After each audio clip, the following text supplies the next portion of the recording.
Viewers and friends, good morning, good afternoon, good evening, wherever you are.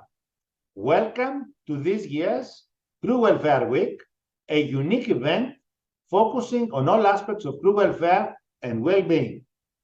This is our third event after the 2021 and the 2022 events, complementing our range of in-person and virtual events and initiatives we are running on crew welfare, such as the Seafit Survey, which is by far the largest survey of its kind on a global scale, the results of which will be announced by the end of Q3 and will be made available online and, of course, in our in-person events in London, Athens, Singapore, and Manila by the end of the year. We would like to ask you to direct your crews and other colleagues to the dedicated website seafit.safetyforsea.com and ask them to participate in the survey. It's a small effort for a good cause to move the industry forward. The shipping industry, an invisible industry, is moving approximately 90% of the goods across the globe, with approximately 50,000 ships and approximately 150 nations or flags registering the global fleet that actually gives work to approximately 2 million of seafarers.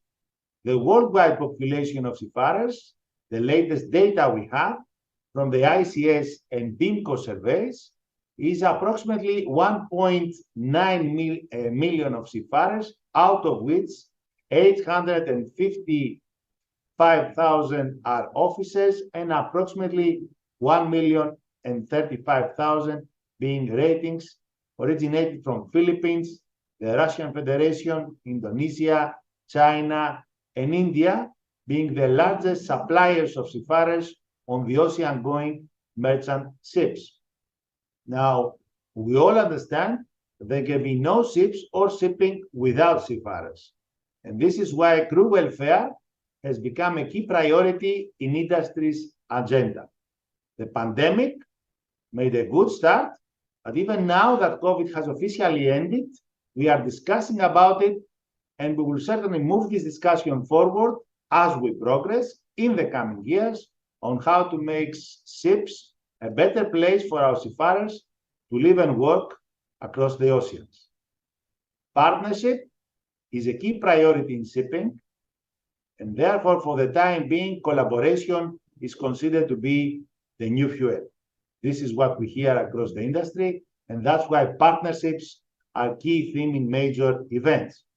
Now, we look forward to bringing all industry stakeholders together to discuss and find solutions to ongoing challenges. In this respect, it is extremely important for all industry stakeholders to collaborate and support crew welfare with more initiatives, more projects, more tools, and more best practices. Now, it is said that happiness is not the absence of problems, but rather the ability to face and manage them properly. That's why our priority should be to make our seafarers more resilient, facing the challenges on board, aiming to provide satisfaction with their work and life as they are serving the global merchant fleet. All in all, a happy crew provides for a welcoming, safe, inclusive, and positive environment on board. Remember that individually we are one drop, but together we are an ocean. This is why Crew Welfare Week is a must-watch event. This year, consistent with our usual rendezvous, this event is taking place virtually between June 20 and 22, in conjunction and ahead of the Day of the Seafarer on June 25th, featuring a diverse agenda and enlightening panel discussions. Now, they say that most people learn from their mistakes, while smart people learn from the mistakes of others. However, wise people learn from the successes of others. We feel that we have done our best to bring together a diverse group of panelists and speakers to share, discuss, and debate several issues so that opportunities to learn are being provided. This is a large-scale event with more than 18 hours of content, accommodating more than 80 speakers, panelists, and seafarers coming from a number of organizations across the globe. I would like to personally thank all our team being involved in the planning, production, and delivery of such large-scale event, as well as the speakers, the panelists, the sponsors, and supporters for their commitment and efforts on the contribution of the objectives of the event. We would have such an event without them.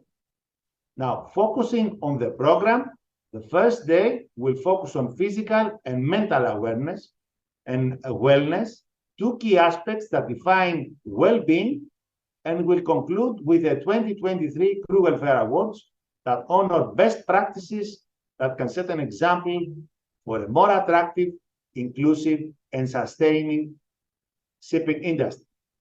This year, we had a record of participation and voting, and we would like to congratulate all shortlisted nominees for their efforts and best practices that they have applied and, of course, shared.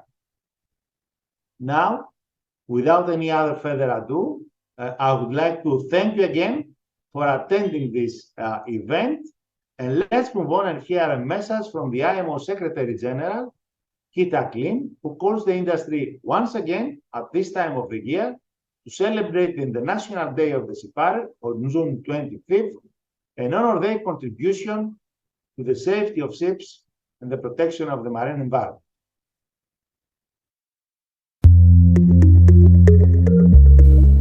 Ladies and gentlemen, once again we celebrate the International Day of the Seafarer on the 25th of June. This year we highlight seafarers' contribution to the safety of ships and protection of the marine environment.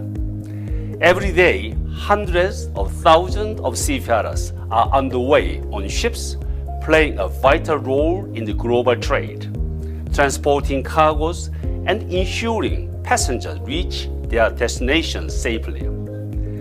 As the maritime sector continues to work toward making shipping more environmentally sound and sustainable, seafarers play an increasingly important role in helping to protect the health of our ocean and planet. Every day at sea, they help to enforce IMO's environment-related treaties by implementing rules on garbage and sewage and air pollution prevention. This year, as we celebrate the 50-year anniversary of our main environmental instrument, MARPOL Convention, renewing our firm commitment toward the protection of our environment, this remains even more relevant.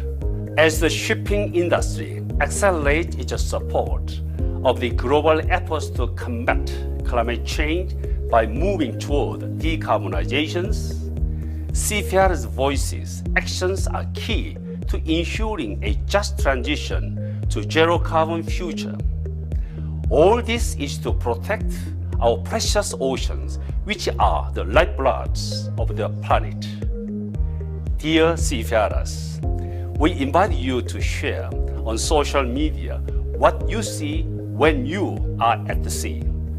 Show us the equipment you use to protect the environment, the special training you received, and tell us how you protect our ocean and the planet. And we invite everyone to use the hashtag Oceans Worth Protecting, whether you are a seafarer yourself or are paying tribute to them. I look forward to seeing your pictures and reading your comments. Now, it just remains for me to wish you a happy International Day of the Seafarer 2023.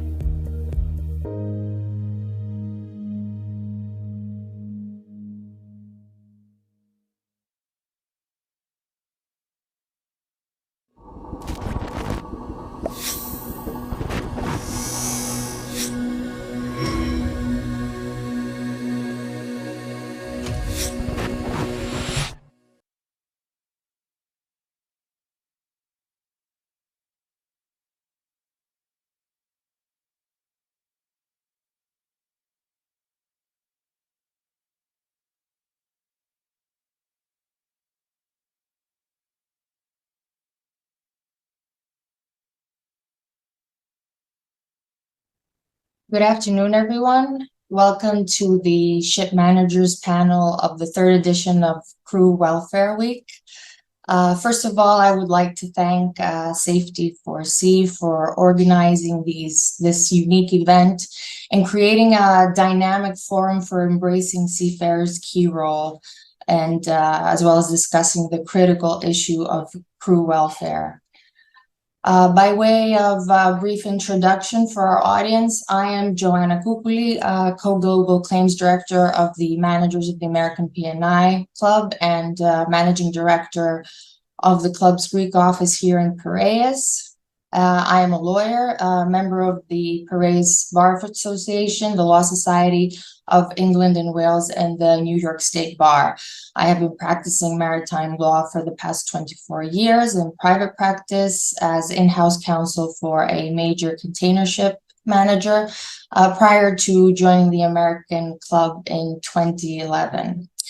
Today, we are very happy and to be joined by our esteemed panelists representing ship managers of global caliber. Captain Fauzi Fradi, Director, Crewing and Training of Columbia Ship Management. Captain Fradi was sailing as master on oil and chemical tankers and gas carriers for several years, then worked shortly as pilot before moving to Columbia Ship Management in 2012 as Marine Superintendent. He has later assumed several managerial roles in the crewing and training departments until early 2021, when he was appointed Group Director, Crewing and Training. Captain and Dr. Shashank Jahagirdar, Managing Director of Synergy Nordic Ship Management. Captain Shashank has over 32 years of experience in shipping. Being part of crewing management teams, he plays a pivotal role in strategic decisions and priorities in crewing. Previous roles include head of crewing and marine HR for Maersk Tankers. Captain Shashank was recently awarded his PhD for his research work in fuel optimization and vessel efficiency. Mr. Sunil Kapoor, Director of FML Ship Management Limited, has an engineering background. He began his career at sea and sailed as chief engineer before coming ashore and working with Lloyd's Register as a surveyor in India. In 1996, he joined Fleet Management Limited Hong Kong as a technical superintendent and gradually rose to his present rank of director at FML Ship Management, currently based in Cyprus since 2007, when he set up the company's branch office, operating 40 ships under full technical management. Mr. Matthew Loss, CEO of Blue Planet Shipping Ltd, a prominent ship management company that provides full commercial and technical management services and operates a fleet of modern bulk carriers. Matthew has successfully founded, developed, and operated multiple businesses from the ground up, and he possesses in-depth knowledge of the maritime and renewable energy sectors. And Mr. Praveen Shukla, Crewing Director of Wallam Group, is a mechanical engineer by education. Praveen chose seafaring as a career and worked as a chief engineer on cargo vessels. He gained experience in various technical and marine human resources roles, and now holds cumulative work experience of over 30 years. He holds MBA degrees from UCLA and National University of Singapore, and is passionate about seafarers, human resources, and organizational behavior. Welcome, gentlemen. Now, we at the American Club firmly believe that safety begins with the well-being of the seafarer. So the club's loss prevention mission is to raise seafarers' awareness of issues concerning their well-being from a holistic standpoint. as evidence shows that wellness factors are important determinants of safety behavior and safety performance.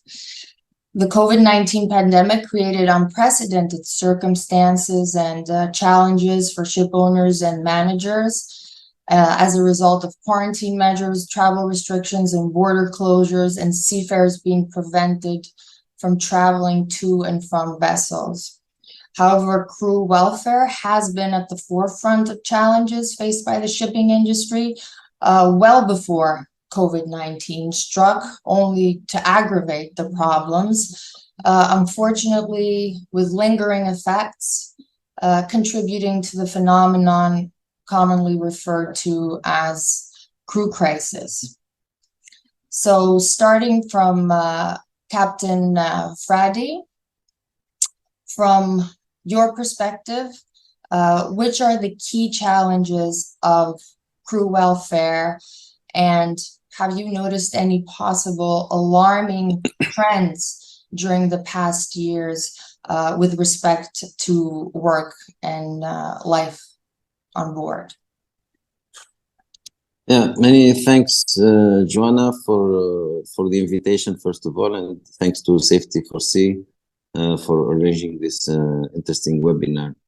Obviously, as you are aware, over the past few years, many things have happened and made each year different from the next one. COVID pandemic was a very stressful time for all the seafarers, and we've seen initiatives like Seafarers are Key Workers, and the very positive change of mindset within the maritime industry, where people start to look more positively at seafarers' welfare and well-being than ever before. And then, of course, there was the war in Ukraine, which has also impacted a big number of seafarers from different nationalities, but mainly, of course, those who were directly affected, victims of these events. And then there were obviously a global shortage of seafarers worldwide, where there is a pressure. Not only people have suffered not being able to be having normal crew change rotation during COVID pandemic, but also there is a pressure to keep people longer because of the shortage of seafarers. I think the industry felt that positively. I'm very happy to see what has been done in this industry in a very short time. It showed that it's a resilient industry and very able to change. And the introduction of well-being solutions like mental health, radio, telemedicine, improving roster and rotation of the seafarers, giving better solutions for their career development and training and so on. So yeah, my impression is that there is a positive trend and we should capitalize on it. Thank you, Captain Fauzi. Captain Shashank? Key challenges and any alarming trends? Absolutely. So thank you so much, Joanna. I think, crew wellness or welfare and well-being has always been a focus for any ship owner or ship manager. However, we have seen drastic importance and focus during pandemic, because that was the time where we were not able to relieve seafarers on time, or because they were not allowed to go ashore, they were confined on board for a longer period, right? So this has actually attributed to all of us as ship manager and ship owners. Can we look into that aspect more closely? Do we need to do something more in that? Of course, the challenges is, there are many things like internet connectivity or a proper tool which is required to assess actually the situation on board, because we sitting in the office, we are not able to exactly understand the mindset or mentality of our crew on board. So recently we have engaged with a partner who is actually helping us to reach out to individual seafarers and let us know their mental state. If the person needs any help, what kind of help is required and how we can do it. So challenges are there, yes, but we are also working on it to see how we can overcome those things. Work-life balance, of course, is slightly improving now post-pandemic, where we are able to go back to our crew change patterns. So these are few of my initial thoughts. Thank you. Thank you, Captain Shashank. Mr. Kapoor, your thoughts? Thanks, Joanna. Well said, my two panelists. But I would like to add something different, because there is a different level of thinking about the crew welfare. Because there is one crew, then there's a manager, there's an owner, and then there's a class and maritime authorities and everybody. And they have their own different ways of thinking for crew welfare. There have been underlying problems right from the beginning regarding the stress, regarding isolation, regarding being away from home for a long time. These issues have not been actually clearly also taken care when at the time of induction or creating ships which are safe in a way. We still face so many problems with lifeboat drills where it's so dangerous that people or enclosed spaces. Things have become much tougher now after the COVID, that the crew is not allowed to go ashore. They have been on a long time. And to add to the fire, to the fuel is the port state control and the number of people who come ashore during the port stay. So things are actually quite difficult. But I fully agree. Management companies have taken on their own because they need to keep a good, satisfied crew on board. So they are doing quite a lot. I'm sure most of the companies are doing. They are taking care of the people. They are organizing various activities and also giving them sufficient care when they have a mental health problem. So things are bad. Not many things have been done for many years. But yes, there is a positive that some things are being done in a small way. Thanks. Thank you, Sunil. Matthew, on to you.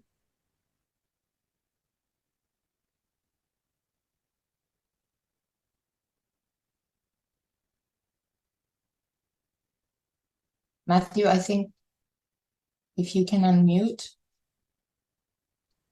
Sorry, I was just I was saying that I think everyone's covered a lot of the issues, but I think one of the points I'd like to make is that, again, the pandemic that carried on for so long and the war in Ukraine more recently have probably brought to the forefront both globally the problems of the actual seafarers, but also within the industry of finding ways to be able to combat that. Because there's let's say the standard things that we all try to focus on. So things like mental health, the fatigue on board, work-life balance, the communication, and everything that's been said already.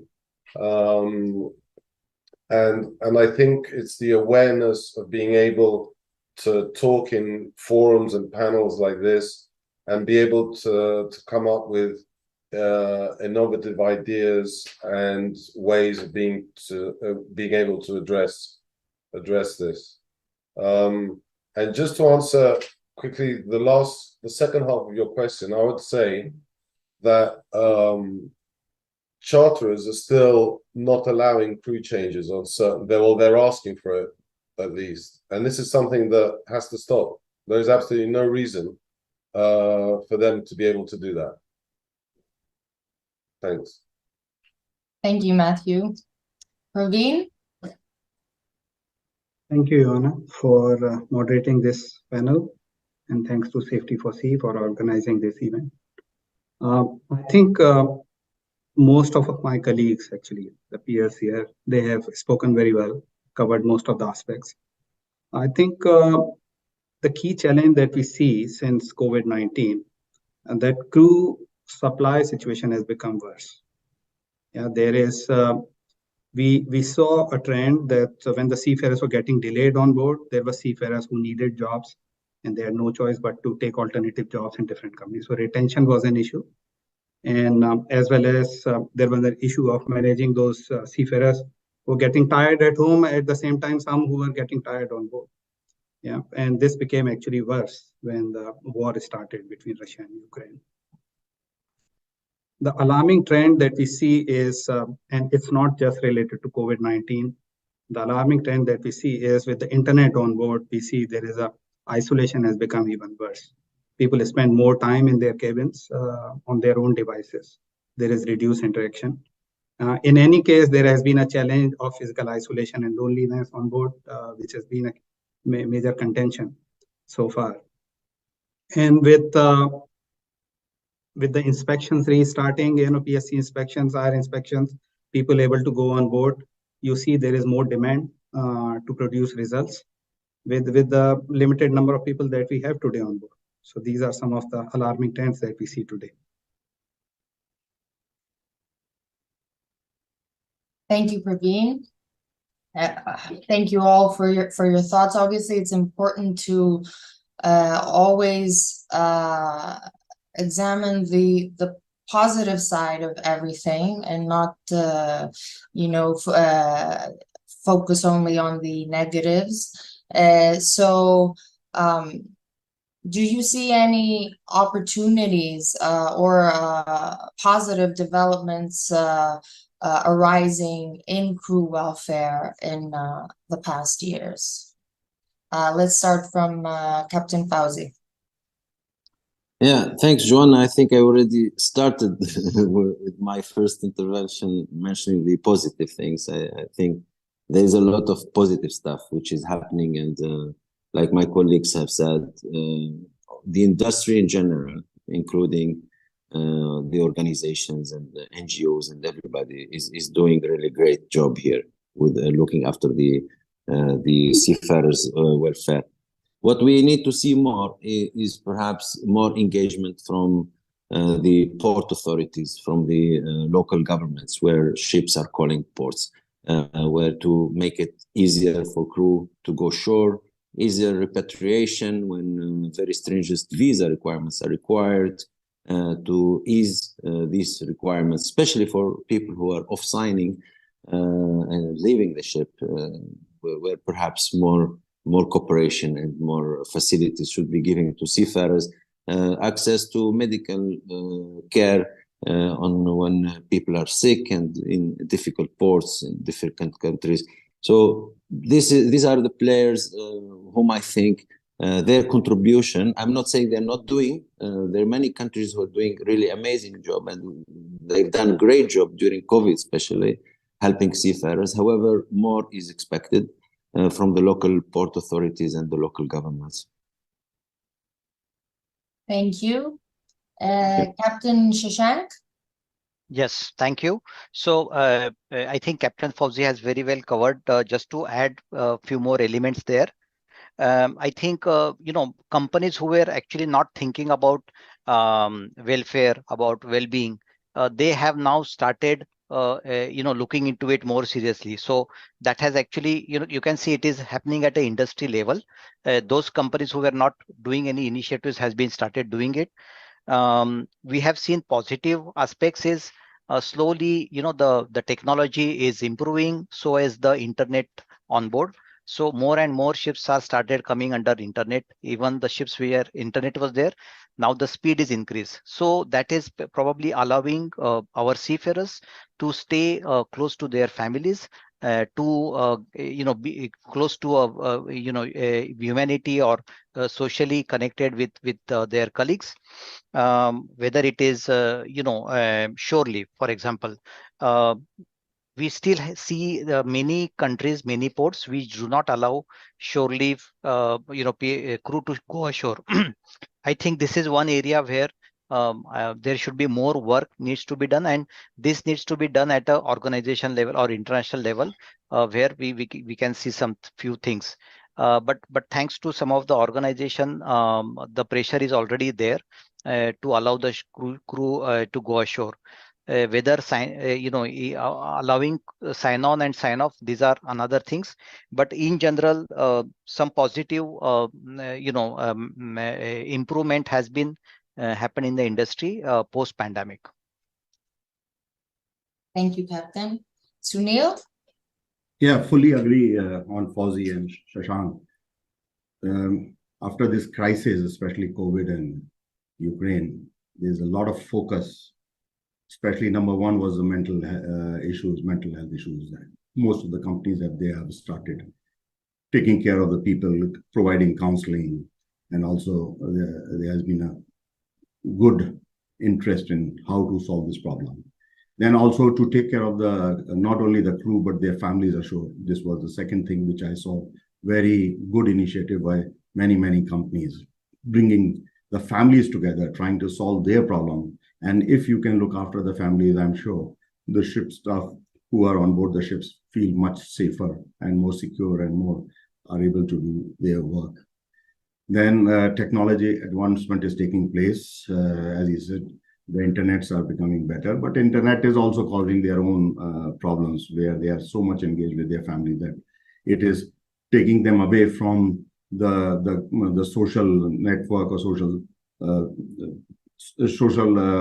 what they could do on board the ships. So it has both its pros and cons. Focus on training. This is also increased now. Most of the companies are initiating good training programs. And the best thing which has come out that many of the companies are working together, trying to resolve the crew issues. So it's not that the companies are working in isolation, but they are working together so that they can focus on the ship staff on board the ship. Thank you. Thank you, Sunil. Matthew?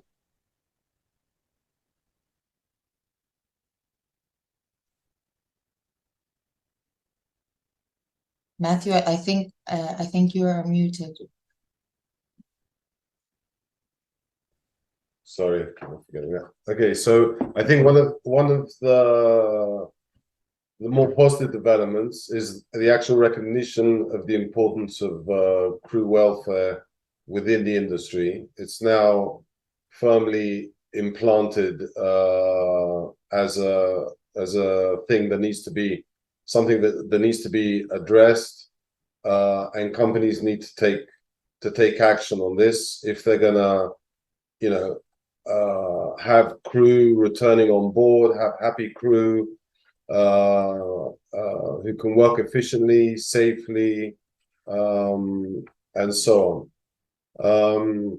I think also I would agree. I think 2 or 3 colleagues commented on the internet connectivity, very important, but also can be disruptive in the sense that the social interaction on board is not what it should be.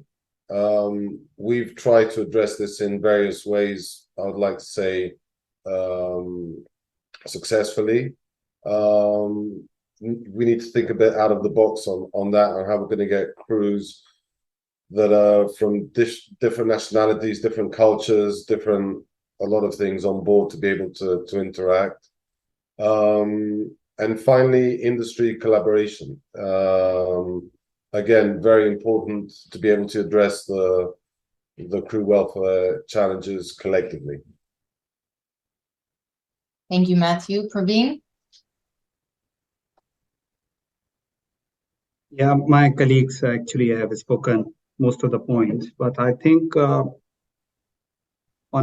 if we look at a bigger picture, I believe there is still a need for IMO to include mental wellness as a prerequisite, let's say, as a standard. So I think this is something that can be done.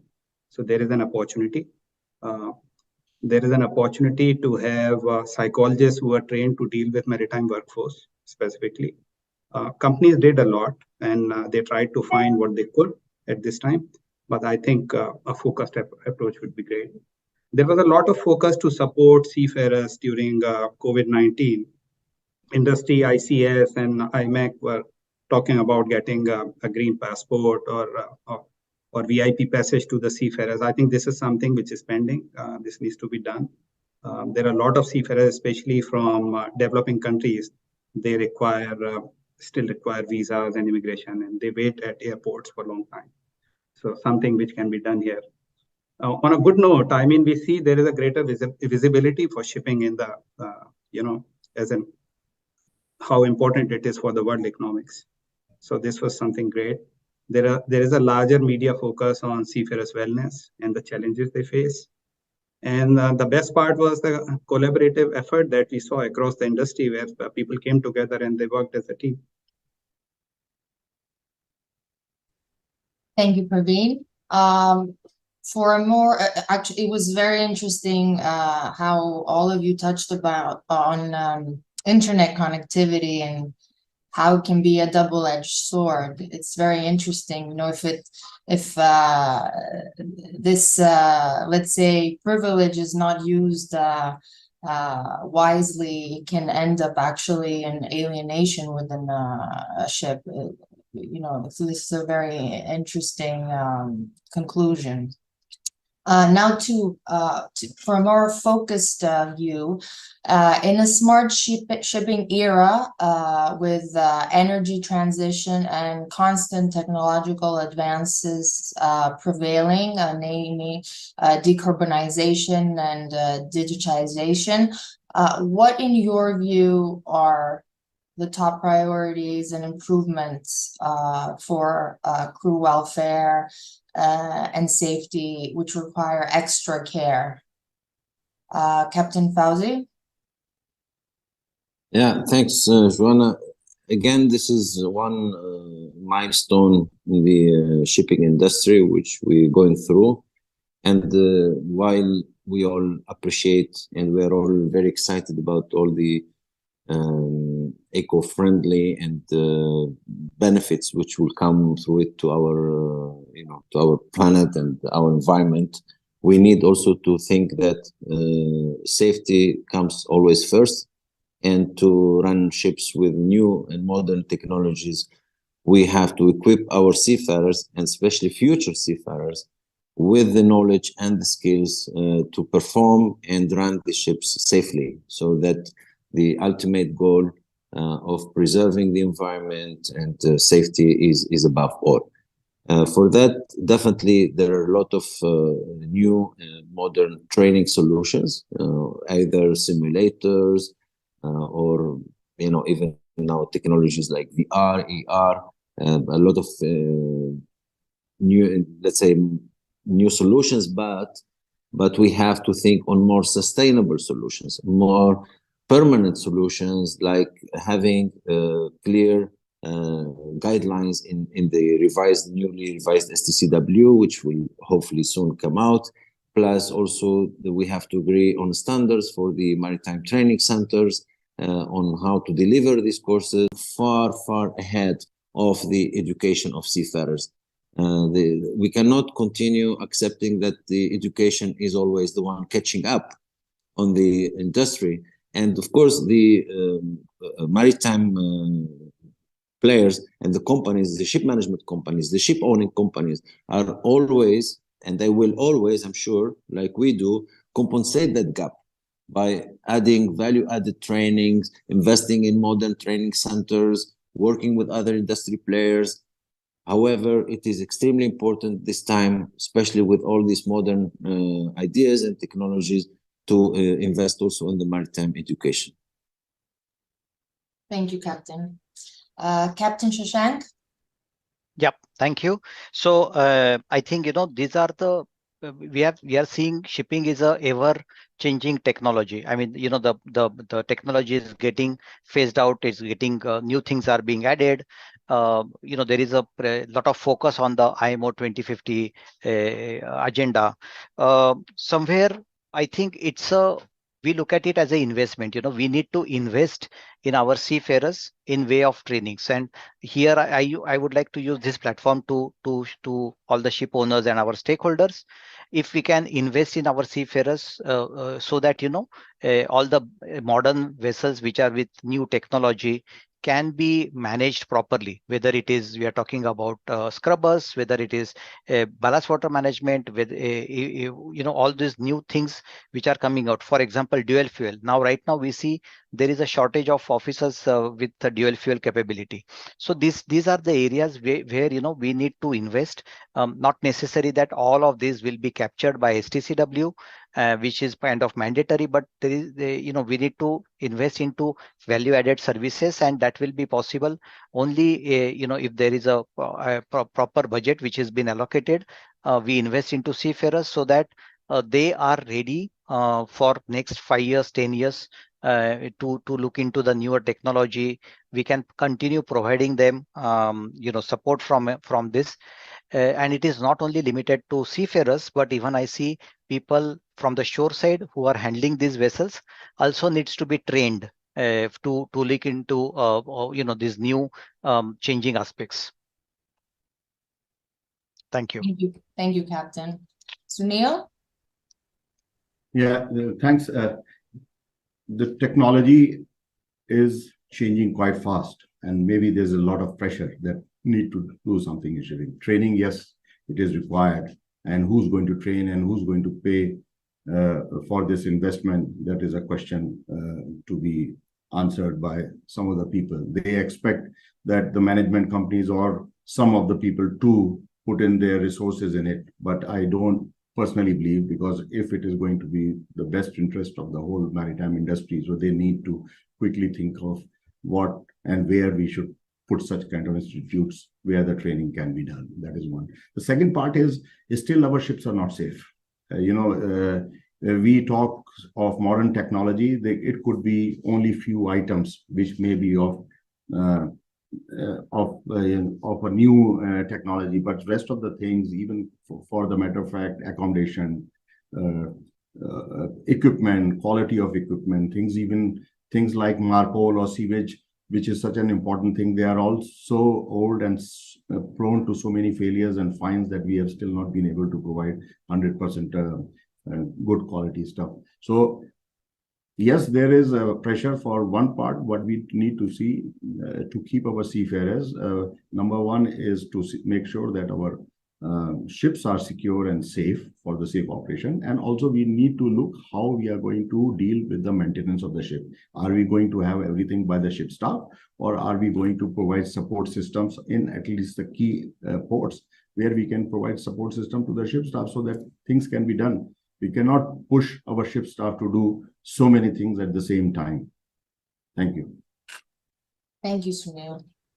Matthew? Yeah, I think in all those things that have been mentioned, so energy transition, digitalization, decarbonization, the crew are the people who are going to be running the ships. So the training and education of those people is paramount. Technology will help us both being able to do a substantial amount of training remotely, but also being able to provide live support on board the ship. Joanna, we heard that Fauzi and Shashank were talking about upskilling and reskilling. So of course, that's one of the most important aspects of dealing with the changes that are happening. And they are the only right path to make sure consistent standards are developed, consistent competencies are developed. But if you look beyond this, I think you will agree that the transition to more digital and decarbonized environment can be stressful for crew members. So they will continue to need mental health support and to cope up with these challenges. And they would need support of the shore staff who have the expertise, who can actually support the seafarers as they start to work with this new technology and new systems on board. The work-life balance is likely to be affected. Every time there is a change, people have to put in extra effort. So this needs to be seen, and we need to see what the minimum safe manning requirements are, and to address them in a practical manner. Some of these technologies actually require use of fuel which are hazardous in different ways, and they have their own safety risks. So health and safety will be an issue, and that needs to be looked at. But most importantly, I believe it is the communication and collaboration that needs to be improved between shore staff and sea staff. It has remained a challenge all these years, where it is seen that often the work gets pushed to the seafarers, and they are the people who are supposed to deliver within the limited resource. Thank you, Praveen. So I think the common theme here is that training and holistic support of seafarers are key, so that basically shipping is not outsmarted by technology and the rapid changes. Some of you mentioned collaboration in the passing. Let's focus a little bit on that. It's being said that collaboration is the new fuel. So how, in your view, how can industry stakeholders best cooperate and collaborate in support of crew welfare and well-being? Captain Fauzi?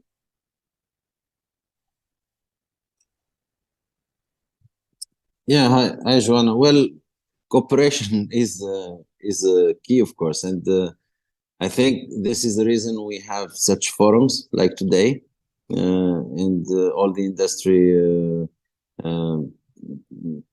people and partners have the chance to meet in different forums, in different organizations.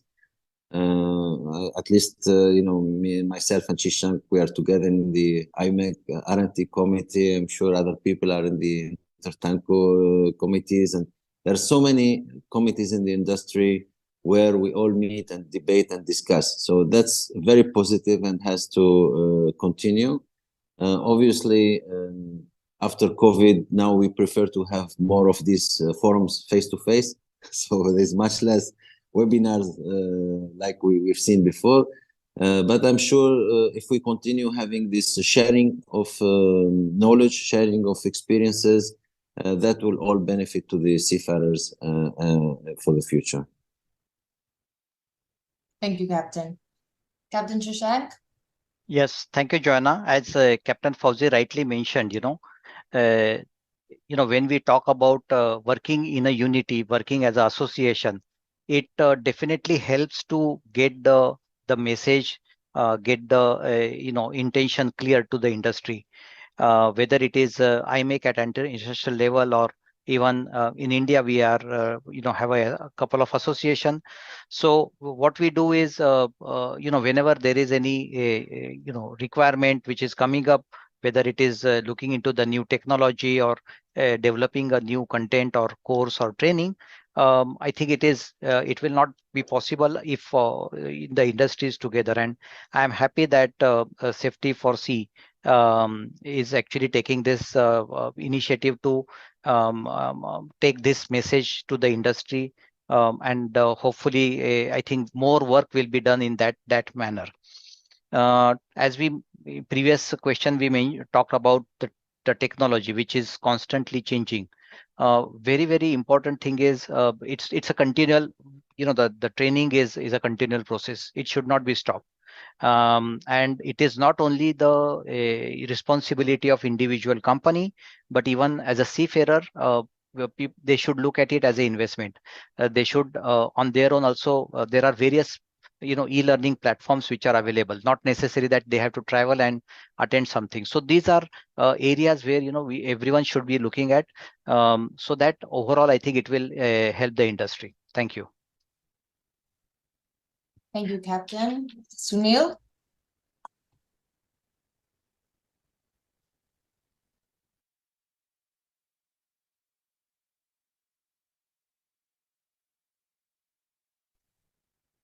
Sunil, if you can unmute.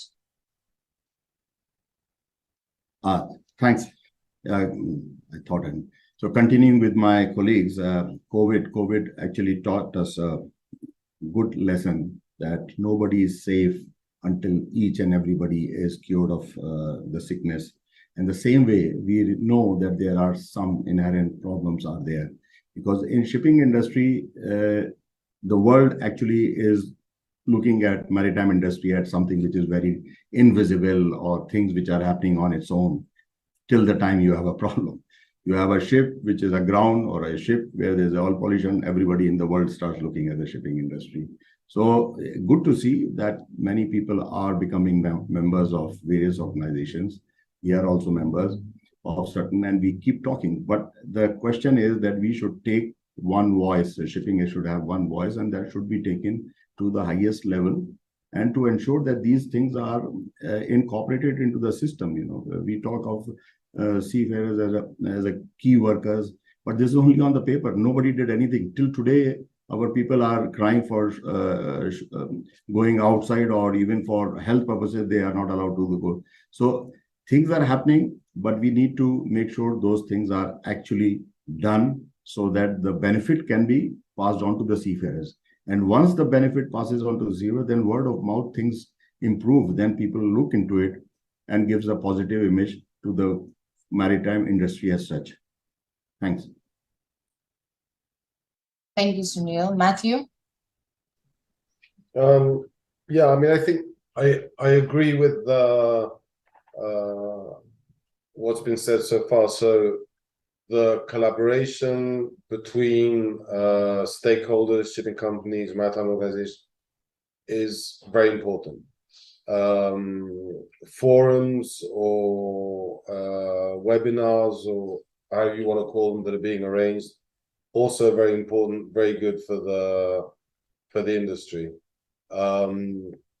We need, I think, more research, serious research into the benefits, the potential benefits of various ways of doing things, and be able to share that data industry-wide so we know what works and what doesn't work. Industry guidelines as well. You know, there should be, we should be vetting for that too, to get the industry. Very difficult to get everyone aligned, obviously, but at least try and get that voice as close to one as possible. Training programs, education, all those kind of things to address crew welfare and their well-being, and so on, needs to be you know, more effective, if you like, and adopted throughout the industry. Thank you, Matthew. Praveen? Yeah, Joanna, you mentioned collaboration is the new fuel. So that's interesting to hear, because I actually believe collaboration is in the DNA of our civilization. Yeah, this is how civilizations have survived. But when it comes to corporate culture, it is easy said than done. Yeah, the people, companies who compete with each other, they always do not give their 100%. And we saw this during Neptune Declaration as well. Yeah, so I think there is a growing importance of the leaders to come forward and bridge that gap and try to, you know, bring people together. Some of the industry forces have done this better than others. IMEC, ICS, they have done a good job. But I think there is a continued need for shipping companies, governments, regulators, unions to work together to develop the training programs, to develop the support system for the seafarers. For an example, you could see Singapore MPA. They have the unions and some of the specialist companies in human resources who develop the framework for the new upskilling, and that really helps. So there is a lot of potential there. You can see that the technology companies actually who are, we are not just talking about maritime, but outside of maritime. The technology companies can work with maritime to develop the training programs and the systems that can actually benefit seafarers, and that will help as well. Thank you, Praveen. So obviously, it's important for collaboration to be followed by actual takeaway messages to be implemented, you know, because all these forums obviously are very pleasant, and but it's important to actually put implementation into place subsequently in individual companies, as you all say. Now, crew crisis and crew shortage are terms widely used in recent years, and they are particularly troubling. Are you satisfied with any progress made towards crew welfare so far?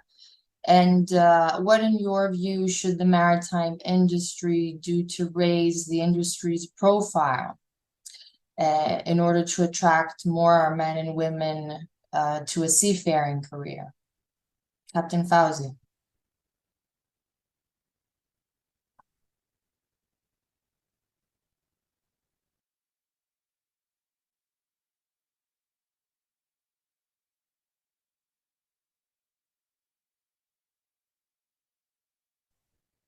Captain Fauzi, I think you're muted. Okay. Maybe I can start in absence of Captain Fauzi. So thank you, Joanna. I think, crew shortage, it's impacting, industry, everyone.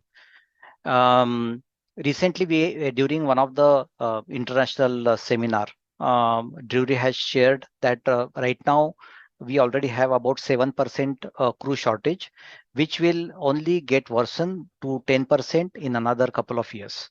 So which means we are seeing that, the crew shortage will only go up from here.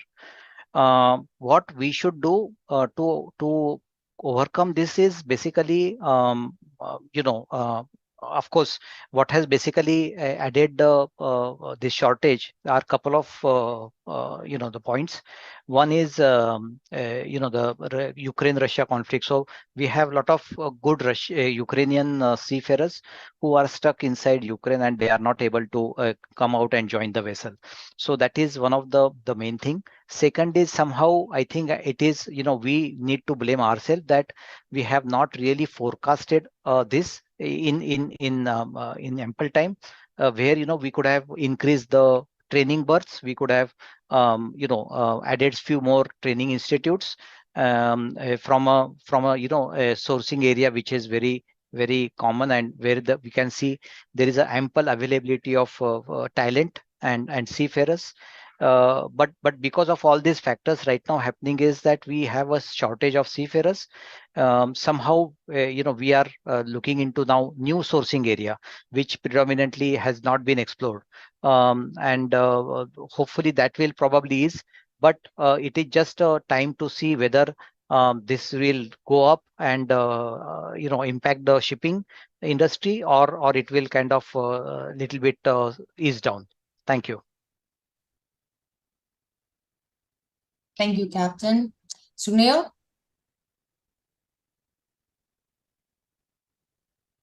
Yeah, thanks, Shashank. I think need to create a positive industry image. We have been discussing from my time in DMAT. But when I joined shipping in 1977-81, that time actually in India, people thought very good about the shipping. So I did not have any problem going into the premium institute. But now we had, especially in the Western world, we need to create again a positive image about the industry, how successfully shipping career is, and encourage the women to join the shipping to also take care of this shortage. And they should consider as a career. And we try to do this in Cyprus. We have started going to the schools and colleges trying to say, especially 2013 during the recession year, I was telling everybody, send your children to shipping. This is the best job and good payment, and they would be working like professionals. But everybody said, oh, my son will be away from the son or a daughter will be away from the house for a long time. It's not, but these days it's 5 and 6 months is not bad. And many industries, people are going, even construction business. Also, I see people going in various countries and spend more time across. So there is this, And second is this career development. People should also see that you can utilize going on board the ship for further career, improve your career. You can come ashore. There are so many jobs available now.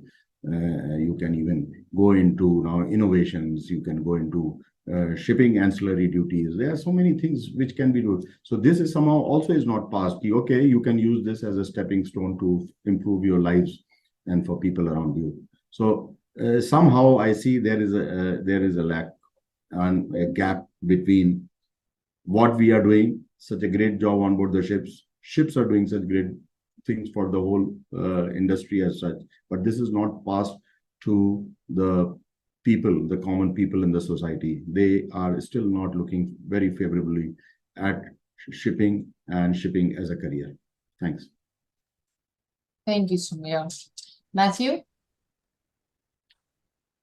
Yeah, I think it's interesting because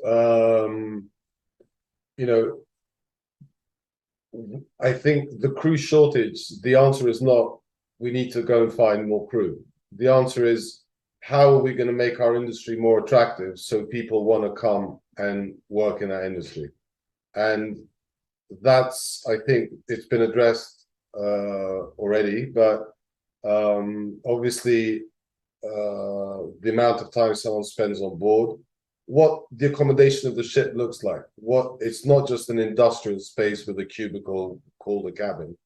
It needs to be a proper living area, not a vinyl plastic area with a few couches where the crew, you know, rest after work. It needs to be more livable. And in the name of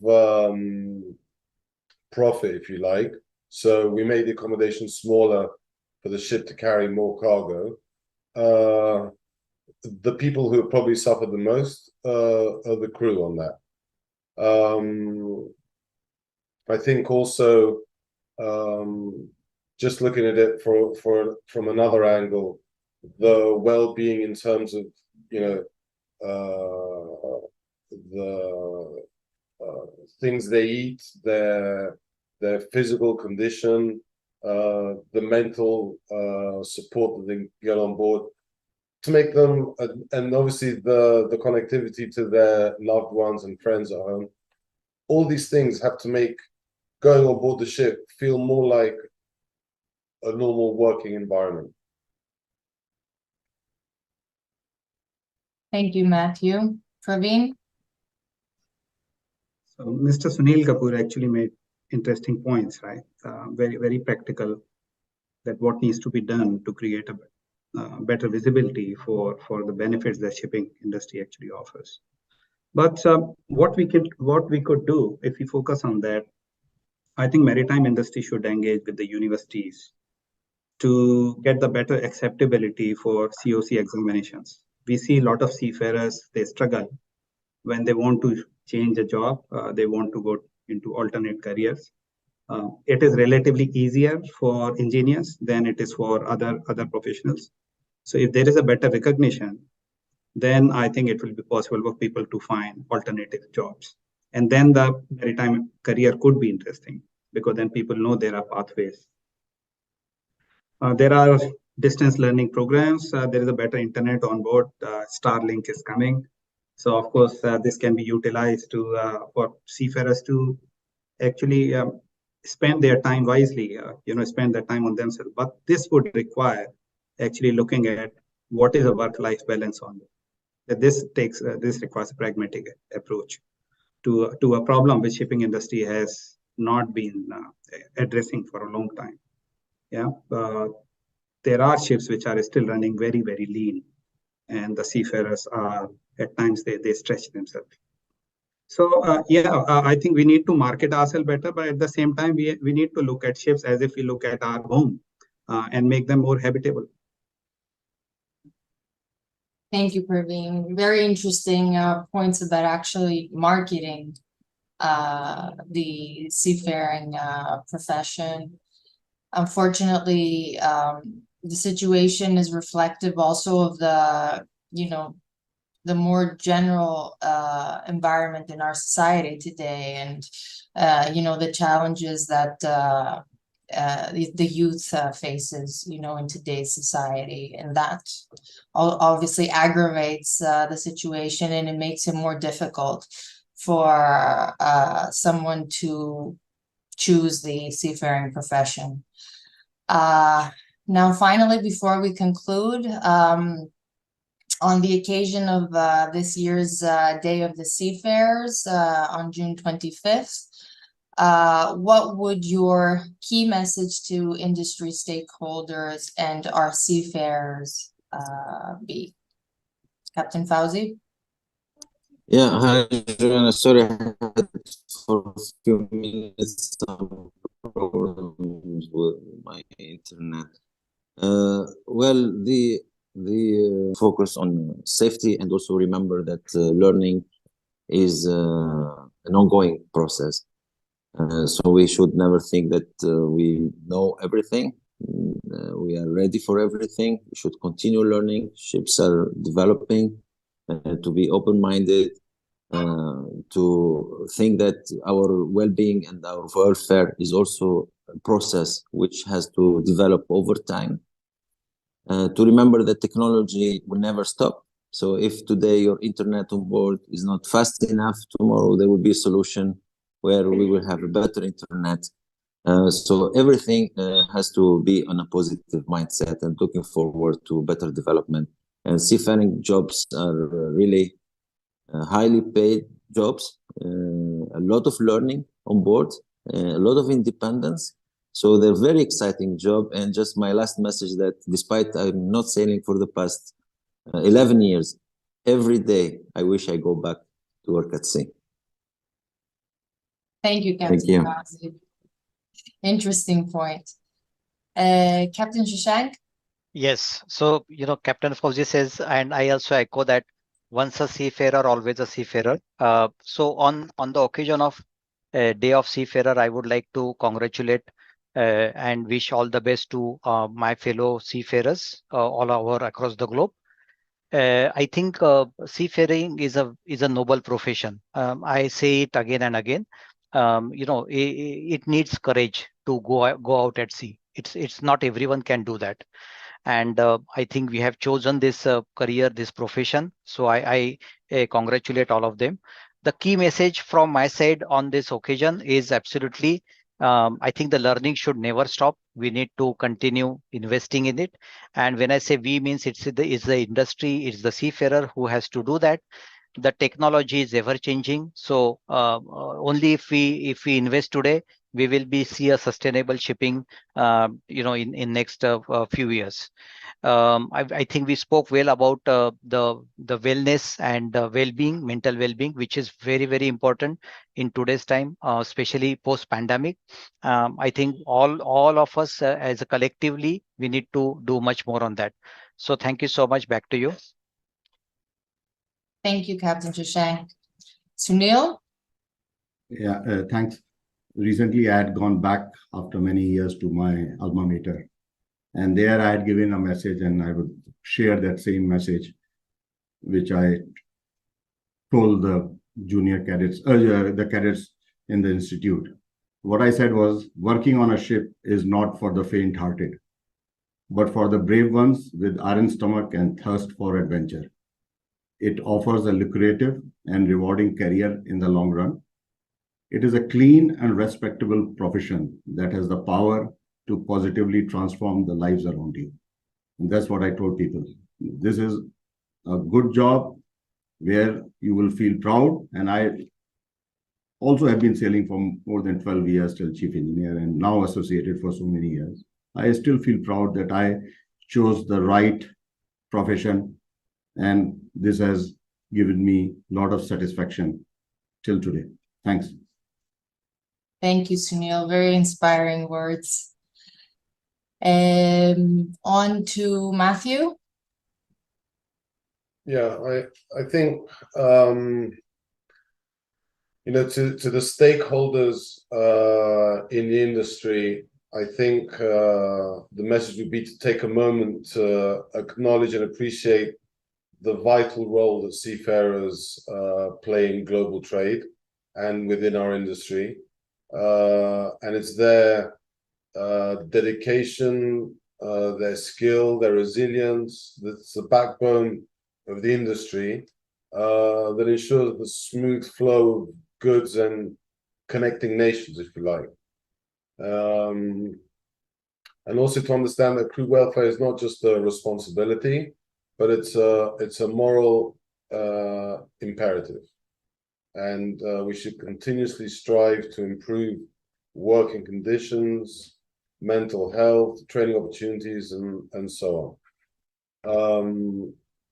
To the seafarers, I think acknowledge and make sure that they know that their contributions are valued and appreciated by the industry stakeholders and the wider community. That they need to prioritize their own well-being and their mental health. Seeking support is a sign of strength, whether it's from friends and family or from elsewhere. And I think by working together, we can create a sustainable maritime industry that truly values and supports the seafarers. Thank you, Matthew. Very important point about not feeling afraid to seek help. Very important to overcome this taboo. Yeah. And last but not least, Praveen.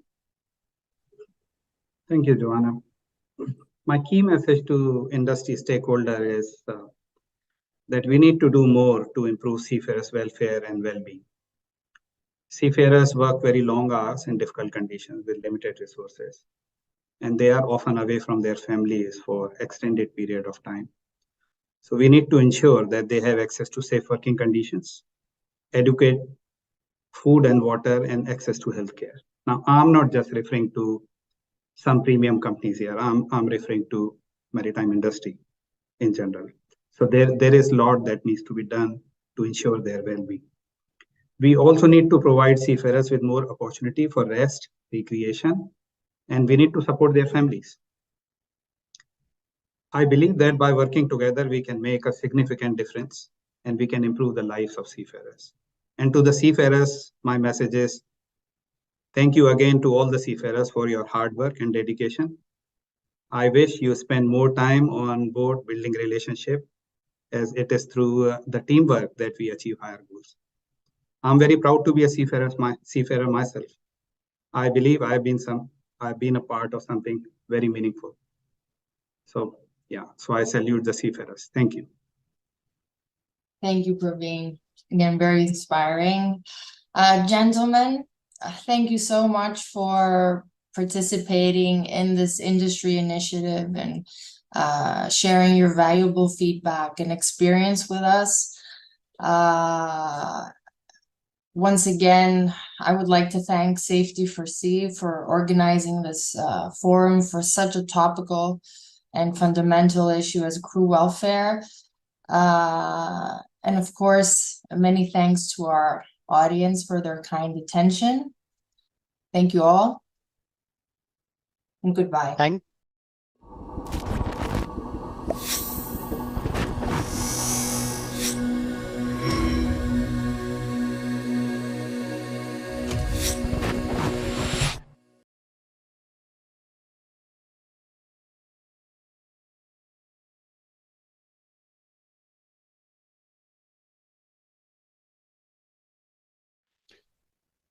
Hello, good morning, good afternoon, good evening, depending on where you are in the world. First of all, let me thank Safety for Sea by giving me the opportunity to talk about human sustainability in shipping. Second, I would like to introduce myself a little bit. After being working for more than 20 years in satellite communication, from which I retired, I met Peter Hult. Peter Hult is the CEO and founder of Weekend. And after talking a little bit to each other, it appeared that we share a vision. And that vision is how to use technical innovation and science to improve life for the seafarers at sea, and at the same time improve the sustainability of the industry by improved P&L and KPIs. So what this presentation is today is about social investment in shipping and how to use that technology that is readily available for us. So without further ado, let's go into the presentation. I will start the presentation by giving you a couple of, well, I would say provocative statements. And the first one is, imagine an asset like your main engine. So we take the main engine, we try it before it is fitted on board of a vessel, and then when it is fitted, we just fuel it. And eventually, whenever it breaks down, we call the engineer. Well, nobody's doing that, of course. It's a stupid proposition because it is extremely costly. It comes with all kinds of surprises and it breaks down whenever you don't want it. So nobody is doing this to an important asset. On the other hand, look at a relatively minor asset like our coffee machine. And everyone on board of a vessel, but even in an office, will agree with me that it never breaks down. Because we all feel this is our most critical application, making coffee every morning. So they replace the filters on time and they just make sure that the machine never breaks down. This is what we do to an asset like the coffee machine. But if you then go further and you ask many people in the industry, what is our most important asset?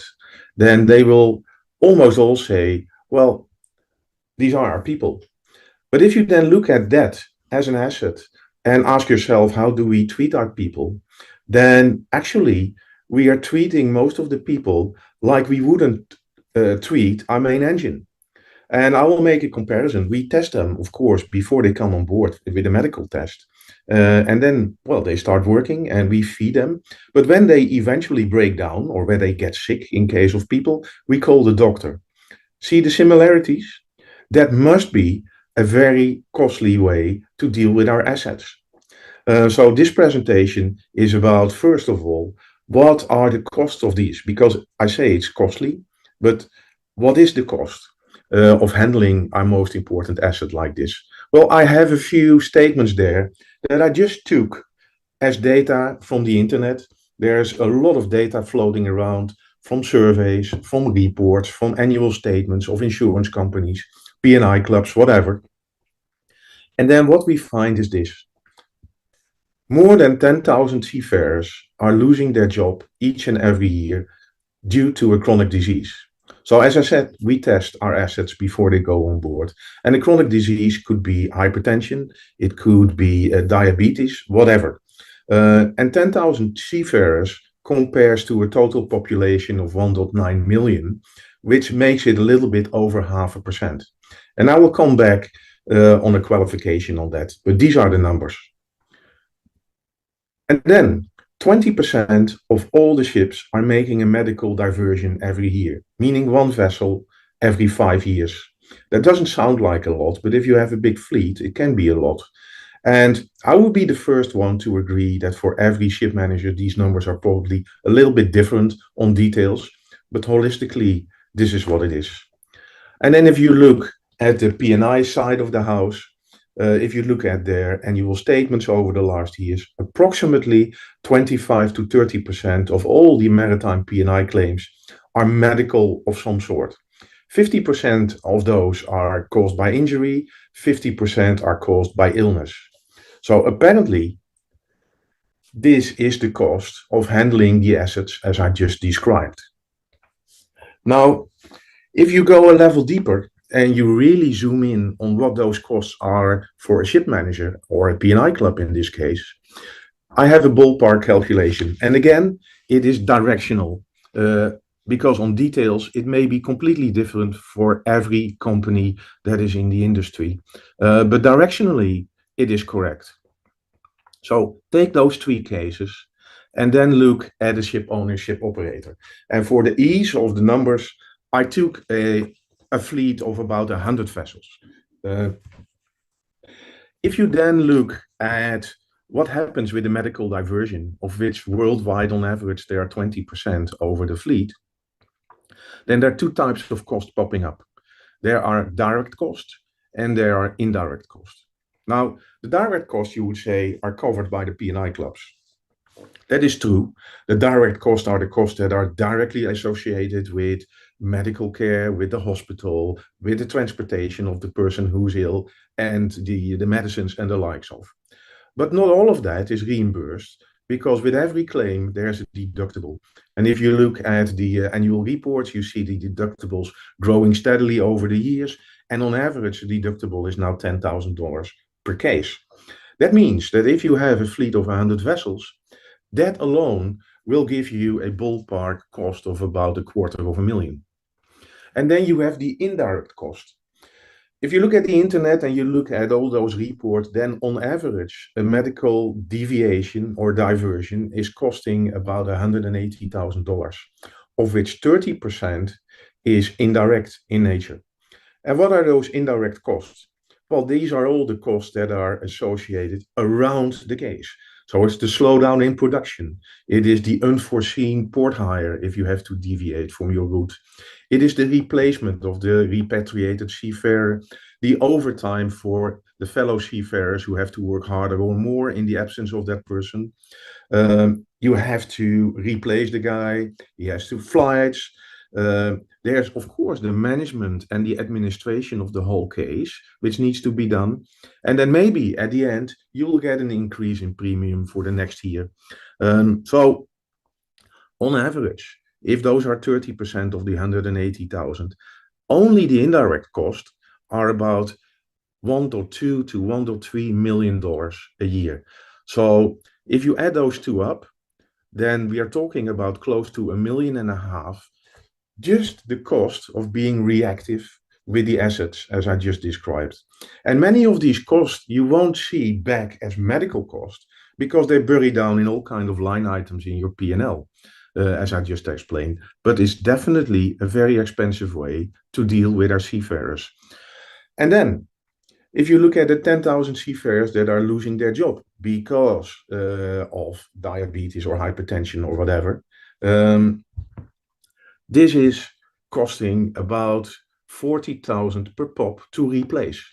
And that could be your own crewing department, it could be the manning agency, it could be whatever. But altogether, that is costing about $500,000 as well to that 100 vessels. So altogether, a very costly exercise. And if you then look at the P&I side of the house, it's even worse. Because if you look at the P&I clubs, if they manage about 4,000 vessels or 5,000 vessels, that will cost them on their side about $10,000 per managed vessel. And that could be 40 to 50 million and even 70 to 100 million if you look at the biggest P&I clubs. So altogether, it's very costly. And altogether, it also shows that we are in a negative spiral because the number of seafarers is not infinite. On the contrary, the ICS predicts that by 2026, we are short 90,000 trained officers. And you know, the chronic diseases are just popping up once they reach 45 or over. So we are saying goodbye to our most experienced crew in the industry just because of that. And by comparison, 20% of the CEOs on land are having hypertension, if you may believe the WHO.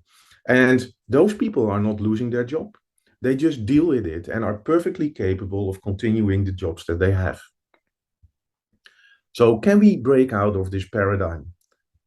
Yes, we can. I'm just quickly going through the technologies that we have currently at our disposal. So satellite communication, where I come from, there are more and more constellations popping up, and there is plenty of capacity around the world to be used. We have currently pretty good data transformation or transition. It's highly efficient. It allows us to run everything light from the cloud, no problem there.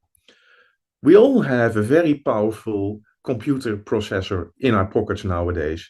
Applications are developed everywhere. You can even buy wristbands and watches that are monitoring your blood pressure and your heart rate and your sugar and whatever you have. And then medical science is moving on as well. a lot of the diseases that used to be extremely severe can now be handled as a chronic disease, and people can continue with their lives. We use the World Wide Web to get smarter and get connected to everywhere.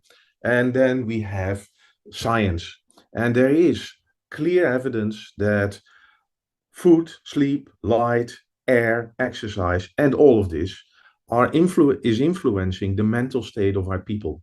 And all this together can be used and is available for us to improve life at sea. So if we would do that, would it change the risk? Yeah, of course it does. If you look at this picture, you see frequency and severity of medical cases. And I put the red dot there because the frequency is pretty high. The severity is around 40,000 per case if you look at the P&I Club yearly statements. If we use that technology and technical innovation, are we able to reduce frequency? Yes, definitely. If we are capable of setting up video links with available doctors on shore, if we can see the patients, if we can measure the vital signs of the people, then definitely early intervention will reduce the frequency.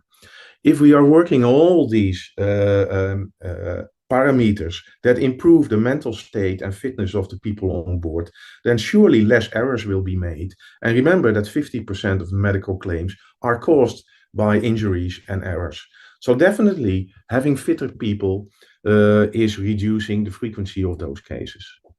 And then if we would have regular touch points from a doctor via a video link, able to much earlier intervene when things are getting wrong and not waiting until the very last moment, then definitely the severity is coming down.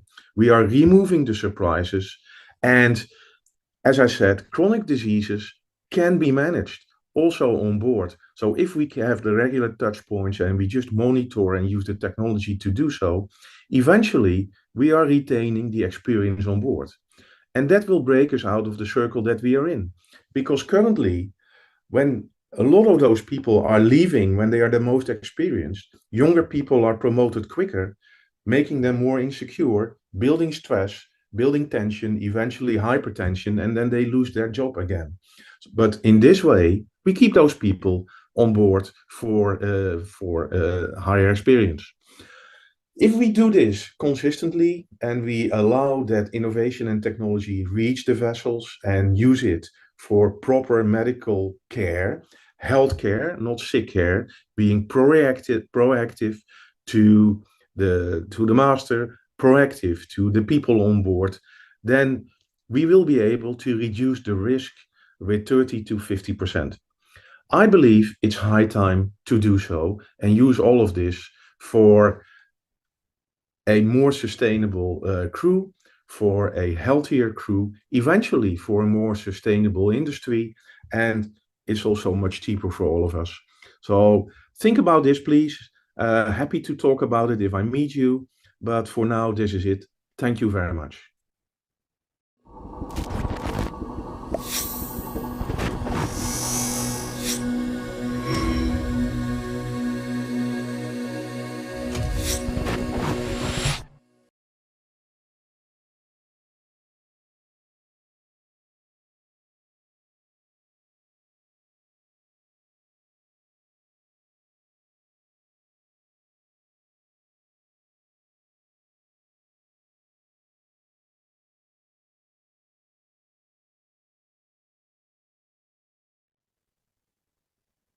Hi, my name is Chris Hall. I'm the Managing Director of the American P&I Club in Hong Kong.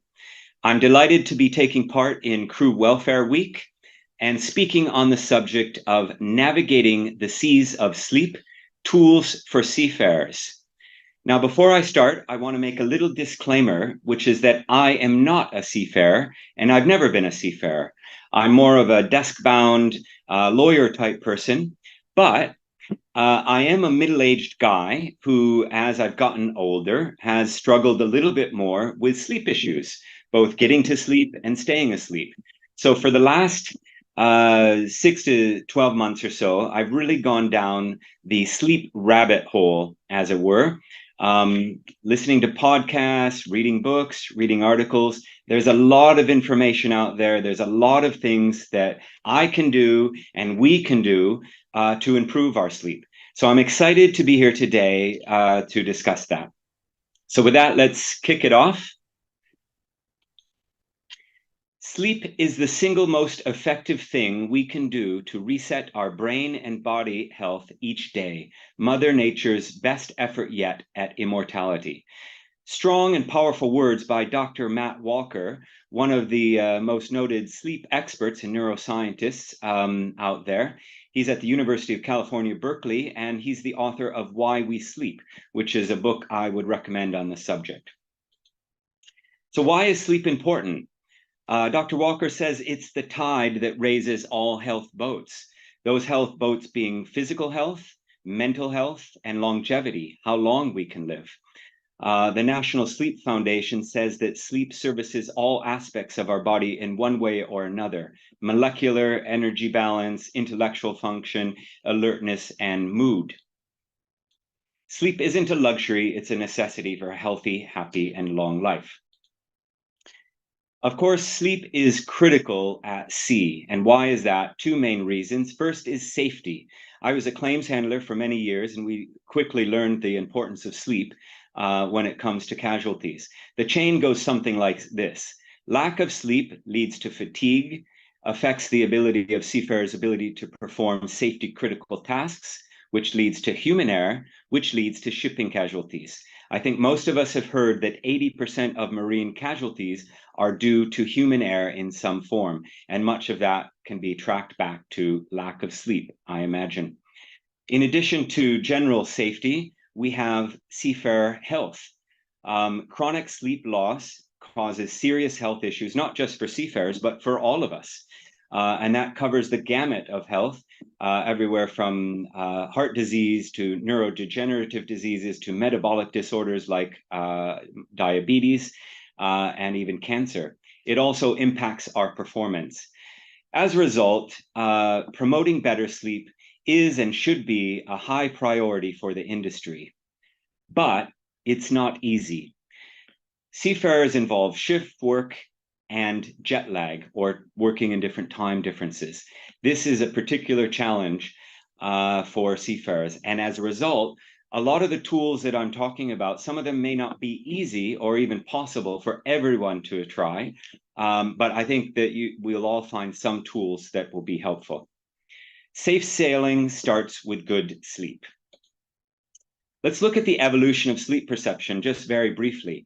You don't have to go back more than 10 or 20 years to find that, getting by on little sleep was a badge of honor. It's kind of this macho attitude. This was particularly prevalent in high demand professions like medical workers, first responders, soldiers, and of course, seafarers. But happily and fortunately, this view is losing sway a little bit. Changing perceptions in society at large and in industry, including ours. Macho is out and science and common sense is in. And we can see that with different changes in our industry and outside. So let's continue to break down outdated norms and elevate the importance of sleep in our lives and workplaces. So what can we do? Let's get into the toolkit. First is to create a sleep-inducing environment. A lot of these things might seem like common sense, but if you're like me, sometimes you need to be reminded of common sense things. So the first thing, maintain a cool, dark, and quiet space. Very basic, but not always apparent. Try to make it as dark as possible, as cool as possible. These things will help. Invest in good quality mattress and pillow. Place sleep spaces away from loud machinery. These last two items might be best done by the employers, the ship owners and managers. But seafarers can also use helpful sleep accessories like eye covers and earplugs. I've been using both of these things pretty much every night for the last 30 or so years since I lived in New York City on a busy street and found that it disrupted my sleep. These things are safe and they work if they don't bother you. What are some personal sleep hygiene habits? One rule that captures a lot of good habits is called the 3-2-1 sleep rule. This is 3 hours before bed, no more food. 2 hours before bed, limit exercise and reduce liquid intake. 1 hour before bed, switch off electronic devices and avoid bright overhead lights. Now, I'm the first to admit these are not easy things to do perfectly all the time, or even some of the time. These are really challenging, even for those of us based on land. But if you can do this a lot of the time, you will definitely improve your sleep. Number 2 is develop a wind down routine. So sleep is not an off switch as much as we would like it to be. It's a process. So we need to guide our mind and body into sleep by doing relaxing things like reading, deep breathing, meditation, prayer, mindfulness, stretching, listening to calm music. Personally, I like reading. I've been doing that since I was a teenager, and I do think it begins to make me sleepy when I get into bed. Number 3, consider worry journaling 1 hour or more before bedtime. What is that? Well, that's taking the concerns you have from the day you just finished or what you have to do the next day. We all have worries. Sometimes these worries keep us up at night, make it harder for us to get to sleep. If you kind of put these out into the world onto a piece of paper an hour or so before bedtime, you will help yourself get to sleep and stay asleep. This is one of the most effective things, and it's been tested by scientists as being very effective. Now, the 4th thing is, it might be a bit weird, become a nose breather as opposed to a mouth breather. This helps with sleep and overall health on a range of fronts. Now, how do you do that? It's maybe doesn't seem that easy, but you can cover your mouth with medical tape at night, or you can just consciously work on it during the day, including during light cardio workouts. It might be difficult to start, and it does take some focus, but over time, your body will get better at it, and you may be able to even function a lot better this way, even during cardio. Balancing light and temperature throughout the day. So light and temperature are 2 key inputs to our ability to wake up and then go to sleep. So our ability to go to sleep starts actually when we wake up. It's a process that happens throughout the day so that when it's time to be sleepy and go to bed, we're ready for it. We've discussed what to do before sleep with light and temperature, cool and dark. But what about upon waking? How do we kick off the day in such a way that it helps us to fall asleep later? There's really good evidence in science to suggest that getting natural light exposure for anywhere from 3 to 10 minutes within the first 60 minutes of waking will do a world of good in terms of sleeping better later. It signals the start of the day. Now, what about shift workers? If you're working in the middle of the night, you don't have the natural light. You can seek out bright light. It's not as good, but it will still help. A very bright ring light is one example of something that will help you start your day even without natural sunlight. Temperature, upon waking, you can raise your body temperature further by doing a brief workout. Even 10 or 20 push-ups or something like that will help you to signal to your body that it's time to start the day. Also consider cold showers upon waking and warm showers before sleep. These 2 factors will make a big difference.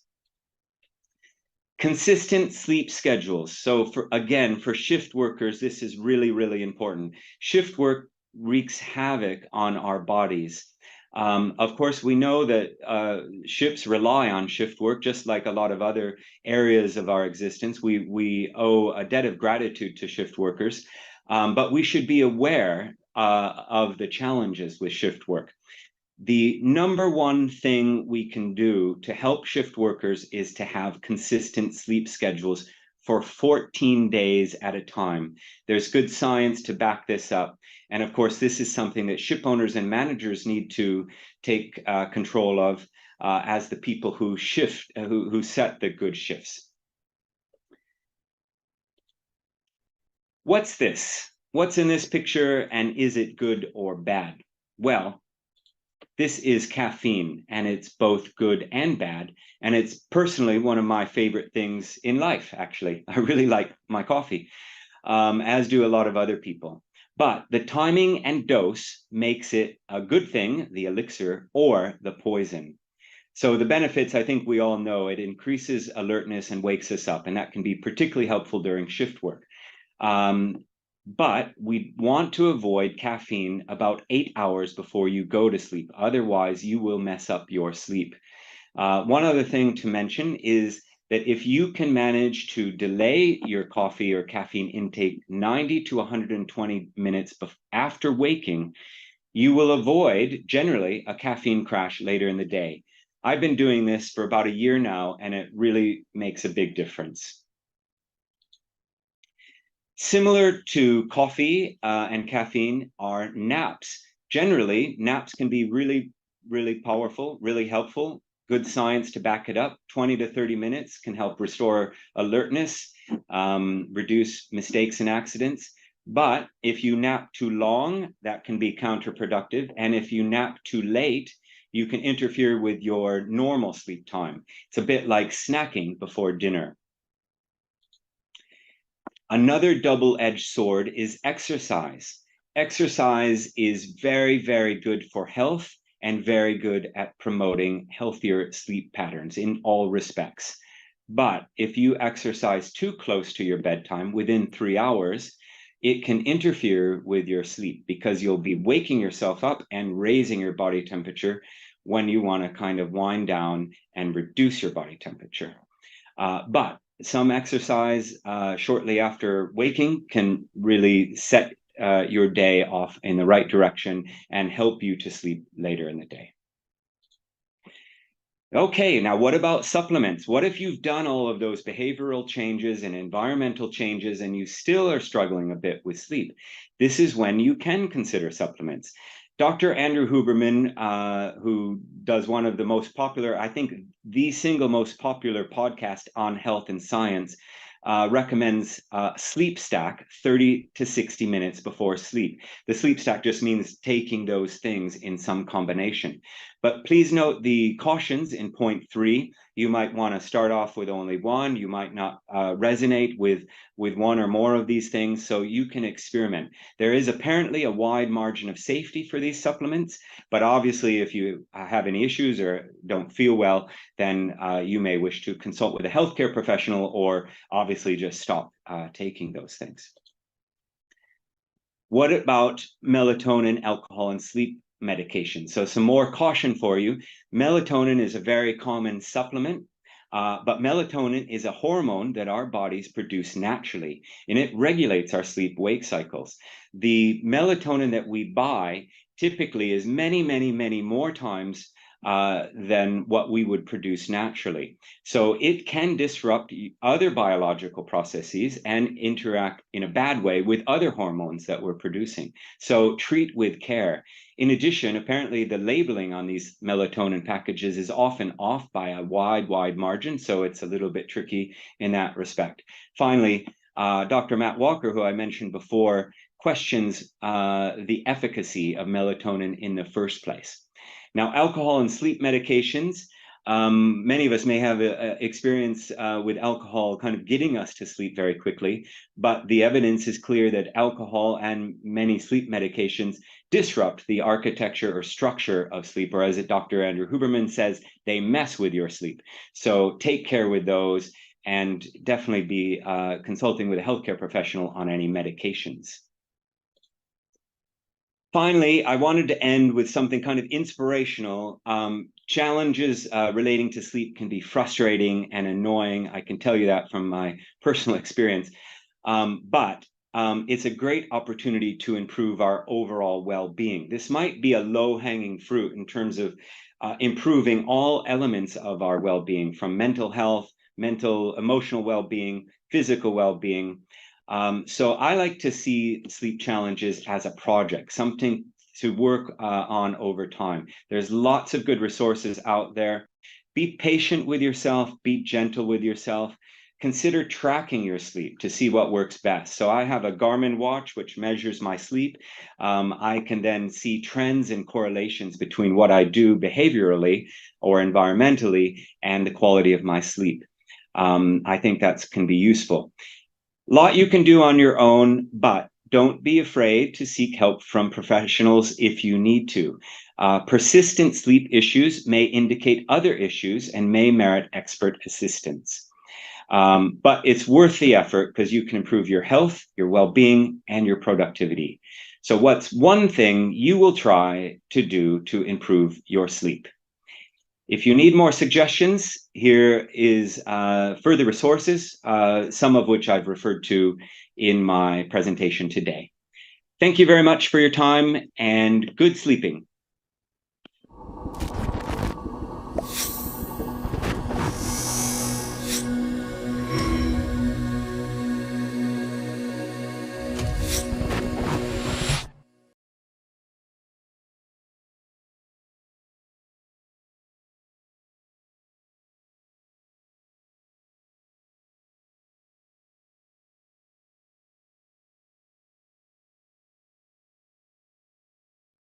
My name is Sandra Welch, and I'm the Chief Executive of the Seafarers Hospital Society.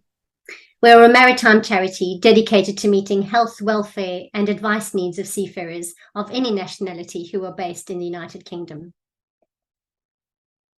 At SHS, we've been keeping seafarers to be fit to work at sea for more than 200 years. We know that working as a seafarer is one of the most challenging physical jobs there is, and the number of work-related injuries is high. And our message is one of preventative care, provision of services if needed, which leads to general improved health. We strive to empower seafarers to take care of their health by raising awareness of illnesses such as cancer, cardiovascular disease, musculoskeletal injuries. And we encourage healthy lifestyles and the need for regular routine health checks. And we do this by taking services to seafarers where it is possible. Our aim is to keep seafarers fit to work at sea and fit into retirement. And we provide holistic health and well-being support through free fast-track physiotherapy, through dental treatment and dental care, through health events, promoting healthy lifestyles, as well as seafarer health webinars and a range of online resources that is freely available to seafarers. Working at sea is a really physically challenging job, and so the number of work-related injuries is high. Time spent at sea means that it can be difficult to get treatment, and so the Seafarers Hospital Society supports free fast-track physiotherapy for working seafarers in the UK. This treatment can be accessed via our website for all of our physiotherapy network members, and all our physiotherapists are trained in holistic and preventative care of seafarers, and they understand the unique physical demands of working at sea. I would encourage people also to access those physiotherapists and those services as soon as possible after injury to avoid any chronic injuries developing. So in addition to these physiotherapy services, we also developed a range of exercise videos for seafarers. One of those, entitled Fit and Healthy at Sea, is available to seafarers who have access to OTG's Ocean Learning, and seafarers can also access the video free of charge directly via Ocean's self-service platform. In addition to this, we've also created 6 videos that are available on our website, produced by a physiotherapist, to demonstrate exercises designed to reduce seafarers' risk of developing common injuries that are associated with the demands of their very physical job. Oral health really matters too. And we know that seafarers have difficulty making and keeping appointments. And so our core message is one of prevention. Make sure that you are using good oral hygiene. Clean between your teeth using floss or interdental brushes. Reduce sugary intake or anything that can potentially be harmful to your mouths, such as smoking and the use of alcohol too. Cardiovascular disease. Now, heart disease is one of the UK's leading diseases, responsible for every 1 in 4 deaths.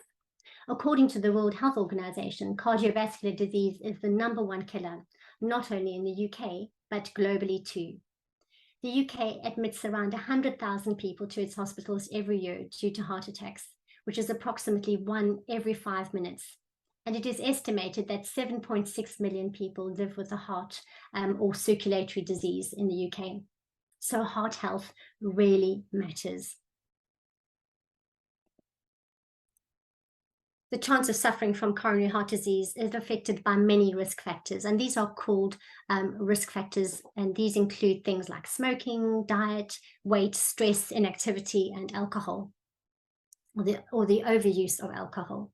But the good news is that death and illness from premature heart disease is largely preventable. If you follow a healthy diet, you avoid kind of processed foods, make sure that you have exercise. And seafarers will often say to us, but you know, we exercise a lot, our jobs are physically demanding. But this means actually taking regular exercise to build up your muscles and to actually ensure that those repetitive strains and things don't develop.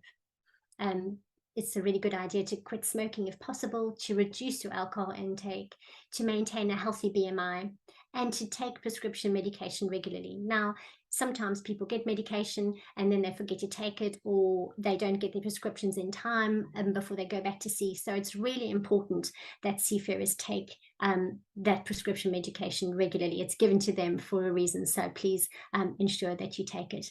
And also to attend health checks where possible, to kind of avoid injuries developing, or to ensure that things are picked up in the early stages as well. In terms of the health resources, our aim is to kind of provide as many resources to seafarers as possible to empower them to take care of their health where possible. And so we've produced a seafarer health consultation guide, and the aim of this guide is to steer both seafarers and health professionals through their encounters with one another in ways that improve outcomes and contribute to ensuring that both the general and special healthcare needs of seafarers are met. And there are 3 parts to this guide, one for seafarers, one for healthcare providers, and also another which contains sources of further information. And this is available to be downloaded free from our resources section on our website too.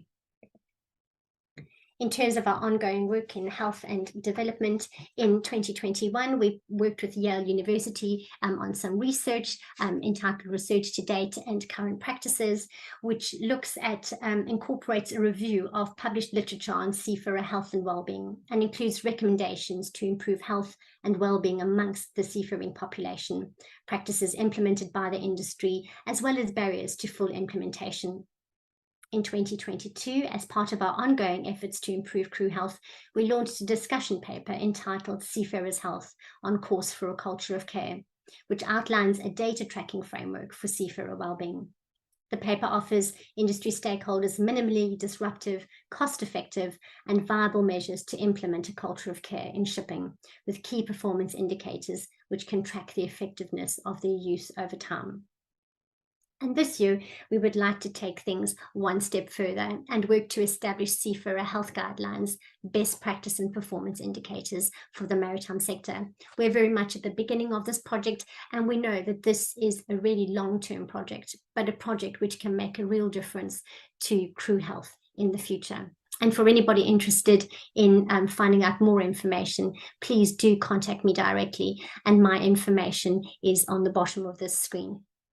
If you're interested in any of the programs that I've spoken about, or would like to find out any more information about our health projects and programs, please do feel free to contact me. Thank you very much for your time today.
Hello everyone, and welcome to a special panel of this year's Crew Welfare Week, an event organized by Safety for Sea.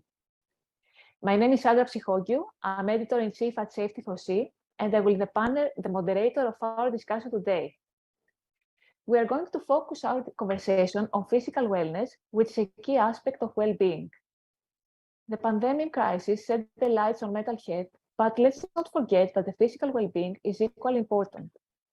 You know, there is a metaphor that refers to the body as a real home on Kepi that comes to highlight that our body is the only one we have throughout our entire life, and thus it is vital to fuel it properly and keep it well nourished and happy. In that regard, we would like to hear from our experts their thoughts on the topic, how to put physical wellness in the spotlight. So without further ado, let me first introduce our key experts in alphabetical order. We are happy to be joined by Captain Konstantinos Karavassilis, who is Regional Director of Loss Prevention at UK P&I Club. We are happy to have in our discussion today Kostas Katsouliaris, who is Senior Executive at North Standard. We are happy to be joined by Dr. William Mood, who is Global Loss Prevention Director and Senior Vice President at the American Club. We are happy to welcome Dr. Periklis Tsardis, who is Chief Medical Advisor at SeaMedCare. And last but not least, we are happy to hear perspectives from Sandra Welch, who is Chief Executive Officer at Seafarers Hospital Society. So welcome all. Feel free to share your thoughts on how to change both seafarers and industry's mindset on embracing a healthier lifestyle. So firstly, I would like to ask you, what should be the key priorities for a healthy living on board in the post-pandemic era? And let me start with Sandra, as always, ladies first. Sandra, your thoughts? Thank you very much, Sandra. It's good to be here today. And I'm a great believer that prevention is better than cure. So at SHS, our message is really about prevention, ensuring that seafarers take care of themselves. So we encourage seafarers to take care of their physical health and empower them to do so by creating videos and resources that are specifically designed for seafarers. Now, there are lots of resources out there on physical health for the general populace, but actually these are people who are working in a unique social environment, in a unique physical environment. And so our resources and things need to be directed for them. And also for seafarers, I'm a great believer that it's about creating healthy habits and not restrictions. And so in order to look after yourself, rather than thinking about restrictions on your life and your lifestyle, it's more about creating those healthy habits that have a really positive impact on your health in general. Thank you. Thank you, Sandra. Captain Kostas, your thoughts? Well, first of all, good afternoon to all. Thank you very much, Safety for Sea team, for giving me the opportunity to talk to you today, and especially for this very hot topic. I would be a little bit more practical than Sandra. I would say that what we need more on board, and what actually COVID-19 showed to us, is that we need to put the spotlight not only on the crew welfare as such, but to issues that accompany it. Let's say hygiene and sanitation, and we have to create stricter protocols for that. And of course, we have to educate our seafarers as far as vaccination and health screening are concerned. Of course, it goes without saying that what I'm going to say applies maybe to more modern vessels. Let's say that we have to improve the air quality on board. All those are aspects in our industry that actually they had not been taken good care of. And COVID-19 with this pandemic brought us in the spotlight. Of course, we need to enhance our systems, and I'm talking mainly as far as managers and operators are concerned, and owners, regarding emergency preparedness. And of course, we have to enhance and we have to create, let's say, systems as far as mental health and crew health are concerned. Let's say some relaxation techniques, recreational activities, etc. Thank you. Thank you, Kostas. William, your thoughts? Prosperity, everyone. Yeah, the American Club has had a PME program, pre-employment medical exam program, in place since 2003, almost 20 years now. 2004 actually became official. We take physical wellness very seriously.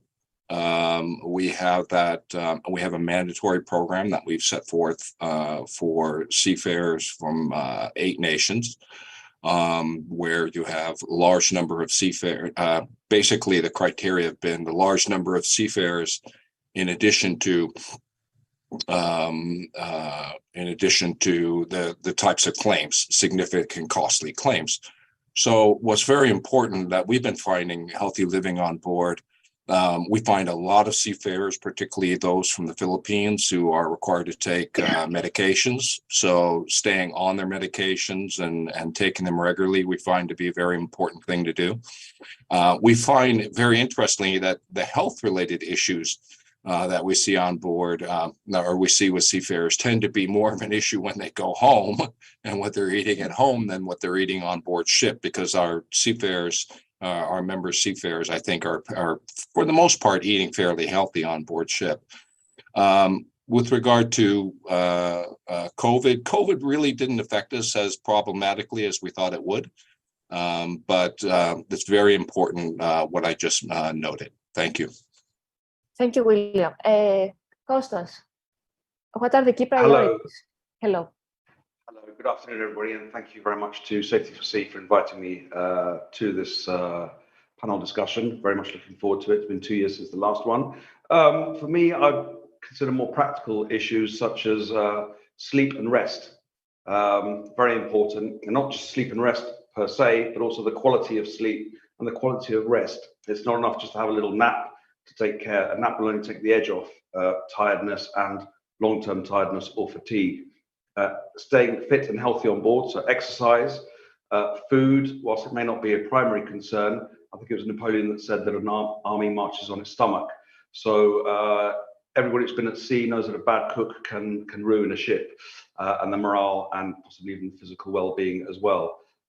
Post-pandemic, we've learned that obviously PPE, or personal protective equipment, and a fully stocked medicine chest are vital. I would also generally talk about raising awareness, both for ship management companies, all stakeholders across the board, whether it's ship management companies, ship owners, clubs such as ourselves, medical consultants, and the crew, so that everybody's aware of what life is like on board a ship in a confined space, long periods of time at sea, away from shore, and everything that goes along with it as well. Thank you. Thank you, Kostas. And Pericles, what are the key priorities? Good day to all of you, and thank you for the invitation. As far as the immediate key priority in the post-pandemic area, I would say that there should be an increased alertness on board when seafarers present with flu-like syndromes. So we should not forget COVID-19. They should immediately be isolated and tested. Now, as far as for the rest of the key priorities, there are the well-known ones concerning exercise and health food and sleeping and keeping in contact with their families and homes and exercising.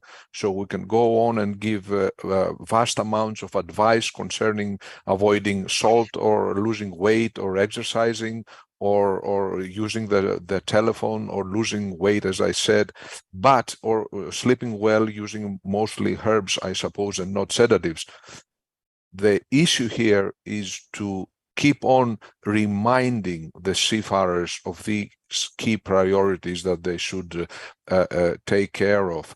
It's not a matter of saying it once and then forgetting about it. We should be launching campaigns again and again with bulletins, video sessions, Zooms like these ones, in order for these key priorities to become a second nature to the seafarer. Thank you. Absolutely. Thank you, Pericles. Now, moving on with my next question. What are the key risk factors, problems of seafarers' physical health on board? Have you noticed any alarming trends for your data, statistics, analysis? I will start this time with Captain Kostas. Well, being on board, your lifestyle, let's say, is sedentary. So, you do awkward moves. Sometimes you need to lift things, especially for the bridge personnel, they either stand up the whole time of their watch or they're sitting down. So, and those things do actually have effects in your body. So, of course, so we see, let's say, not injuries of that kind, but we often see illnesses deriving from this kind, especially musculoskeletal ones. And of course, as my good friend Kostas mentioned, sleeping disorders that happen on board. Our job, because I still consider myself a seafarer, no matter if I have left the sea 15 years ago almost. Our job is stressful, is demanding, and sometimes the quality of the sleep we have on board is not the one appropriate for what we have to deal. And of course, we need, in ancient Greek, we used to say nous υγιείς and soma dies. That means, along with good physical health comes mental health. So the mental health issue is something that needs to be addressed more. Thank you, Captain Kostas. William, what is your input? Yeah, we historically, we found basically that when it comes to physical health, besides the issues with rest, of course, which create all kinds of can create, or a lack of proper rest can create some issues. We find when it comes to actually, what they eat, basically it boils down to three things: too much fat, too much sugar, too much salt. Something that I think that we all deal with. I try to control those things for my own health, and I'm sure everyone on the panel, as well as listeners, do the same. But as it relates to matters such as mental health, we struggle with mental health for some time with regard to our pre-employment medical exams. We really, we've only found through the years a handful of cases that we were able to capture at the pre-employment medical exam stage of problems where we see there's an issue. And usually when that happens is something which is fairly recent, acute family issues, family health problems, something to that effect. So we basically took it out of our pre-employment medical exam program. And we try to focus now on other ways in which to really try to address mental health, like guidance and the like. We're preparing a new guidance that we hope to have ready in the forthcoming months. But that's basically what we see. Okay, thank you, William. Kostas. The key risk factors, I think, as I was saying earlier, we have to be aware of what a ship is. It's not the same as the environment that we are in. So we go to our office every morning, we do our work, and then we go home at the end of our day. If we're in a factory, again, at the end of our shift. Seafarers don't. I mean, they go back to their cabin, they go to the mess room after the end of their shift. They're still in their work environment. They're away from shore for effectively sometimes long periods of time. So many of the risk factors are obviously, number one, what is a ship? It's not an ordinary environment. Secondly, the type of ship, whether it's a tanker, bulk carrier, LNG carrier, LPG, passenger ship, all have different factors at play here. The type of cargo that's being carried, cargo and or passengers, and also the areas the ship trades in, ports and coastal areas. All of this we became very much aware of during COVID, with different states' reactions to COVID. So as I've said, there is that, and there's also the underlying issues of mental health, which has already been mentioned by the prior panelists. And I would again stress fatigue. It's always been there. It was classed as being a ticking time bomb before the pandemic, and I think it's only become worse. There is more awareness. So generally as an industry, I think we are becoming better through publications, through panel discussions like the present ones, through bulletins by all stakeholders involved, and poster campaigns and the like. Thank you. Pericles, from your perspective, what are the key risk factors? Definitely a medical perspective. Based on our experience of and statistical analysis of our results of over 8 years of managing medical issues on board, we have found that there are 3 or 4 medical conditions that are seen with increasing frequency. That is hypertension, back pain, hemorrhoidal problems, and renal colic, that is kidney stones. So apart from trying to deal with them and apart from giving advice such as avoid dehydration or constipation or lose weight or avoid salt and so forth, what we came to recognize is a lack of appropriate and sufficient medication on board. So this medication is, of course, directed by the medical chest and the medical inventory according to flag regulations. Our advice is that this medical chest should be revisited and revised according to present and current needs of the ships. Thank you. Thank you. Sandra. Thanks very much. And I'm in agreement with all my colleagues who've spoken now. And our focus really is in 3 key areas. We're looking at kind of cardiovascular health disease. According to the World Health Organization, heart disease is one of the largest killers globally. And of course, cardiovascular disease is as common in seafarers as it is for the general population.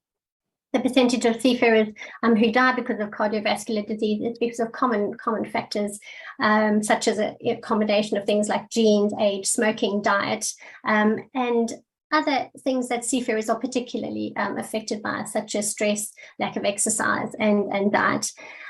Within the minimum kind of crew working on board, we see lots of multitasking happening and a lack of leisure and recreation and really high stress levels, particularly at critical times on the ship, which is a leading cause, we believe, for cardiovascular disease. Musculoskeletal disease, due to the nature of their work, we see seafarers in static positions for long periods of time. There's the repetitive strain injuries from bending and lifting and all of those kind of things. And also the shift patterns means that seafarers don't really have the time available to them to actually do the exercises. So even though there are many ships and modern ships who have gyms that are really good, seafarers don't really have the time or probably the inclination after a long day at work to actually go to those gyms. So it's about encouraging seafarers to actually take on new habits and healthy habits.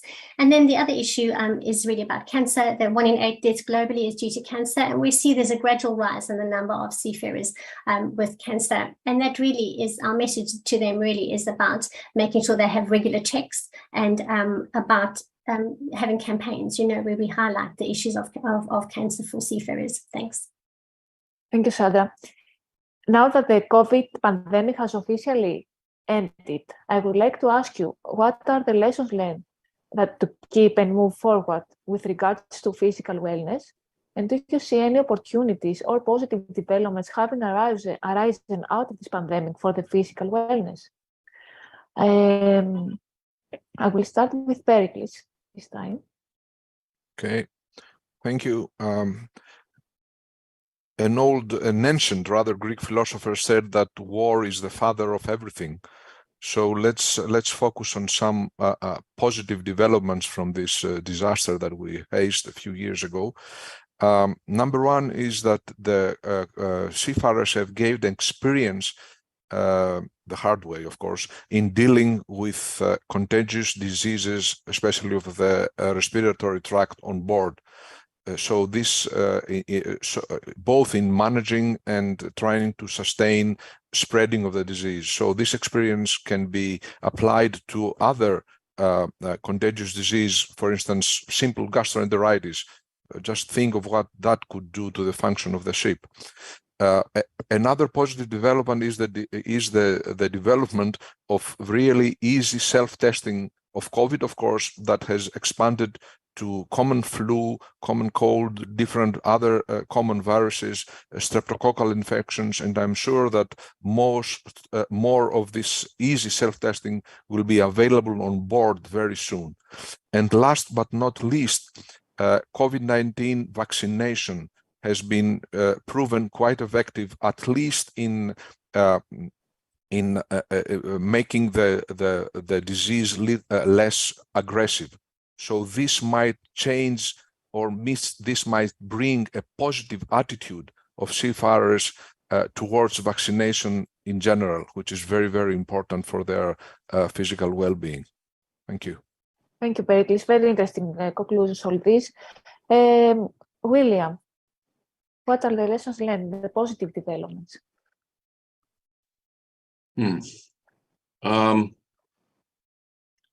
I think what's really important and what we really try to focus our attention on, and the positive things that we try to focus attention on, that for physical wellness, are to manage any particular conditions that you may have, pre-existing conditions on board ship.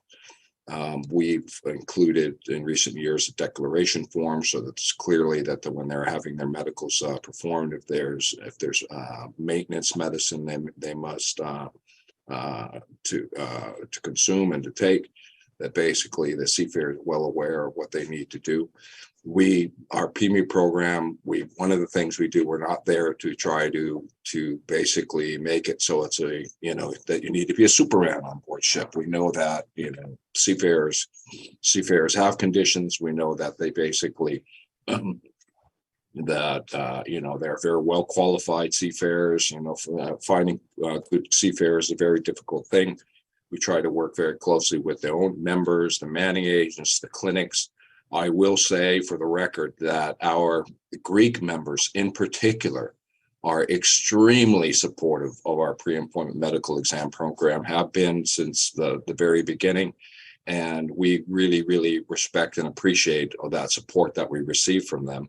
But we're moving on. The Ukrainian situation has created some issues for us, but we're working hard to make sure those things are dealt with.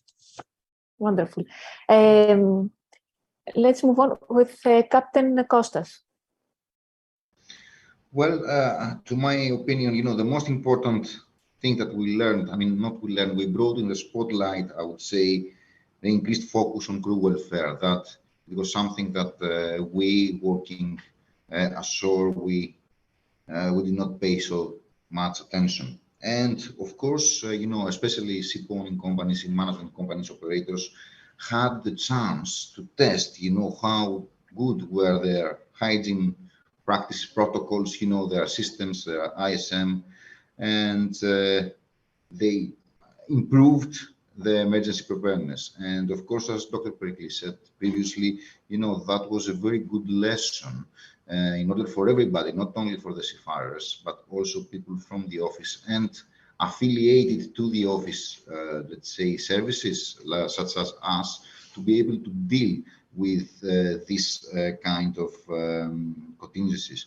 Now, yes, we all learned, unfortunately, in the hard way, and unfortunately, the harder way the crew members did have. But still, I think that now, until the next one that will come, out of the blue, we are ready to, not ready, but we are better prepared, I would say, to deal with those kinds of situations. Thank you, Captain Kostas. Sandra, what are your thoughts? Thanks, Sandra. Yeah, I think during the pandemic, many ship owners became really proactive in supporting seafarers' well-being, and this has continued in the main.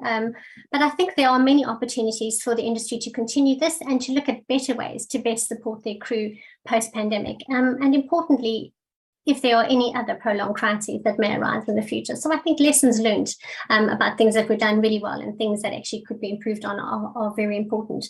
But I think there are things to do with targeted disease prevention, such as dental health, diabetes, high blood pressure and cancers, and then also to look at the reduction of kind of communicable diseases, such as respiratory diseases like flu, COVID-19, infectious gastrointestinal illnesses, and as well as sexually transmitted diseases. But I also think establishing some healthcare KPIs that the industry kind of take on board would be a good starting point for us as well. The KPIs originally developed by Intermanager and then that are now promoted by BIMCO have really gained currency. And I'm wondering if these could be developed really to include criteria for crew healthcare, because I think that would have a really positive impact as well. So, where companies have a level of accountability to actually make those changes and kind of have those KPIs as a benchmarking for the work that they're doing in crew welfare. Thank you, Sandra. This would be very important. And Kostas, your input? Well, one of the key lessons learned was that collaboration works and collaboration is effective. So lessons learned, absolutely. North of England, as it then was, had a dashboard looking at the risk factors, the ports and areas of the world where COVID was prevalent. This was in conjunction with Johns Hopkins University in the United States, talking about live cases, ongoing cases, and so on and so forth, which was happily shared after a short period of time with the whole international group of P&I clubs. We know, for instance, I think because of the pandemic, this was probably the first time in recent history, if not general history, where all the big pharmaceutical companies happily shared information towards one purpose, which was coming out with a vaccine as quick as possible and an effective vaccine. Following on from that, I would also say that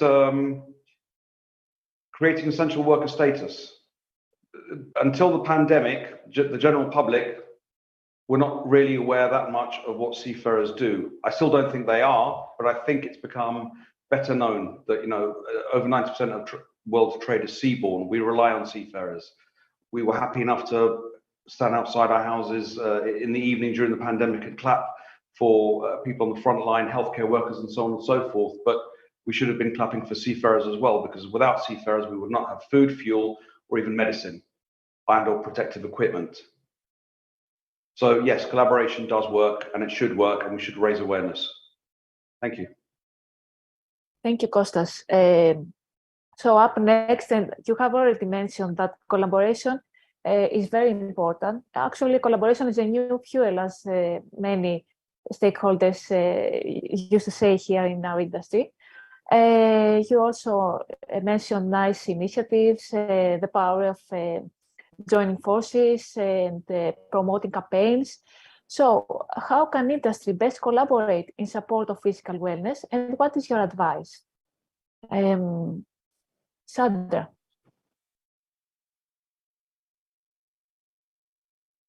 Can you hear me, Sandra? Sorry, I was having trouble muting myself there.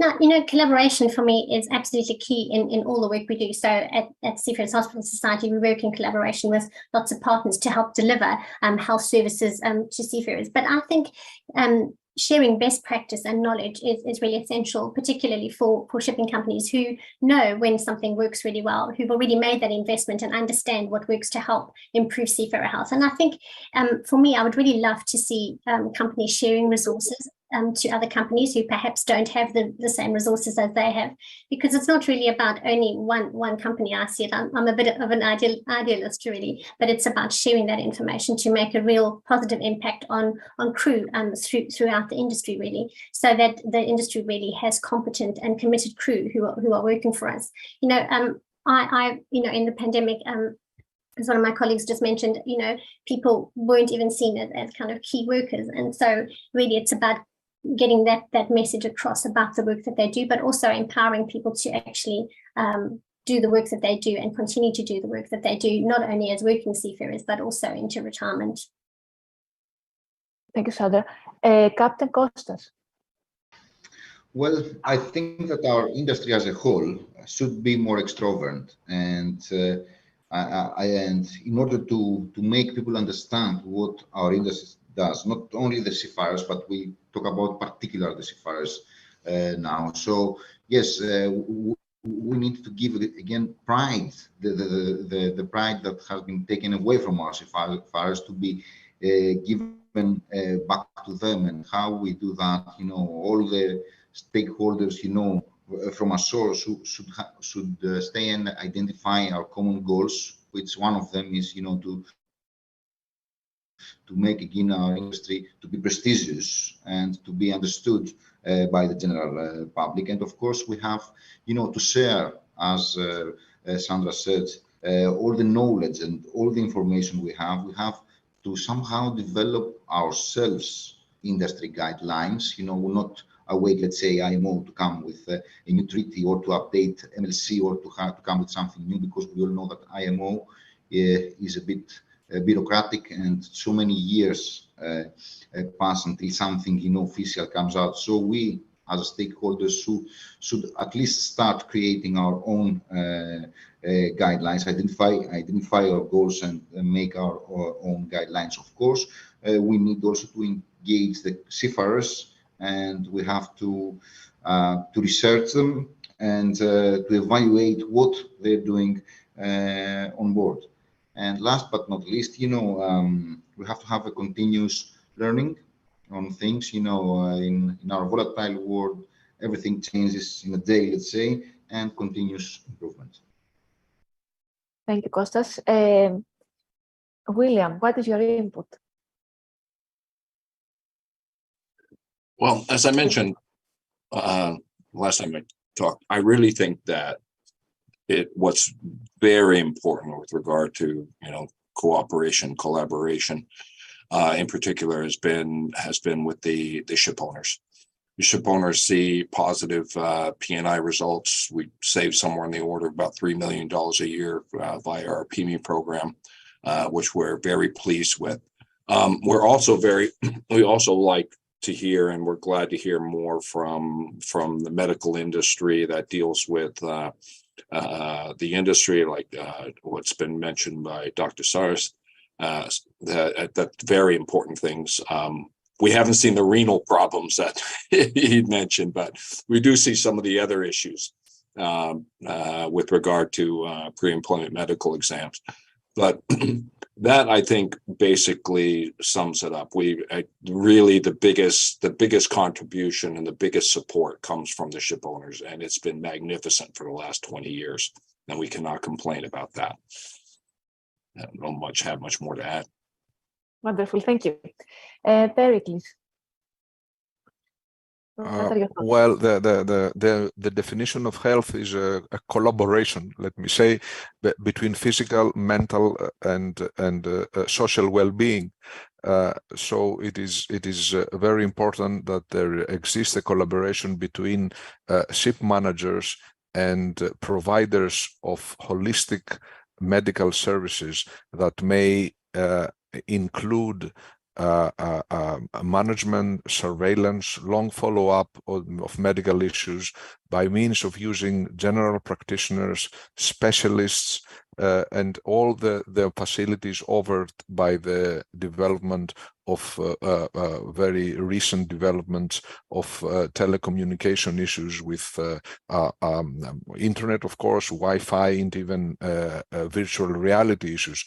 And these services may include, as mentioned twice so far by William, the great necessity of the PEME's results, and we offer a re-evaluation of these results in order to bring out pre-existing conditions that might cause medical incidents on board. And the main goal of this cooperation or collaboration would be to offer a medical management, a medical care on board as close as possible to the medical care that we have when we are ashore. Thank you. Thank you. And Kostas? This follows on from the previous question that was raised, where I talked about collaboration generally and how it does work. I've talked about raising awareness. Awareness is there. We just need to increase awareness to people beyond the scope. Ship owners, our members, as it were, for P&I clubs, and medical professionals, especially medical maritime professionals or maritime medical professionals, we're fully aware. We don't need any more awareness generally. It's more other stakeholders, other people in the industry, whether it's charterers, traders, more importantly, port authorities, must be aware of what seafarers have to go through in their daily life, what it's like being on a long voyage, sometimes during bad weather without sufficient rest, fatigued, being on standby, waiting for a berth, and suddenly to have an official come on board demanding 100 pieces of paperwork when the crew are tired, fatigued. During the pandemic, it became painfully aware during some draconian measures undertaken by some port authorities with severe lockdowns. It did not help what was happening on board the ship. I know they were trying to protect their own public health of their own citizens. However, trade relies on ships and therefore seafarers. So anything we can do to press other people, other stakeholders beyond ship owners, marine insurers, medical professionals, and so on and so forth, governments, port authorities, is for the good and needs to be increased upon. Because without, to quote my friend Maria Dixon, no seafarers equals no ships equals no shopping. That's absolutely true. Thank you, Kostas. Now, let me ask you one favorite question here at Safety for Sea. If you could change one thing that would have immediate or profound impact on physical wellness at sea, what this would be and why? Captain Kostas, what would you change? Yes, there are many things that could change, but I will not mention them. I will not number them, but I will stick only to the, we have to encourage, and we have, to encourage, let's say, culture of wellness. We have to educate seafarers. The seafarers, they go to so many, they attend so many seminars, webinars, as far as their job as such, let's say radars or, parametric rolling as far as container ships are concerned, or engineers going, and they enhance their knowledge on engines or other mechanical things. And nevertheless, we tend to ignore the wellness. So,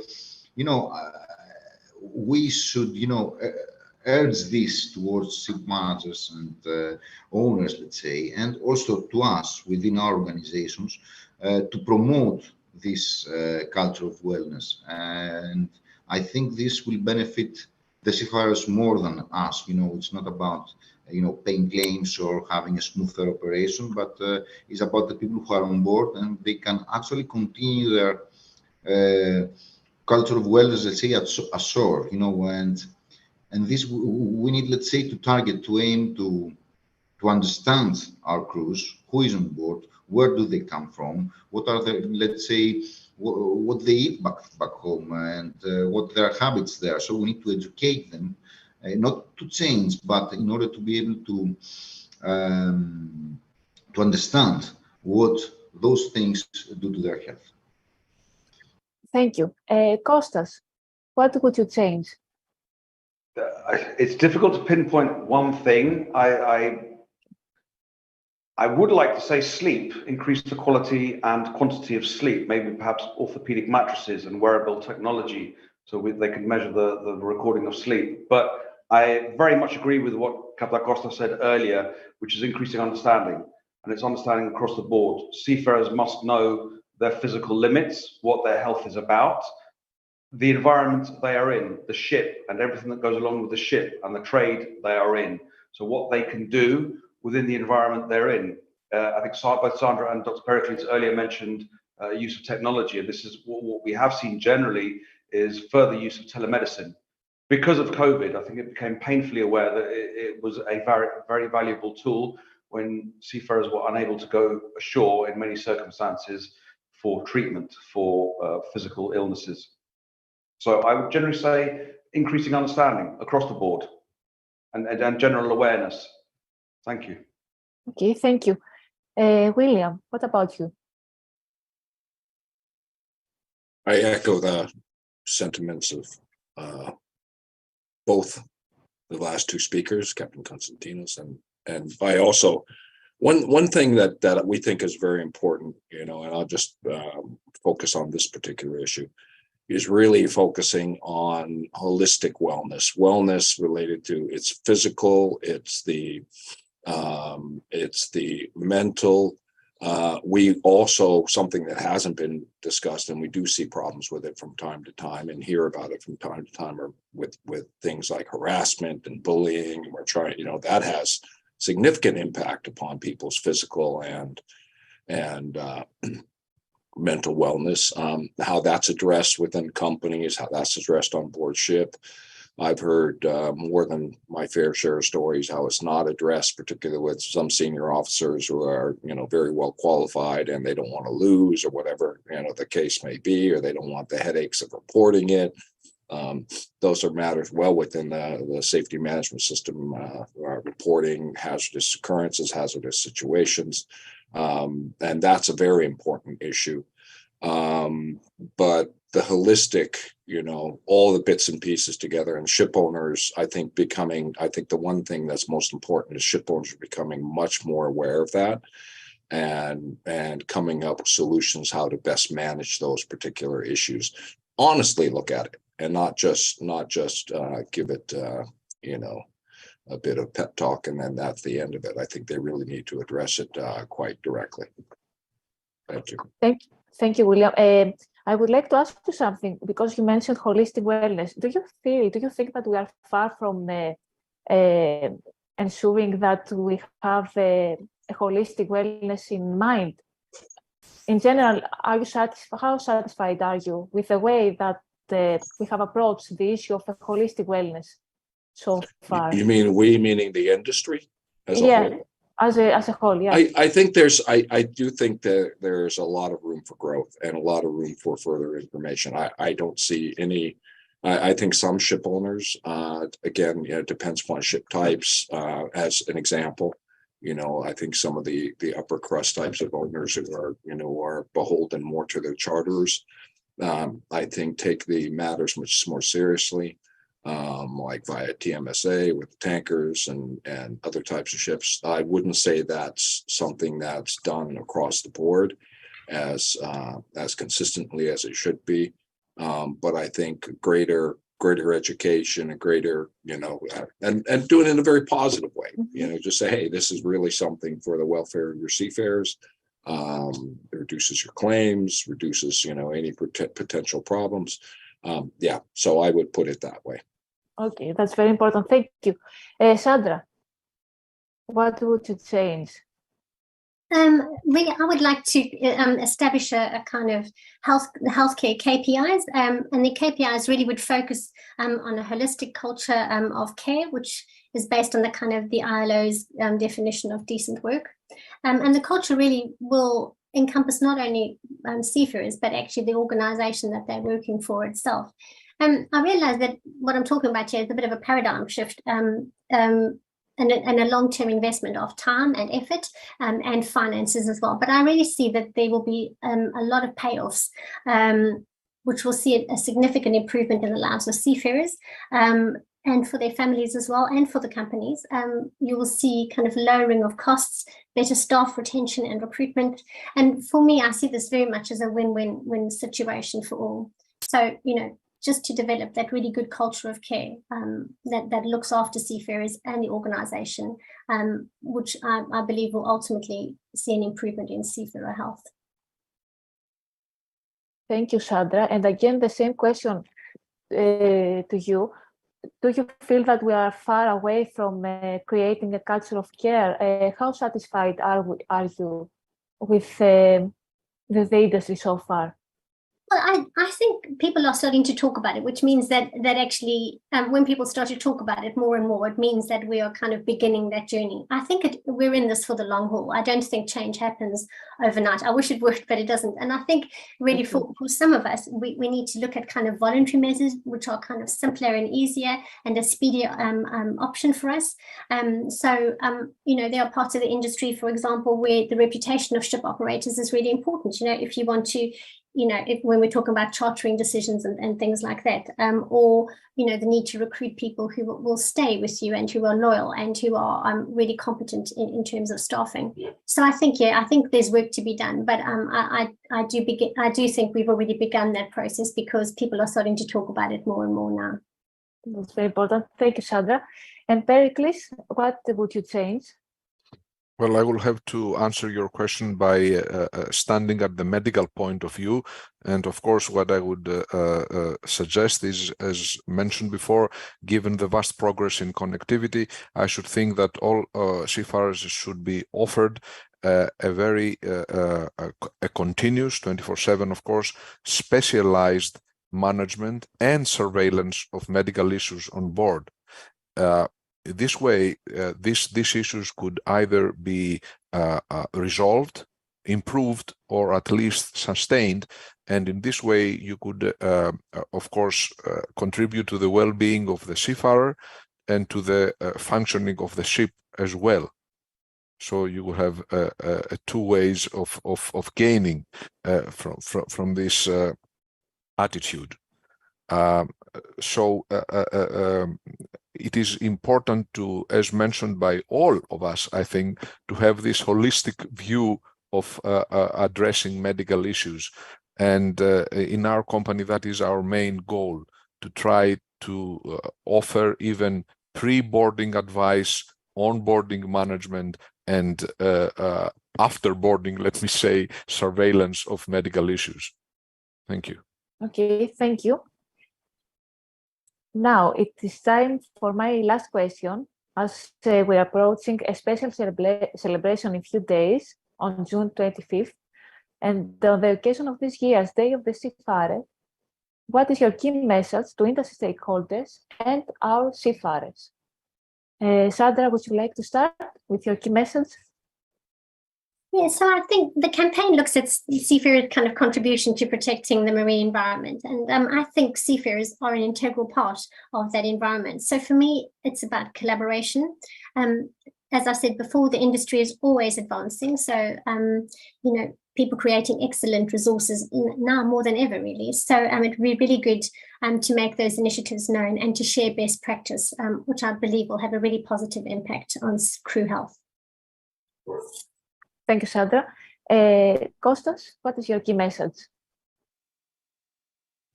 Number one, they are not alone. We're all keenly aware of the jobs they do, the difficulty, so the difficult environment they're in, difficult job they've been doing, the difficulties of the pandemic. We must be keenly aware of what they went through, both their effect on fatigue, physical health, and unfortunately mental health, which I think we're only just now beginning to come up to the surface again. We only have to mention Mission to Seafarers' recent happiness index. It took a downward turn again, unfortunately. That aside, that they are essential workers. As I said before, to quote Maria Dixon, no shipping equals no shopping. No seafarers equals no shipping equals no shopping. To quote an ancient Greek, I think it was Sophocles in Oedipus Rex, a ship without sailors is like a castle without soldiers to defend it. It's worthless. We're not yet at the stage of automated shipping. And to try and impress upon not just stakeholders, but the world in general of their status and why they're important to world trade and the global economy. As I said, during the pandemic, they were there giving us our raw materials as well as a PPE, the personal protective equipment. They should be given special status when it comes to airports and generally ports. I know one of the airlines, I can't remember which at this point in time, and airports have created a special lane for seafarers when they're going through. So anything to raise awareness and just increase awareness is all to the good. Thank you, Kostas. Thank you for highlighting how important role our seafarers play as a key workers and that they are not alone, as you mentioned in the beginning. Pericles, what is your key message? Well, my message to the shipping industry would be to repeat, if you allow me, paraphrasing a little bit, the motto of our company, which is take care of your company's most valuable asset, the seafarer. And as to the seafarers themselves, I would encourage them to consider their shipping company and their vessel as their second home. Thank you. Thank you very much. Captain Kostas, what is your key message? Well, I would say 3 words: appreciation, support, and resilience. And this interacts among, both, shore-based stakeholders and seafarers. And of course, be more specific as far as stakeholders are concerned. I think that they are in, let's say, in the right path. And you can see also that the MSA 2.0 have introduced certain, let's say, checklists as far as well-being on board is concerned. And of course, stakeholders, they have to take care of their crew members, and they have to, let's say, pay attention to the soft skills of their crew members. They should employ people on board, not only due to their knowledge how to, let's say, to take the vessel from A to B safely. This is done nowadays. I mean, yes, 20, 30, 40 years ago, going from A to B may have been a challenge. Nowadays, this challenge is not there that much. It is still there, but I think that nowadays, with the technology at hand, we don't have those issues so often. So I think that they should put their efforts to actually train their crew members, especially for their soft skills, because if they have good leaders on board, it's not only for the mental health, but also a good leader can give the good example as far as the physical wellness is there. Of course, for the seafarers, very important for them, they have to be proud of their work, and they have to embrace physical and mental wellness culture. And of course, as Costa said, they have to reach out for help if needed, and they have to appreciate and realize that they are not alone. That's true, and very interesting what you mentioned, that we need to train on soft skills as decarbonization and new technologies are coming on board. So everything now is changing. Thank you, Captain Kostas. And William, what is your key message? Well, I'll also remind everybody of the statement that was made kind of famous by Admiral Metropolis, that without shipping, half the world would starve and the other half would actually freeze to death. And it's a bit of an extreme comment, but it's fairly true in many cases. I think it's I think the challenges for seafarers ahead of us leaves a lot to, there's a lot of stressors which are out there. Decarbonization is going to be a big stressor. One of the issues that we've seen with our ship owner members who remind us, to tell us, hey, we know all these new requirements are coming for decarbonization and everything environmental, but that's sucking all the oxygen out of the room.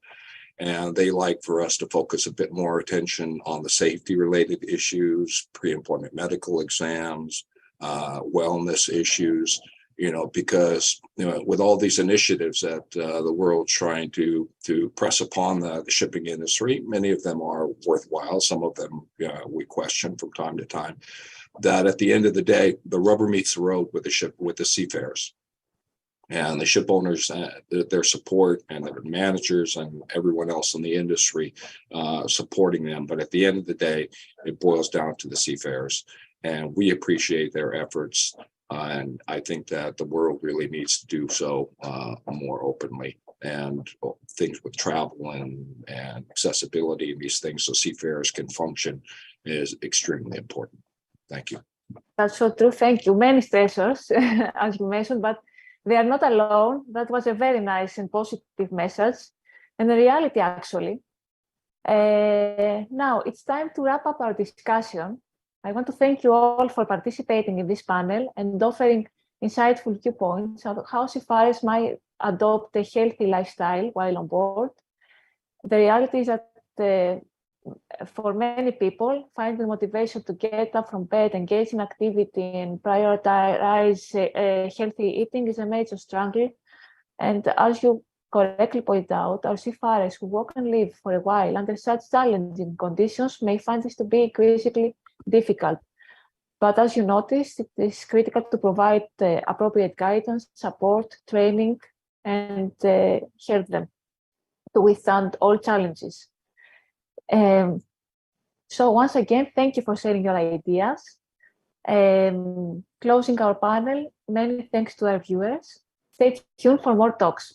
So thank you very much. Thank you. Thank you. Thank you.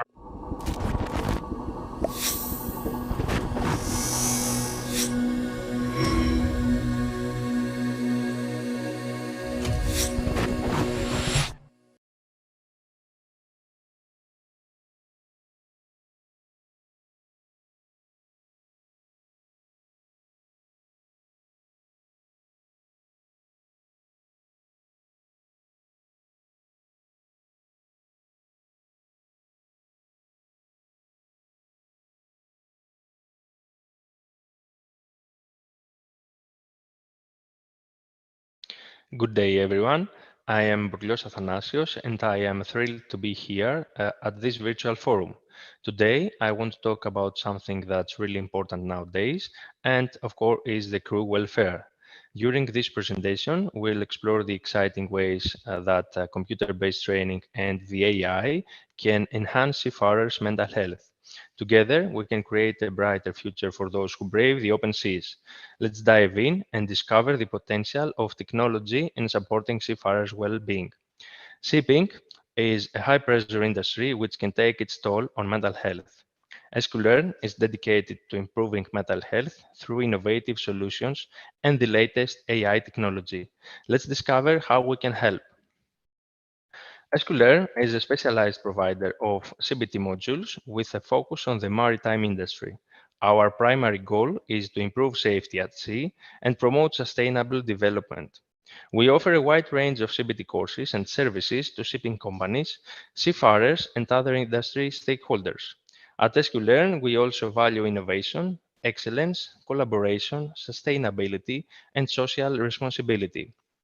Founded in 2006, SQLearn has quickly gained recognition as a leading provider of learning services in the maritime industry, consisting of maritime experts, e-learning specialists, and software developers who work together to create innovative solutions that meet the needs of our clients, who vary from small ship operators to major shipping companies, and our solutions are used by seafarers all around the world. Mental health is a growing concern in the maritime industry, with many seafarers facing unique challenges that can lead to psychological distress and other mental health issues. One of the main contributors to this problem is the isolation and loneliness that many seafarers experience while at sea for extended periods of time, as you may also all of you know. This can lead to feelings of depressions, and seafarers often face long work hours and high levels of stress, which can exacerbate existing mental health conditions or trigger the onset of new ones. Another contributing factor to mental health issues in the maritime industry is a lack of access to appropriate treatment and support. Seafarers may be hesitant to seek help due to stigma around mental health or fear of losing their job. Even when they are able to access care, they may face logistical challenges, such as limited medical facilities on board the ships or difficulties finding qualified mental health professionals in the port of destination. This means that many seafarers are left without adequate resources to manage their mental health needs, resulting in ongoing suffering and potentially putting themselves and others at risk while working at sea. Fortunately, there are a number of solutions being developed to address mental health issues in the maritime industry. One approach is to increase awareness and education around mental health through training programs and other resources. These can help reduce stigma around mental illness and encourage seafarers to seek help when they need it. Additionally, some companies are implementing wellness programs that focus on providing access to confidential counseling services and promoting healthy lifestyle habits like exercise, nutrition, and mindfulness. Another solution is to improve access to mental health care for the seafarers. This can be done through telemedicine services, for example, that allow seafarers to connect with qualified medical professionals remotely while they are even at sea. Additionally, some ports are developing dedicated mental health facilities or partnering with local organizations to provide counseling services for the seafarers.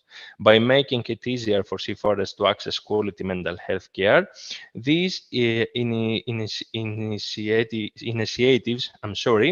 can help reduce the incidence of mental illness among maritime workers and improve overall well-being at sea. SQLearn has created a novel training program to tackle mental health issues that seafarers often face. Investing in training is an essential part of achieving safe journeys, as mentally healthy and resilient workers tend to avoid incidents and accidents, which in turn benefits maritime companies. Training can help seafarers to ensure they are well prepared for some of the challenges that they may face. If mental health is no longer considered as a taboo, they will be more comfortable seeking help and talking about their problems. Another important factor is that seafarers and senior staff will be equipped with the skills needed to effectively respond to concern on board or within their company. SQLearn provides a library of CBT modules available under the Mental Health and Resilience Training Program. The aim of these courses is the improvement of the crew's capacity to successfully deal with stressful personal or professional challenges and take effective decisions, as well as to start having conversations around mental health and start building understanding.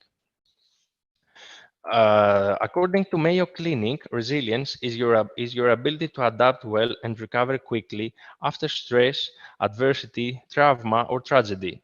If you have a resilient disposition, you are better able to maintain poise and a healthy level of physical and psychological wellness in the face of life changes.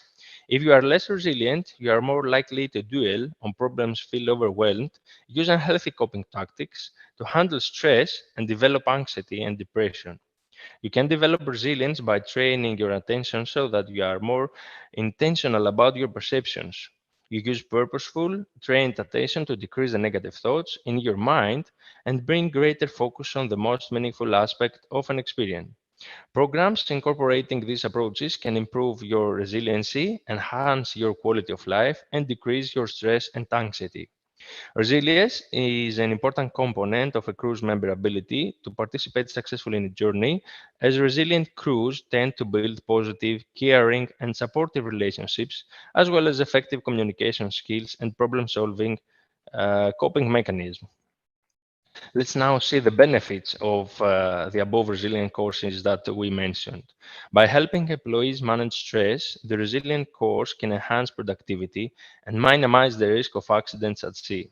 Effective communication skills and teamwork are key to success in the shipping industry. The resilience course can help develop these skills, leading to better collaboration, trust, and mutual support among team members. These courses can help employees improve their mental health and well-being, leading to greater job satisfaction, motivation, and engagement. In addition, next, we will find the contents of the mental health modules. The first module aims to help individuals understand that we all have a state of mental health and that it is something that we can manage with tools and resources. The module outlines the connection between physical and mental health and how our health changes and can be influenced. It also emphasizes the importance of reducing stigma and making mental health a subject that we are happy to talk about. The second module emphasizes that we don't have to deal with mental health issues alone and that we are various support structures that can help boost our mental well-being. The three support structures can help you improve your mental well-being at sea, and personal support systems, company support systems, or even seafaring charities. The third module aims to help individuals recognize that we can all help each other at the human level, feel confident to ask our colleagues if they are okay, and understand that using Call Act is a structured way to open a conversation and support colleagues. The module also emphasizes the importance of being aware of the help available to support colleagues and taking care of oneself. The last module, the fourth module, aims to help individuals identify ways to positively improve their working environment, recognize what they can control and influence within their environments, and understand the importance of reducing stigma and making mental health a subject that we are happy to talk about. Finally, we are thrilled to announce the launch of a state-of-the-art AI assistant, a cutting-edge addition to our computer-based training courses, the Captain. Captain is maritime training AI assistant that uses natural language processing to answer trainees' questions, provide feedback, and discuss various topics. The AI assistant facilitates group discussions or collaborative activities by providing prompts or asking questions to encourage trainees to participate and share their knowledge with each other. This would help create a more engaging and interactive learning experience for trainees. The benefits of the new AI tool, the Captain, are the instant response to the system, the interactive learning environment, the availability of 24/7, of course, the multi-language support, and finally, the user-friendly interface. In conclusion, by leveraging the power of computer-based training and artificial intelligence, we can prioritize and support the mental health of seafarers.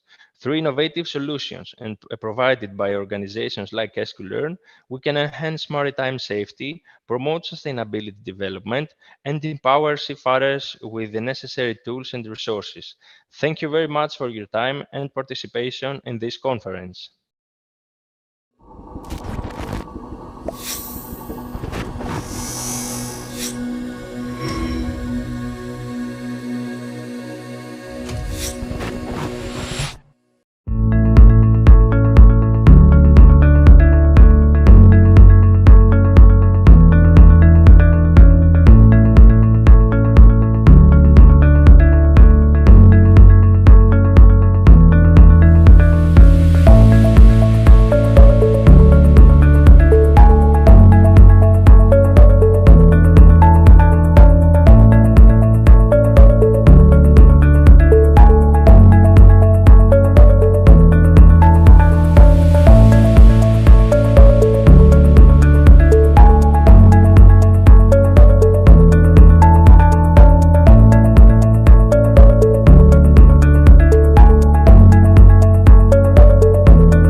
Good day, everyone.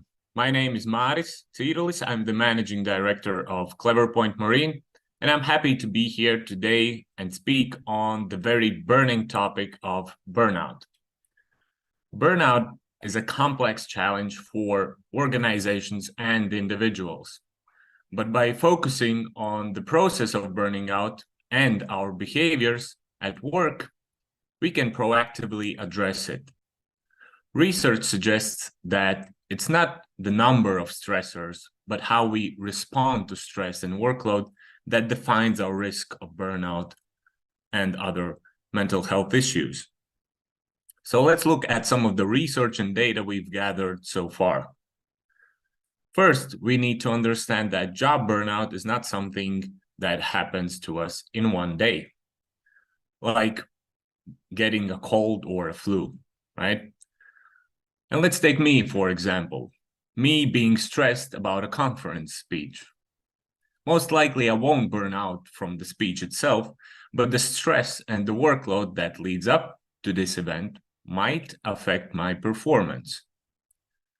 So the whole experience leading up to this moment involved similar mental effort and stress, purely because of my mindset of thinking harder and working harder to achieve better results. The question remains, is such working style sustainable? And unfortunately, this mindset perfectly fits somewhere along the lines of burnout. And again, burnout is an experience rather than a one-time event.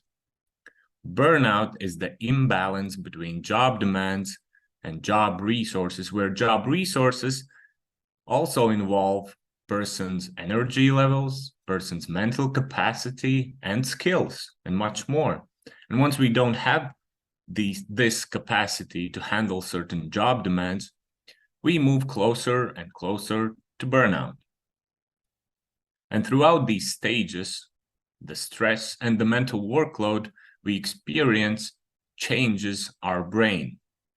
It literally rewires our brain and affects our thinking, our memory, attention, emotions, and a lot more, reducing our individual resources even more and even further. So let's look at some numbers now.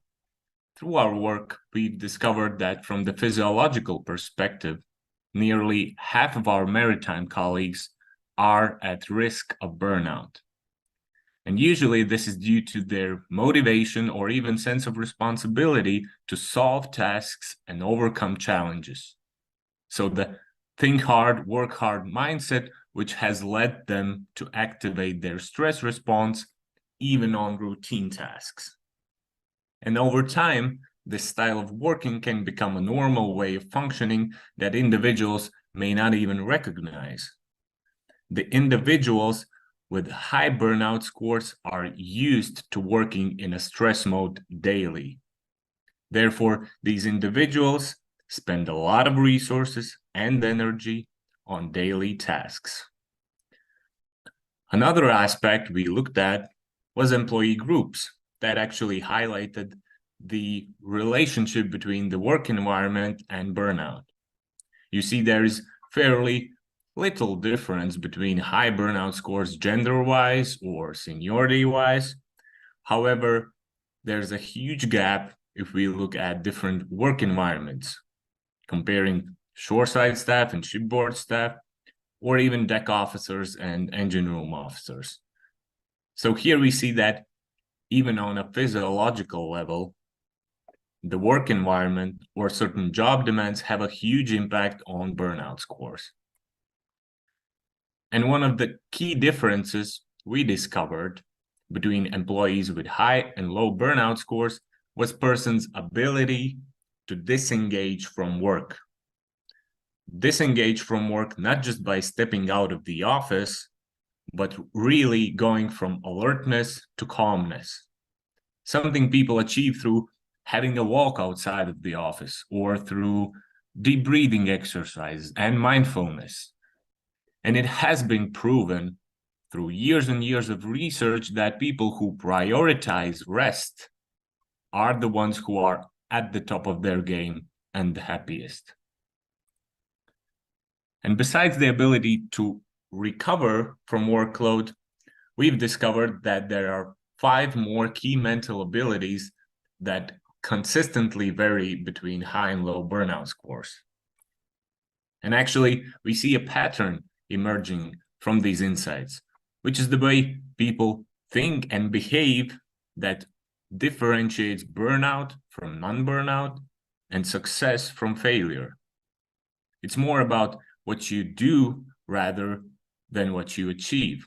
And we need more clarity on this, more clarity in terms of goal setting, not only thinking about what we want to achieve, but how can we achieve it, where we want to go with it, and most importantly, how we want to feel about it.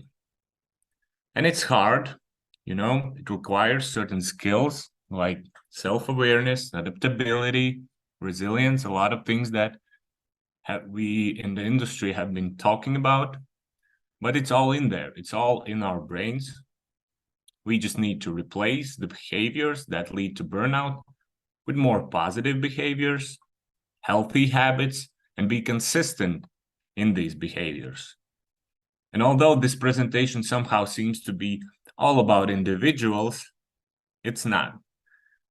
Because employers play a crucial role in creating an environment that supports and promotes positive behaviors.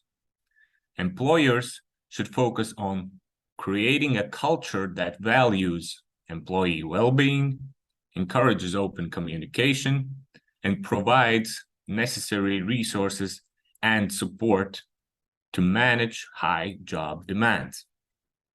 But how do you create culture? You know, it's an extremely challenging task, I think. Culture is big, culture is complex, and mostly invisible. However, experienced experts believe that focusing on specific behaviors offers a more practical route, since behaviors are the most visible and concrete elements that represent culture. Let's take a shipboard situation, for example. If a crew member is not wearing a safety helmet while working on board or on deck or in the engine room, it's an unsafe behavior by the employee. However, if all of the crew is not wearing a safety helmet during their work, it's an unsafe culture, right? So burnout prevention doesn't mean just solving a math problem. It requires positive leadership, which will help to steer the ship. Leaders that should be evaluated not only on the results, but how they achieve them, taking work behavior as seriously as skills, and in hand providing a positive example for others to follow. And you know, it's not a success formula, obviously, but it works for me. If I cannot think clearly, I take a break. If I cannot work thoughtfully, I simply reflect through self-awareness and see how can I adapt. If I see my team is not thinking clearly, we all take a break. If I see that the team is underperforming, we simply reflect on what are the setbacks and how can we improve. But to develop clarity, you need energy, and energy is like an oxygen, you know? The closer we are to burnout, the less oxygen we have. But we need to breathe. Our brain, our bodies need oxygen. We need to breathe. We need energy to generate better results. So look around you. Look at the places, people, and activities that surround you in your work. And think, is this something that generates energy for me, for others, or the other way around? And once we look at occupations and what people do, we can actually create an environment that creates energy and mitigates the direction of burnout. Thank you for your attention and happy International Seafarer Day, everyone.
Dear all, I hope you are all doing well and thanks for joining my presentation. Also, thank you Safety for Sea for organizing this event. The focus of today's discussion will be the mental well-being of our seafarers. Let us delve into this important topic and explore ways to ensure the protection and support of our valued seafaring community. So let's commence the presentation. First, please allow me to introduce myself.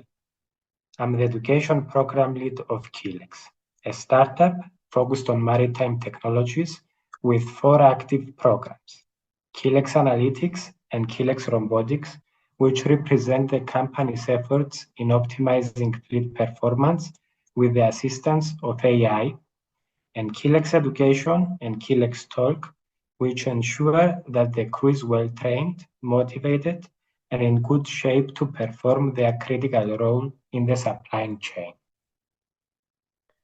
In the next 12 minutes, I will be covering 3 interconnected topics.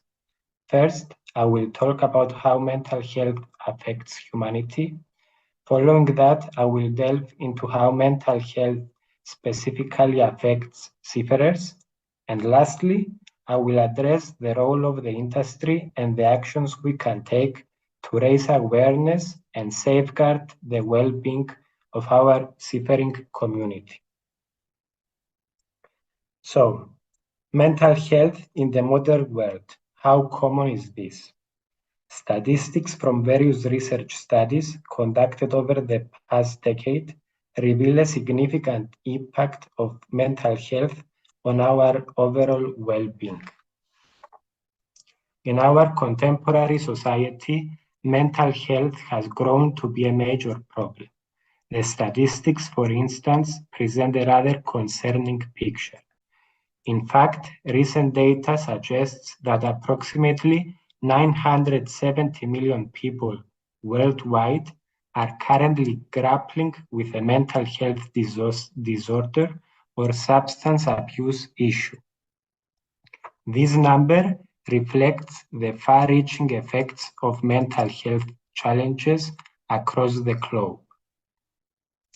Further, anxiety seems to be the most widespread mental disorder around the world. It affects a staggering of 284 million individuals, making it one of the most experienced mental health conditions today. Anxiety can manifest in various forms, ranging from generalized anxiety disorder to panic disorder, phobias, and social anxiety disorder. Additionally, according to researchers, estimates mental health issues are to blame for 14.3% of all fatalities worldwide. To put it into perspective, this translates to about 8 million deaths annually that can be linked to factors related to mental health. These figures highlight the critical need for increased awareness, support, and access to mental health services to ensure better outcomes for individuals worldwide. Further to this slide, I will analyze specifically the mental health of our seafarers. The findings of several research studies have highlighted 2 significant themes in this regard. Firstly, it was revealed that stress, depressive symptoms, and burnout have been prevalent among seafarers for many years. Secondly, factors related to mental health and psychological issues among seafarers could be categorized into individual and work environmental factors. Individual factors that were identified included seafaring experience, age, health status, and resilience. Seafarers with longer experience reported lower stress levels, while older seafarers were more likely to experience psycho-emotional strain. Numerous mental health issues were linked to insufficient sleep, a high body mass index, and diabetes. On the other hand, dispositional resilience, and psychological capital were identified as protective factors. By this, we mean the ability to bounce back following adversity or failure.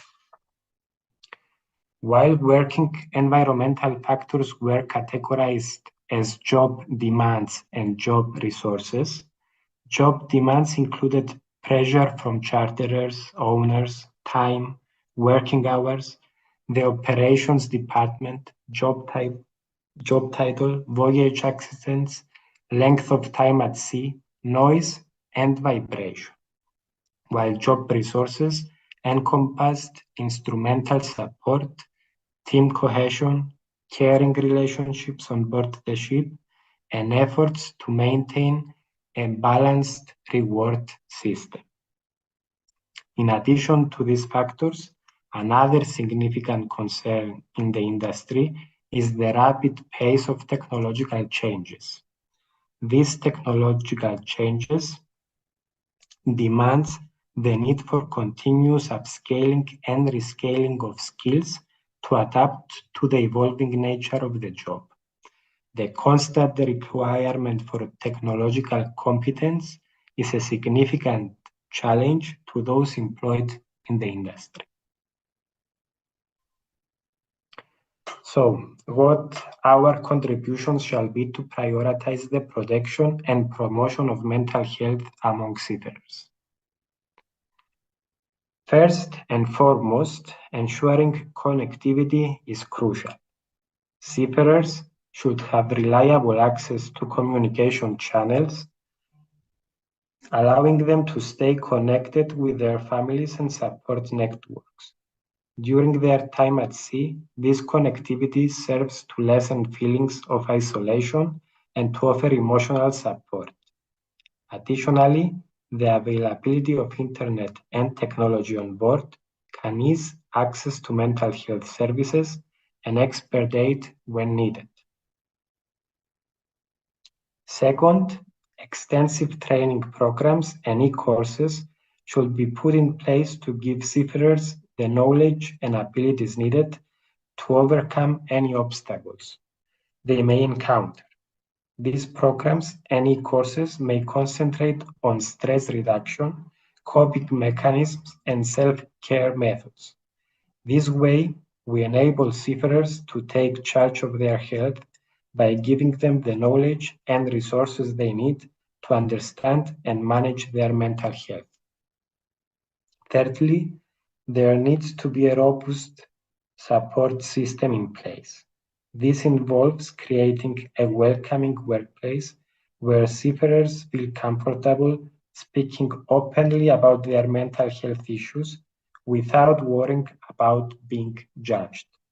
Leaders and managers on board should receive training to spot warning indications of distress and, if necessary, to offer appropriate support or make referrals to mental health professionals. Fourthly, it's important to raise awareness about mental health.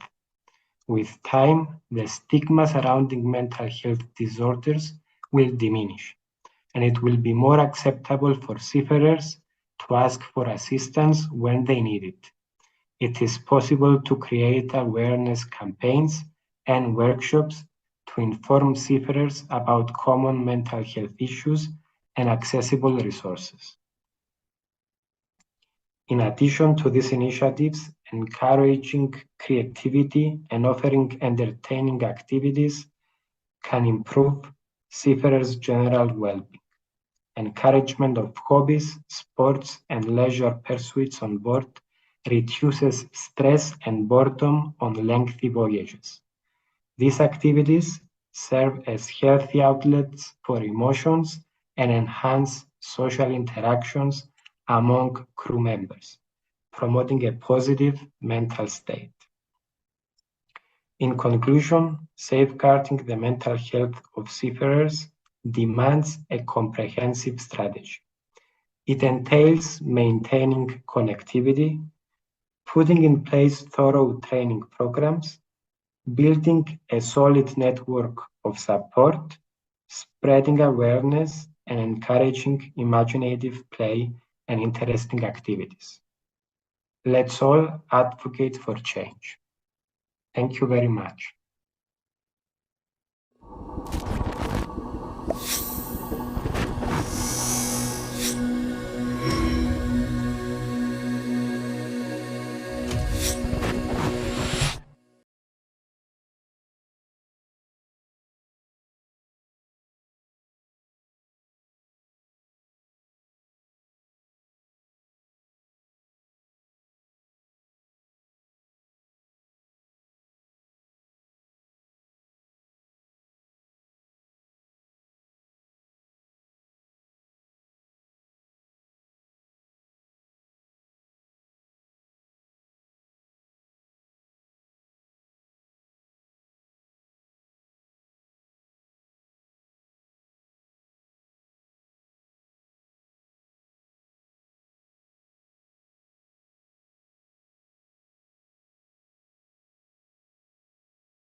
So a good day to everybody. I'd like to present to you a mental welfare training.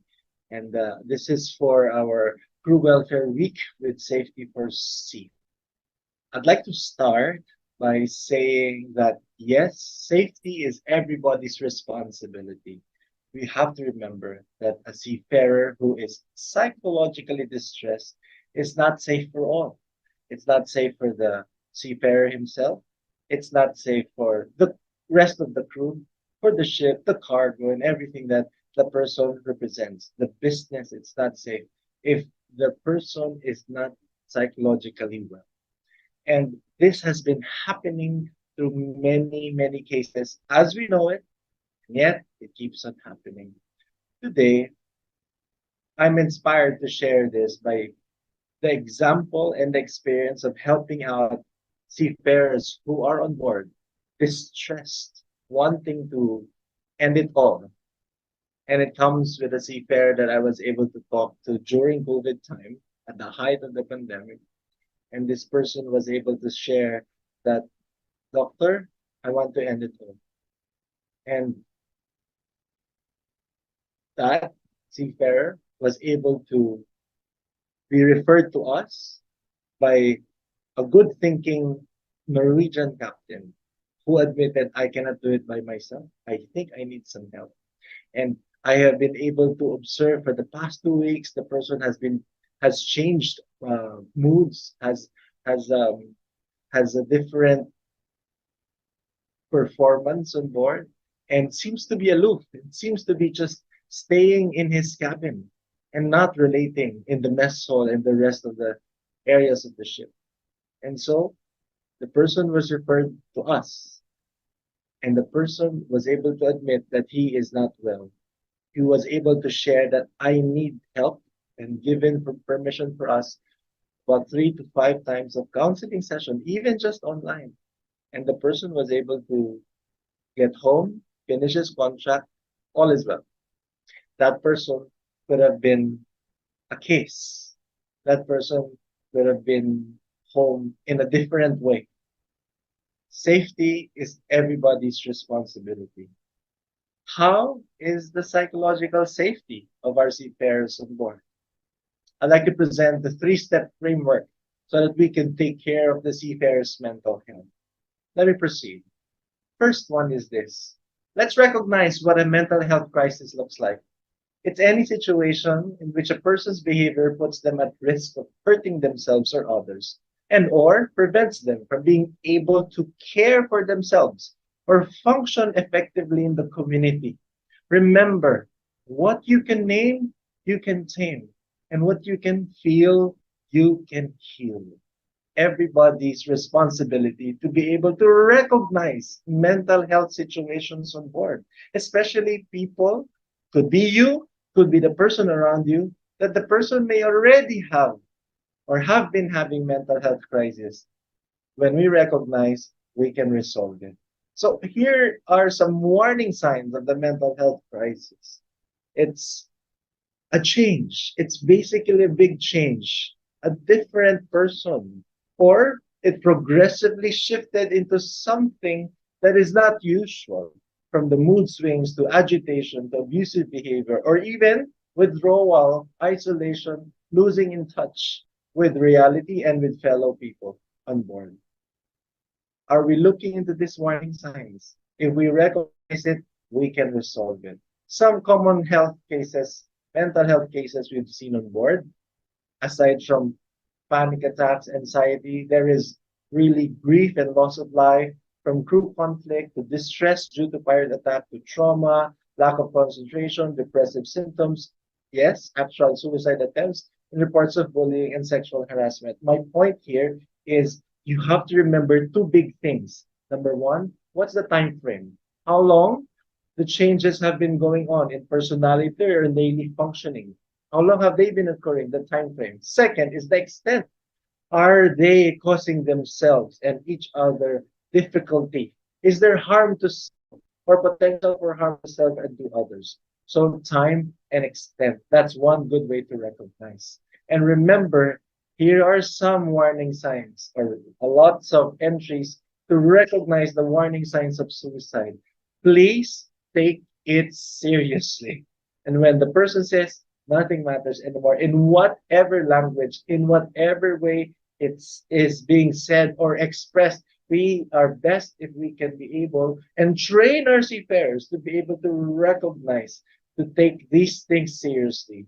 Better that the boy who cried wolf is alive rather than dead. So in crisis times, people need connection than correction. Let me say that again. In crisis times, people need connection than correction. How equipped, how are seafarers able to recognize things like this on board? Is it part of their training? Is it part of the things that they get to also notice, just in case things that happen like this on board? The second and the third process or steps are these: resolve and refer. When in cases of mental health crisis, we have to look into just, aside from recognizing, we also need to have tools and tricks and tips on how to have those resolutions. The first thing that we need to do once we recognize things of crisis matters on board, make sure to assess the situation and help determine where to start, how do we go about it. Ask the three guiding questions. Is the person in danger of hurting themselves, others, or property? Second, do you need emergency assistance? Third, do you have time to start with a phone call for guidance and support from a mental health professional? These three things are good guiding points so that we can move from recognition to resolution. We remember this. We have 2 ears and 1 mouth so that we can listen twice as much as we speak. Especially in crisis times, we should be re-listening and acting. We should be responsive instead of becoming reactive. And from shore to sea, we need to be able to respond accordingly, especially once the crisis is being recognized. So these are many things, many techniques that can help de-escalate a crisis. The first thing is to de-escalate it. Instead of making it a blowing up situation, let's deflate it. And it is variable according to different cultures. So for example, some people wants to avoid continuous eye contact, or some cultures are not liking the touching, the physical touch, but in some cultures, physical touch actually reassures. So it depends. So you gotta be also be culturally responsive. So the first thing is try to de-escalate it from an emergency situation to an urgent situation to a situation being handled. And then full resolution happens over a course of time. But we want to de-escalate it. We don't want fireworks. We don't want big things happening on board. As early as we recognize, we deflate it and we de-escalate it as much as we can. And once we cannot do it on our own, we can ask for a referral. We can refer. So some few things as I end. Best practice that we have seen on board. Let me narrate it one by one. It's all about leadership. A mentally strong ship crew starts with mentally strong and recognizing, and yet, when needed, vulnerable leaders. Leaders on the ship, they have training and briefing and recognizing and resolving mental health crisis. They're very much aware of the protocol, who to call just in case. And that second step says that communication process and escalation management of mental health crisis is in place and implemented. When there are earthquakes, when there are fire drills, are there mental health drills that we set up also on board? Mental health is also included in the agenda during safety briefings. Posters can help as visual reminders, but the posters will not speak for themselves if it's not being talked about on board the ship. It has to be normalized that talking about mental health is normal. And I have seen this really work. Body system. Have someone be responsible for someone. Helping others helps you. Serving others serves us well, especially on board. And this simple body system that you are responsible for a person and that person responsible for you, I have seen this save lives on board. And yes, to strong collaborative effort between seafarers and shore team. It has to happen that there is only one ship and shore team. It would be really great. It would be best if they know and they trust each other. That the honoring of commitments are happening between shore and ship. Communication is fluid and open, and it's the best thing that I've seen when cases like this happen, when there's strong collaborative effort between the seafarers and the shore team. And for psychological health providers, it has to be able to be culturally responsive. He or she, the providers need to be able to speak the language, responsive to the ship and to the shore, questions and coordinations. And yes, as much as possible, it has to be maritime specific. The professionals being referred to by the ones on ship or even on shore, they need to be able to understand the context. Context is king. They have to understand what it feels on board, what the seafarers may be going through, the language, not just the specific cultural language or nationality, but also the language of being maritime and what it means for everybody and for all stakeholders. And yes, I still see this sometimes. Medical chest inventory is best updated with no essential medicines missing. And only if necessary for extreme cases, 24/7 watch for those who pose high risk. The crew can take turns on this and open doors. Have an open door policy. When things are very tough and hard, there's potential for harm. When there is risk for suicide, open door policy. You cannot leave someone going in distress on board. And this, my friends, are some best practices that we have seen on board. And let me proceed with this note. Remember that preparation is everything. People in crisis times act in default mode. It's all about people. What you put in priority reflects the company. And one best practice that I've seen in a company, for example, OSM Maritime, they have a holistic approach to people. We have put together that yes, there are technical skills, and yes, there are behavioral skills, but yes, to life skills also. That the people are at the center, there is policy in place, the process is being improved, and it is actually practiced. And life skills such as physical, mental, social, and spiritual health, it is probably the most neglected part of the human element, especially on board, but it has the biggest impact. I've seen that the company has been able to express the life skills training into three things: family values, financial literacy, health, and wellness. And it has been helping thousands of seafarers and with a strong family support. Please include the family when you're thinking about your crew on board. When you equip the family, the crew on board will be in so much better position. And during the pandemic, they were able to put together COVID care kits, crew activities while in quarantine. Yes, there were health talks, and I just wanna end by saying this. People will forget what you said. People will forget what you did, but people will never forget how you make them feel. So let me end with this challenge. If you're a ship manager, if you're a ship owner, if you're a crew manager, or if you are taking care of seafarers in whatever way, the question is, or if you are an actual seafarer and you're a leader on board, the question and the challenge is this: how are our seafarers feeling when they relate with you? How are they feeling on board? Do they feel psychologically safe? Do they feel healthy? Do they feel cared for? Do they feel connected? Do they feel that they can be themselves and be at their best selves? That is a wrap up for our discussion. And yes, 3-step framework: learn to recognize, resolve, and refer. This has been Dr. Didoy Lubaton from Nordic Medical Clinic. Thank you so much for your attention.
Welcome to session 6 of this very first day of Crew Welfare Week. I'm Gina Panayotou, ESG Manager at West of England, and it's a pleasure to be a part of this very important discussion as we're doing a countdown to the Day of the Seafarer. Our session will be focusing on something I'm personally very passionate about, mental health at sea. Mental health obviously is a huge issue for those ashore, let alone those that are miles away at sea and working under very particular circumstances. So it gives me very great pleasure to be introducing the panel and our experts who will be joining me in this discussion today.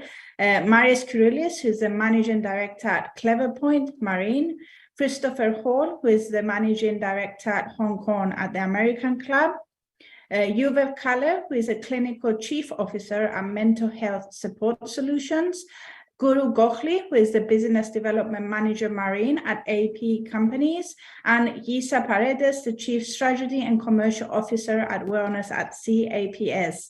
Thank you very much for joining us today at the Safety for Sea Crew Welfare Week. And without further ado, my first question to kind of set the scene on what we'll be discussing today is, what do you feel are the key risk factors, or I guess problems, of seafarers' mental health on board? And have you noticed maybe over the past year or so any alarming trends? So maybe I'll start with Yisa, who I can see on my right, and I'll make the rounds. Oh, wow. I'm the lucky person, huh? Yeah. Okay. Okay, so hi, everybody. I'm Yisa, as introduced, right? So what are the risk factors that we see on to seafarers' mental health on board? Aside from the usual, I think personally that organizational culture actually plays a big factor. And the way in which we promote career competence, relatedness of programs, and engagement within our organizations may play a role on employee mental health. When an organization promotes poor rest hours, for example, this is a big factor on mental health. And also the belief that certain nationalities, and I have been faced with this many times, they say, certain nationalities cannot and will not accept certain directions on mental health. This is a belief that I think hinders the entire organization from change. So that for me is the long and short of it. So I think that the risk factor kind of sits with the organization itself, the organizational culture, the things or the belief systems that we tend to hold about mental well-being, and why we cannot progress forward. Thanks, Gina. It definitely is the matter of shift in perceptions, and I think that's what we increasingly been seeing over the last year or few years. Guru, would you like to go next? Yeah, thank you very much, Gina, for having me here, and Safety for Sea for having me here. For me, the risk factors, I have kind of divided them into three categories. One is, of course, what I call the environmental factors or the hygiene factors, which is basically the nature of work, which is high stress, high speed, and you're far away from home. You don't have much of shore leave. Your contracts can sometimes get stretched. And you're always concerned about what's going on at home, and communication is not as continuous as if you were working in a shore office. It's just a phone call away. So these create a lot of mental stress on board. Then you also have instances of harassment and bullying or victimization, which Giza talked about in terms of how does the organization deal with this? So, certain nationalities, there's a greater power distance. People are not able to communicate their concerns, or, if you're a junior and you're learning and, you make fun of because you don't pick up quick enough, then, that creates further stress. And the third is, of course, another interesting or very common is social isolation. So, because you're not in an office and then getting back to work, from work to your home. So even if you have a couple of bad days at work or a couple of bad colleagues, you go back home and heal and recover and come back. Here you have to hang around with that same bad colleague for a few days more. So it's important that you have a culture on board which allows you to vent. There's also, you asked about alarming trend, and one of the alarming trends we have noticed as AP companies over the last 2 years is that mental health is becoming the second largest cause for seeking medical attention after backbone and back issues. So that's a big trend we are seeing. Most definitely, and I think a very valid point again made there, and that it's a completely different working environment that we need to appreciate. Marius, would you like to share your thoughts on this very first question? Definitely. Hello, everyone. I think on this question, as many as there are panelists, there will be opinions on the risk factors because there are a lot of problems around this. And it's good that we all have different perspectives on the topic, and I'm glad to participate in the discussion as well. From our perspective on the topic, I would say one of the hidden risks nowadays because of the increased complexity and unpredictable work environments, as well as because of the vast amounts of information our brain needs to process daily, people have formed sort of a habit of working in a state of high alertness or even in a state of stress, starting from the morning until a very, very evening, sometimes even hindering our sleep routine. We are sort of engaged in laptops, phones, in work problem solving, etc., etc. And something also Mr. Colley referred in social isolation. In shore-based jobs, this might be tolerable because people have the shift from work environment to home, but for seafarers, they are sort of 24/7 at work. So how do they turn off this high alertness state, right?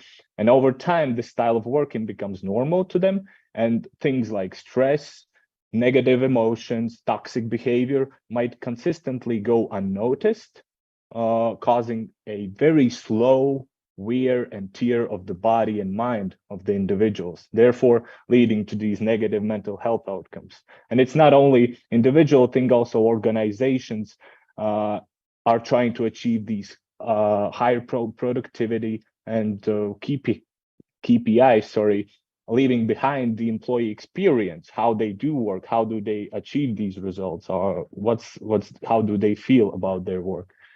So all of this builds to slowly, but builds towards more mental health problems.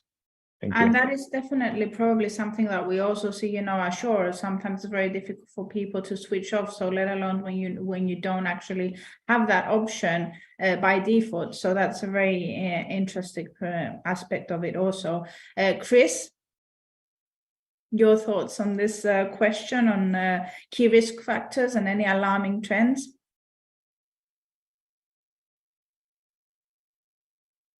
I don't know if Chris is experiencing maybe any technical difficulties, or your mic is muted. Sorry, Gina. I heard the last part of it. I did go out. I'm having my own mental health issues here with the state of my Wi-Fi today. So I hope I can get an answer out before it goes bad again. There's lots of reasons why seafaring is an extremely stressful job. I think it must be one of the most stressful jobs there is. A number of factors have already been mentioned, but isolation, loneliness, long working hours, which leads to fatigue, shift work, which creates a problem for sleep, which leads to fatigue and stress, lack of recreation, depending on the ship, limited access to care, uncertainty, noise and vibration, I think is something that can over time just really literally rattle one's sense of well-being. And I think, these days it might be a little bit harder to have a good social environment on the ship, and we may come on to that in the course of this discussion. As for an alarming trend, I did talk to a ship manager friend of mine who said that bullying and harassment issues are up, and he thinks this is across the industry. And indeed, ISWAN, the charity, has reported a 45% increase in Q1 of 2023.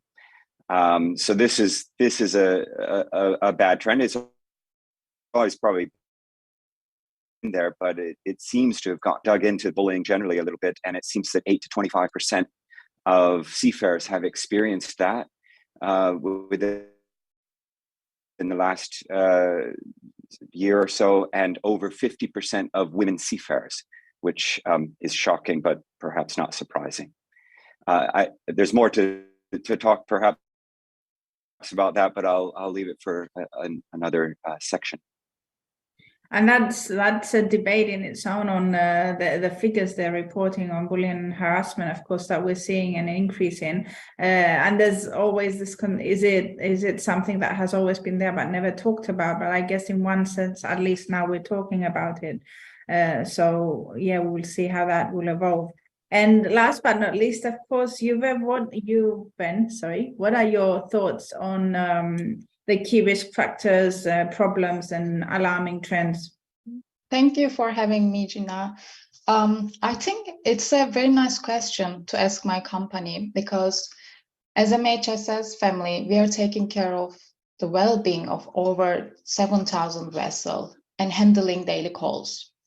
Our 24/7 hotline gathers the data that we analyze them into the reports every 3 months. So this data is really priceless, providing lots of valuable insight into the challenges faced by seafarers. And our data experts analyzed, and very talented clinician Yannick, my colleague, through the previous year result and revealed that most calls relate to first family issue, second anxiety, third stress. And notably, we received the same reasons during the first quarter of 2023. So nothing is different for now.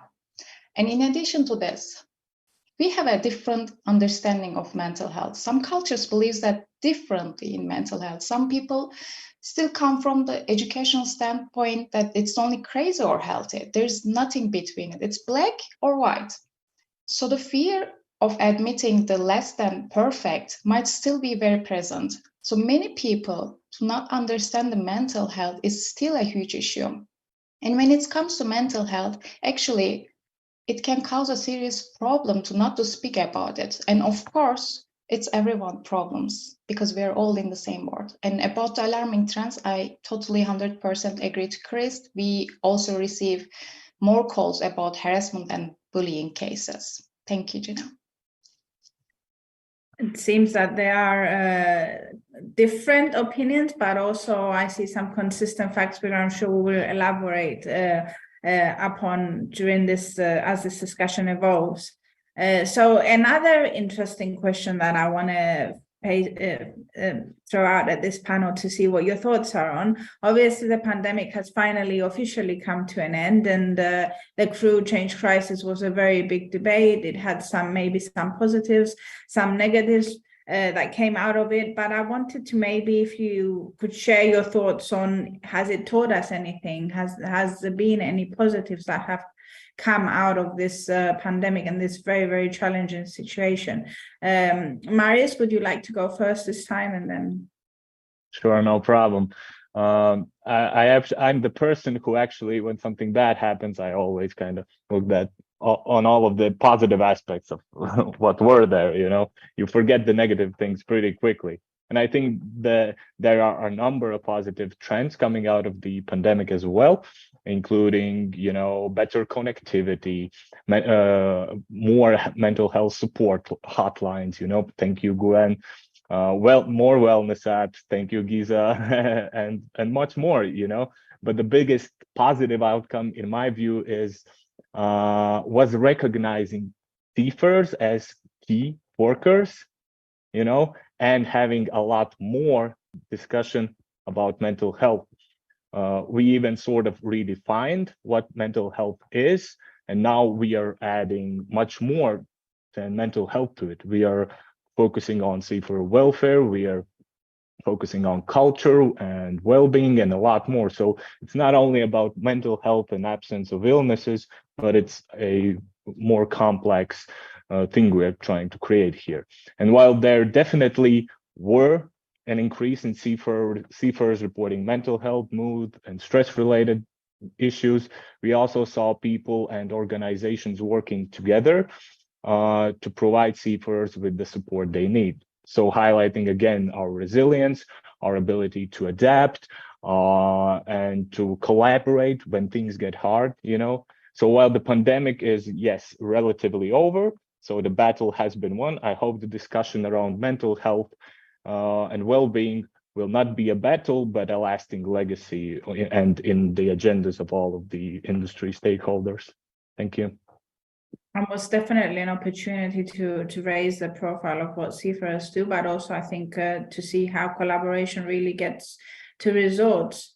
Guru, would you like to go next? Yeah, what the pandemic taught me was that all the regulations we had in the Maritime Labour Convention were thrown out of the window. All the port states and the flag states refused to cooperate and allow seafarers even access to medical health. The positives was that there was a lot more collaboration between service providers and the owners and ship managers who had no choice. The positives is also that there was a lot more telephone or telemedical advice which came into being, and people were able to counsel and help people not just face to face, but even from away, so remotely. And also, what has happened is that, of course, seafarers were acknowledged as key workers, and people started to recognize mental issues. But also what people realized is that if they needed to have a solution, then it had to come through collaboration and working within their own organizations, rather than waiting for IMEC or IMO or someone to come out with the regulation. Because even if they came out with the regulation, there's a very good chance that nothing will work. And we have had a case of Heroic Idun where the crew was imprisoned for 11 months, and we've seen how helpless the world was to do anything about it. So that's my take on the pandemic and the aftermath. A bold statement there, but unfortunately it seemed that that was the case. Yuven, what are your thoughts on what the pandemic has taught us, if it has taught us something on mental well-being, and any positives you have seen within your organization from it? Thanks, Gina. I totally agree with my colleagues, what they said here, but simply put, I think it taught us that shore leaves are extremely important. Lots of seafarers quit their job because they didn't have shore leaves anymore. It plays a very vital game. I mean, away from the vessel, away from the work environment, to be able to relax, to do something different. Some people even say that this shopping therapy, because it helps them to have a different input. But I think the biggest positive side is that it brought mental health to the surface. Finally, everyone could see it, and it was real. People suffered from this. So pandemic made it visible to everyone to see it, even though it might not be so nice that those people suffered really badly. But the positive is that now finally we are taking mental health seriously compared to past. Thanks, Gina. That leads on a bit into my next question, but moving on to Chris and Gisa before we go into my next question, which I can't wait to hear. Chris, your thoughts on, has the pandemic taught us anything when it comes to mental health? Any positives that you saw within the American Club, maybe? I think you're on mute again, Chris, and I would really like to hear what you have. Sorry, I'll eventually figure this out. I agree with all my colleagues on all of their very good points, actually. I was going to say that the pandemic hastened a lot of trends the world over in all kinds of things, not just within shipping. But one of the trends that it hastened in shipping is the concern for mental well-being of the seafarers. I think this was beginning to become an issue. There were two very good studies that came out in 2019 before the pandemic addressing this, but I think that it really brought a spotlight. It really brought a spotlight to seafarers as key workers. And I think that's a very good thing. And then the other thing, which has also been mentioned, is the general digitalization that, again, we have all experienced. What we're doing here, we wouldn't have been doing, several years ago. And that's been able to be brought to ships as well. So I talked to a ship manager friend, and he said that they're a lot more connected than they were before. And of course, that's a good thing for all the reasons that my colleagues mentioned earlier. So those are two positives. Definitely connectivity and the digital element. I think we've all seen it within our works at our own capacity, but it was surely one of the positives that also helped with seafarer mental well-being, of course. And last but not least, Gisa, would you like to share your thoughts on the outcomes of the pandemic from you and how you experienced it within your wellness at sea? Yeah, sure. So anyway, everyone basically agrees, right? The pandemic helped put the issue at the forefront with mental well-being. From my perspective, if anything, it has proven so important to be addressed that now we see more and more companies wanting to address it. But I am also noticing that many do not know where to begin. So it's either, do we send a fitness instructor on board? Do we hire a psychology helpline? Do we put out an announcement that we are diverse and inclusive? I mean, I feel like, yes, there is an urgency. There was something that was put out that made it important, but also people seem to be scrambling. That is the general feeling that I have been getting. And I think that it really begins first with being able to diagnose the situation in your own organization, understanding the root causes, creating a full mental health strategy that addresses how each thing is connected to the greater whole. And I also think that the complexity of understanding human behavior coupled with mental health solutions at work kind of gets me excited, because there is a really big shift happening and we are living in it right now. I think that this actually ties into my next question, right? So we're seeing a lot, we talked about collaboration and what the positives have been, and we are seeing it being brought up on a lot of companies' agendas and statements and commitments, etc. But I guess I was wondering, and you all have quite the different experiences, I guess, on whether is this actually, are we dealing with it well enough as an industry? Are these commitments something that we're actually following through? Can you pinpoint any best practices or where you see rooms for improvement? So maybe I'll start with Chris this time round and see what everybody has to say on this. Yeah, you don't have to go far to get on some websites of ship managers and good owners, or talk to good owners to find that there's a lot of good things being done. But I'm probably going to agree with Gina that it's not uniform across the whole industry. And why would it be? I mean, shipping is very, very diverse, very disparate. It's not like aviation, which is a little bit more similar in terms of regulatory structure. But here we have, a 1-2 ship owning company in a small country somewhere, and then massive companies. So there's going to be differences in terms of what they can do, what they want to do, cultural differences as well. So you can come across in the literature something called the wellness gap that's growing between the best and then those that aren't doing anything. There was the 2019 study that with respect to mental health in the last 10 years. I guess that number is probably lower now, which is a good thing because of the trend that we referred to in the last segment. But I imagine it's still not as low as we'd like to see it. So I think this wellness gap is an issue. And I think that, as we continue to talk like this, we will raise the profile further, but it's not an easy nut to crack because there are some companies that just maybe aren't able to put any attention on this or don't have the funding or the wherewithal But it's something that needs to happen over time. Definitely. And Maris, what would be your take on this? Thank you. I agree with Chris that you really don't need to look far there.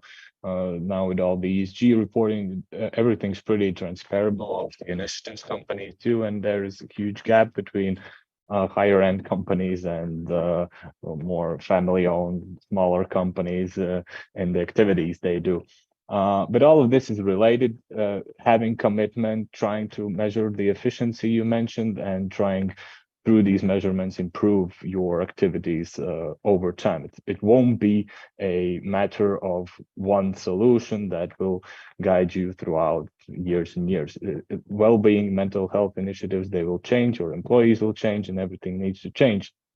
And now when it comes to efficiency, it seems we measure efficiency of mental wellness initiatives in terms of managing risks, I guess, like absenteeism, staff turnover rates, or the number of accidents, for example.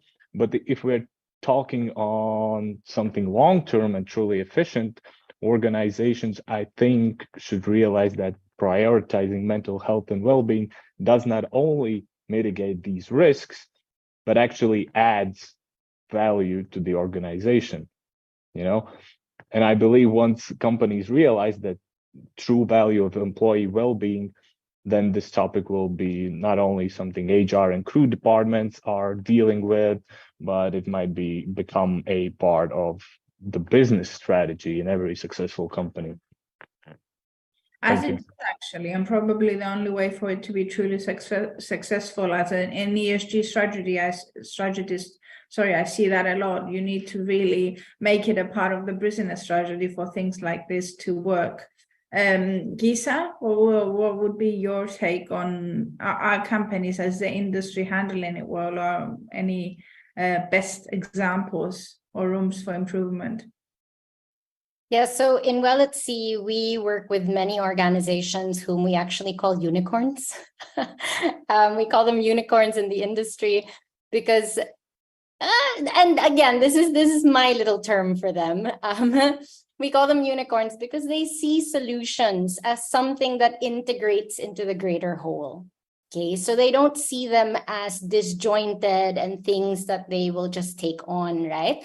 So some really good examples of how mental wellness has been addressed across our customers, for example, is, bespoke initiatives for crew on board and families.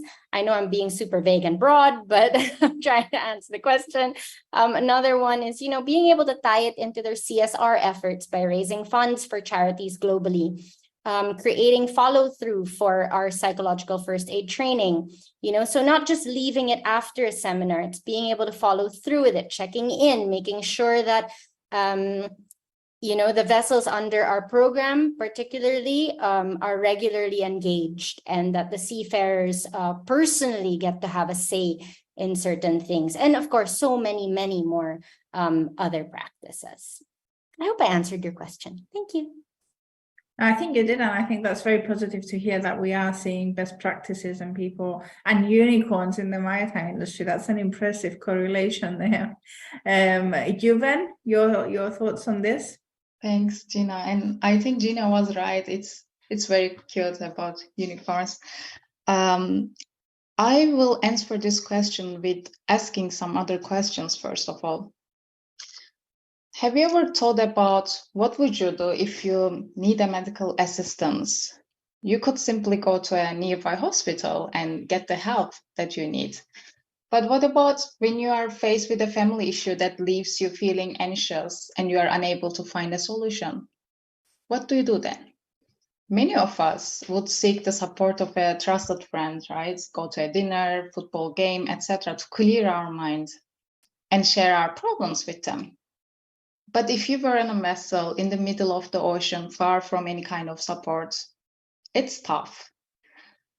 And that's why actually it's crucial to train and educate them, to make them feel comfortable speaking with the mental health providers and breaking the stigma around mental health. So in that point, I totally agree to Gina that we need to train those people to become more resilient, to become best in communication.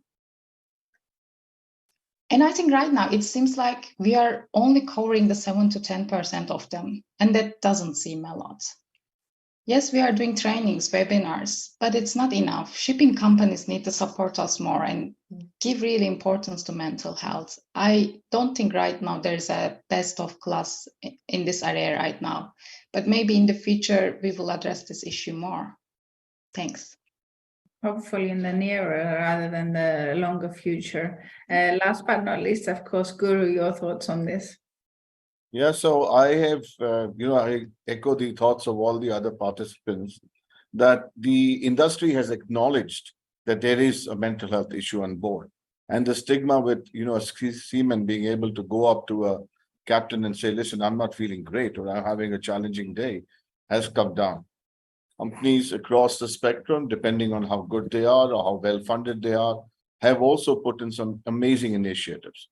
And when some of the good companies, you go and talk with them, they will tell you about all the great stuff they have done in terms of having, help teams or, using third-party service providers, etc. The challenge is, as Govind mentioned, is that it's only going to get worse. You're going to get a lot more pressure on these guys because of new technology, digitalization, new fuel systems, new training, etc. You're going to get a lot more challenges. So all of these challenges are not just going to be sorted out by, having a number to call. You will have to be able to put in an effective system to be able to help people when they're on board. If somebody's in the middle of the ocean and he's got a major problem at home, how do you help him? And how do you just help him hold on to the next port? How do you make sure that you get somebody to come on board? The other challenge is also going to be that we are going to have a lot more shortage of seafarers. How do we make this into a more attractive workplace where people say, I'm comfortable going out on the ship? So a lot more needs to be done, is in my view. And I think, as Govind and Jesus have mentioned, we've just scratched the surface right now. So a lot more has to be done. It has to be equal or, quite a lot, even across the industry. And there has to be more collaboration between the service providers also. How can you put up a completely holistic solution for this? And of course, training is important to be able to recognize and sort of address the issues. I think, Guru, you're touching on a point that I always like to make. I mean, I say this, the industry sits and there's so much discussion about the fuel of the future, but maybe we're not discussing enough, okay, what are we doing about talent? If nobody wants to work for us on ships and ashore, to be honest, 5 years or 10 years down the line, what do we do? But the thing is, in an ideal case scenario, we want the environment on board to be similar or as close as it can to the environments ashore. But that's a very ideal and romantic scenario because, due to the conditions, it's inevitable that seafarers have to deal with fatigue and stress, which are considered, of course, some major areas of concerns. I assume you all agree from what we've discussed so far. But I guess I would like your take on maybe how do we can't reach that ideal stage, but what are what support do the seafarers need to address issues like fatigue and stress, which are very natural for that environment, and also minimize, these health-related issues? Is it a matter of regulations? Is it something else that we need to be doing? This would be, very interesting questions to see what you each have to say. And maybe I'll go with Gis again first and make the answer. Yeah, sure. I think what we're hearing already today is that we want to do a lot of things, but we need to make sure that it is sustainable. Right? That's basically what I got from Guru's last answer, basically. And, you know, to be able to support fatigue and stress, I say we also talked about our, you know, culture on board. So I think it's really about starting with revising rest hours in your operations.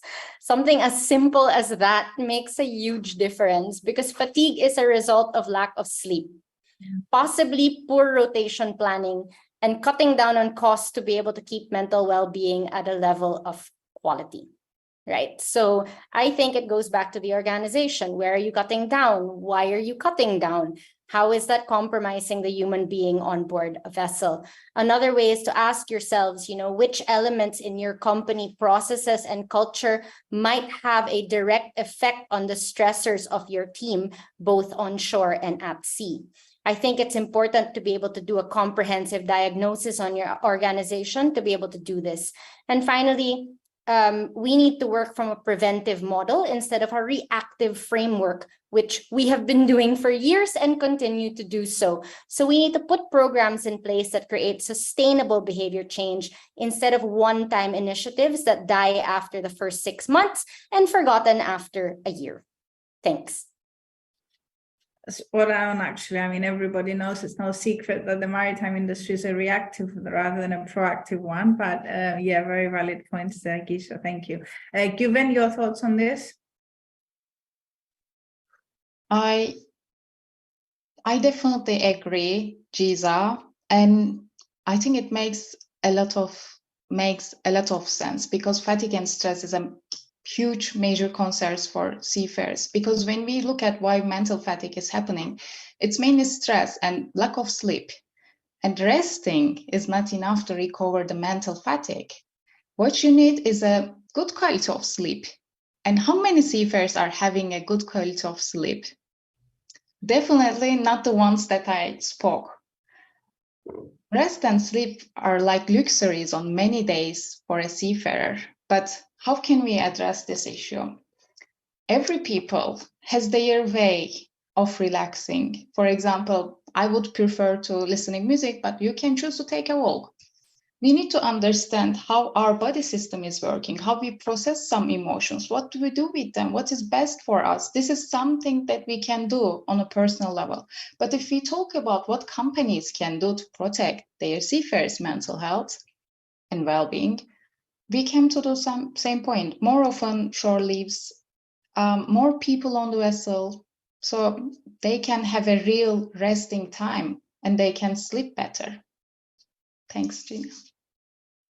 A very, very important aspect of it there. I mean, you both already discussed the importance of sleep and even some minor changes that we can be doing to navigate towards that path. Guru, what would be your suggestion on this? I tend to agree with Guven and Gisa that it has to be something which is sustainable. I also believe it is something which is where we have to do on the company initiative. They have to do a few things, and we have to do something in terms of the regulations. I mean, the MLC needs to be broadened or made better. And also we need to be able to be ready to spend some money on, really taking care of our seafarers and making this an attractive place, at least a decent place to work in. So what I would do is I would definitely look at something like shorter contracts. I think, 9-month contracts are criminal. It's just too long for a man to be there in that kind of a situation with no sleep. I would look at more shore leave. I would look at possibly an extra watchkeeper. But this is something which, of course, everybody is going to kick up a storm because that's going to cost money and, we don't have people. And but definitely what you could do is with all the new systems coming in and digitalization, you could have more shore support for maintenance when the ships are coming into port so that the crew has a chance to take some time off and go ashore. You can do that at least. You can help, to put in a cargo supervisor to help out with that. And of course, it would be nice to have, again, a mentoring and a buddy system, which you had, ship shore, where you could sit down and actually put your challenges across to the shore management without being censured for that, right? So that's my take on it.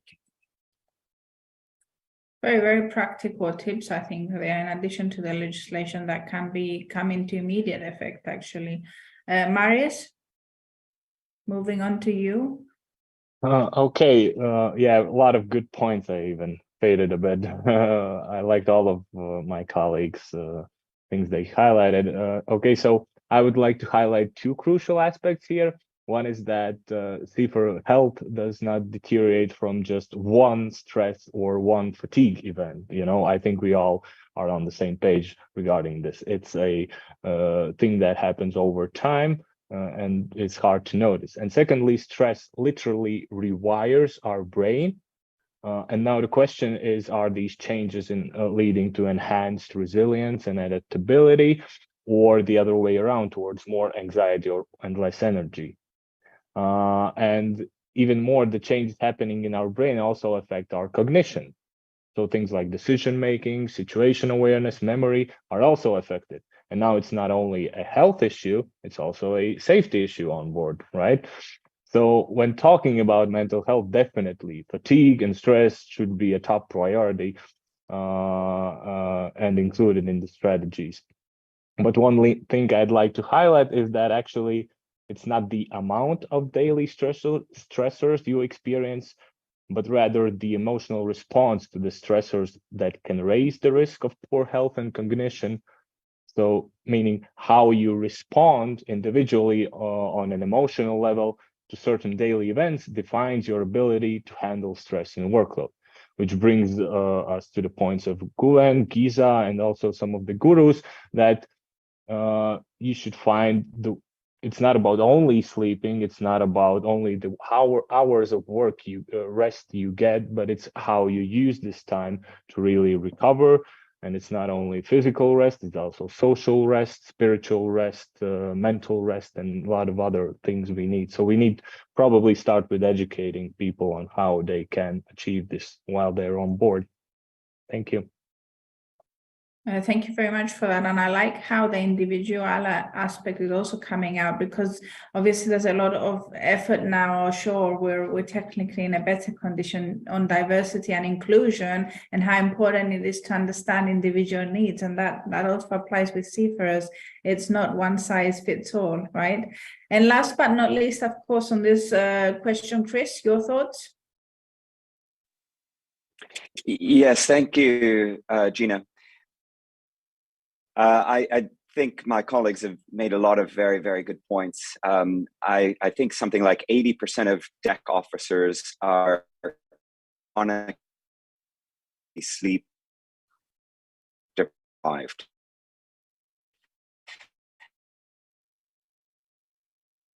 That's a problem, and it's a secret that fatigue to issues. It's all connected, and these have to be physical and health generally. So it's very important. I gave a talk earlier. It's very interesting. I think that one of the biggest things that the industry can do is try to look at shift work. I think it's unavoidable within the industry, obviously, and more consistent. Chris, you're getting cut off quite a bit, so we didn't hear most of your answer. Maybe, yeah, I see you've logged back in, so maybe do you want to have a go at that question again? Because we only heard the part about shifts, so sorry about that. Yes, sorry, I'm not sure where I fell off.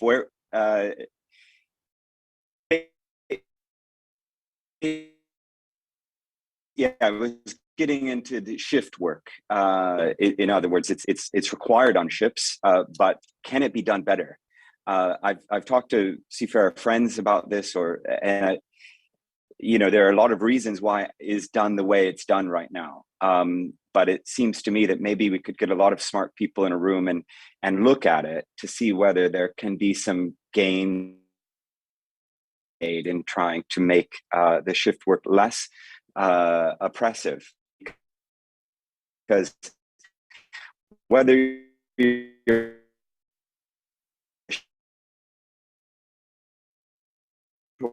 or on land, work is difficult. So can we do something on that?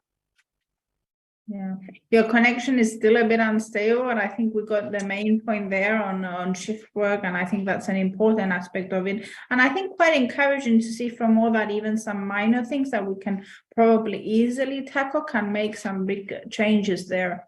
In the first question, you all touched upon the element of collaboration in the industry, the second, sorry, the pandemic. And it said, that collaboration, we've been talking about it a while, is this new fuel, and it's driving the industry forward. How do you feel that industry stakeholders can best collaborate when it comes to mental health? What's your advice or anything very specific that you see that, with collaboration could really make a huge difference? It would be very interesting to see from your experiences what you have gathered. Marius, would you like to go first on this one? Sure, as always. In my view, collaboration is key because all industry stakeholders have to have shared responsibility when it comes to the current and also the future state of seafarer profession. Meaning we should view it not merely as a job people do from 8 a.m. to 5 a.m. in a specific company, but we should view it as a lifestyle. They have a certain journey, and it's a journey that usually starts somewhere in a college or an academy, passing different stages of education and training. Then it transitions to several recruitment, onboarding stages within a crew agency, and then they sort of build their career path within a specific ship management company. So you see, it's a journey where a lot of parties are involved. So every party involved in the seafarer journey should recognize and be responsible for their involvement, because at each stage they affect their health, they affect their mental well-being, and if the priorities are not aligned between these organizations, then you have certain barriers that are not working already at some of the stages. So I don't know about a specific advice, maybe some sort of strategic alliances between organizations, or at least employers should have awareness of this value chains, which are their service providers, which are their partner organizations, and they should sort of form a health and well-being strategy that is aligned within this alliance, sort of. Thank you. More global and unified, I guess. Definitely. Gisa, would you like to go next? I see you nodding there, so I thought. Oh, yeah, very much. So yes, basically, we can have better collaboration in the industry. We can do this by being more transparent with our reporting and data. We cannot standardize anything in this industry when the industry continues to hide the number of suicides, for example, and psychiatric cases that they are facing because we want to look good. This, in fact, is still stigma, and we are in large part still contributing to it. So for me, it's about transparency. It's reporting, it's having integrity in the data, and being able to utilize big data together to transform what we would like to see in this entire industry. Definitely. Thank you very much for that, Gisa. I fully agree. And that brings us back a bit maybe to the point that was made about the figures rising when it comes to sexual harassment and bullying. Is that really the real picture, or is it something that wasn't discussed before and now it might not even be still the real picture? Chris, would you like to have a go at that this question now also? Yeah, thanks, Gina. I think there's already a lot of good collaboration within the industry, and this panel here is evidence of that. But I think there could be more collaboration with the actual and the employers of the seafarers. I'm talking about the wellness gap that we mentioned earlier. I think that a number of owners and ship managers are already very good, but I think that there's a class that we could collaborate with further. And I think part of that might come down to making the business case for mental health. And there's studies outside of shipping to suggest that every dollar spent for mental health brings back another $4 or $5. I think there's studies in the UK and in the US that suggest that.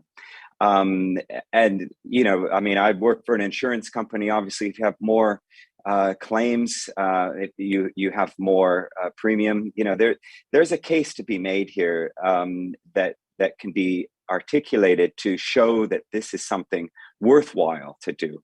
I think it's said that a happy ship is a safe ship, is a productive ship, and I would say a profitable ship. So I think if we can collaborate on this point, we'll make some gains at the lower end of the industry. That's definitely very valid, and of course, from P&I perspective, it's very easy, I guess, to understand where the business case for that is. So hopefully, that will be the wider message and understanding going forward. Guru, your thoughts on this? Yeah, I think Chris has put, he's hit the nail on the head out here, that we need to have a financial case. Why do we need to collaborate? And I think from a safety perspective and from an accident perspective, it is very, very important that we have a happy ship and mentally sound and rested seafarers, and who are able to focus on the job and do it well. Otherwise, you will have a lot of claims rising. Just another information which I have again picked up from our company records is that a lot more people today are going home and seeking or signing off and seeking mental health solutions to their problems. And typically, the national administrations in many countries do not have an adequate infrastructure. So then what happens? This person has to go to a private hospital or a private provider, and that is going to pick up or push up the P&I bills considerably. So it makes sense for everybody to collaborate, not just the ship owner, but the P&I club, the providers. And here is where I'm coming in from, is that going for responsible providers, going for people with resident experience, and help them to, give you a solution, which again, like you said, in dollar terms, it's a lot more easier to put something down on the table now than to get into a very messy case later on. The second is the point which Chris made very clearly is standards vary across the industry, and we need to sort of wake up to that. And the third point is where Gisa started off with saying everybody's running around like a headless chicken. It's time to start aligning ourselves and collaborating. Thank you. Most definitely. And last but not least, Guven.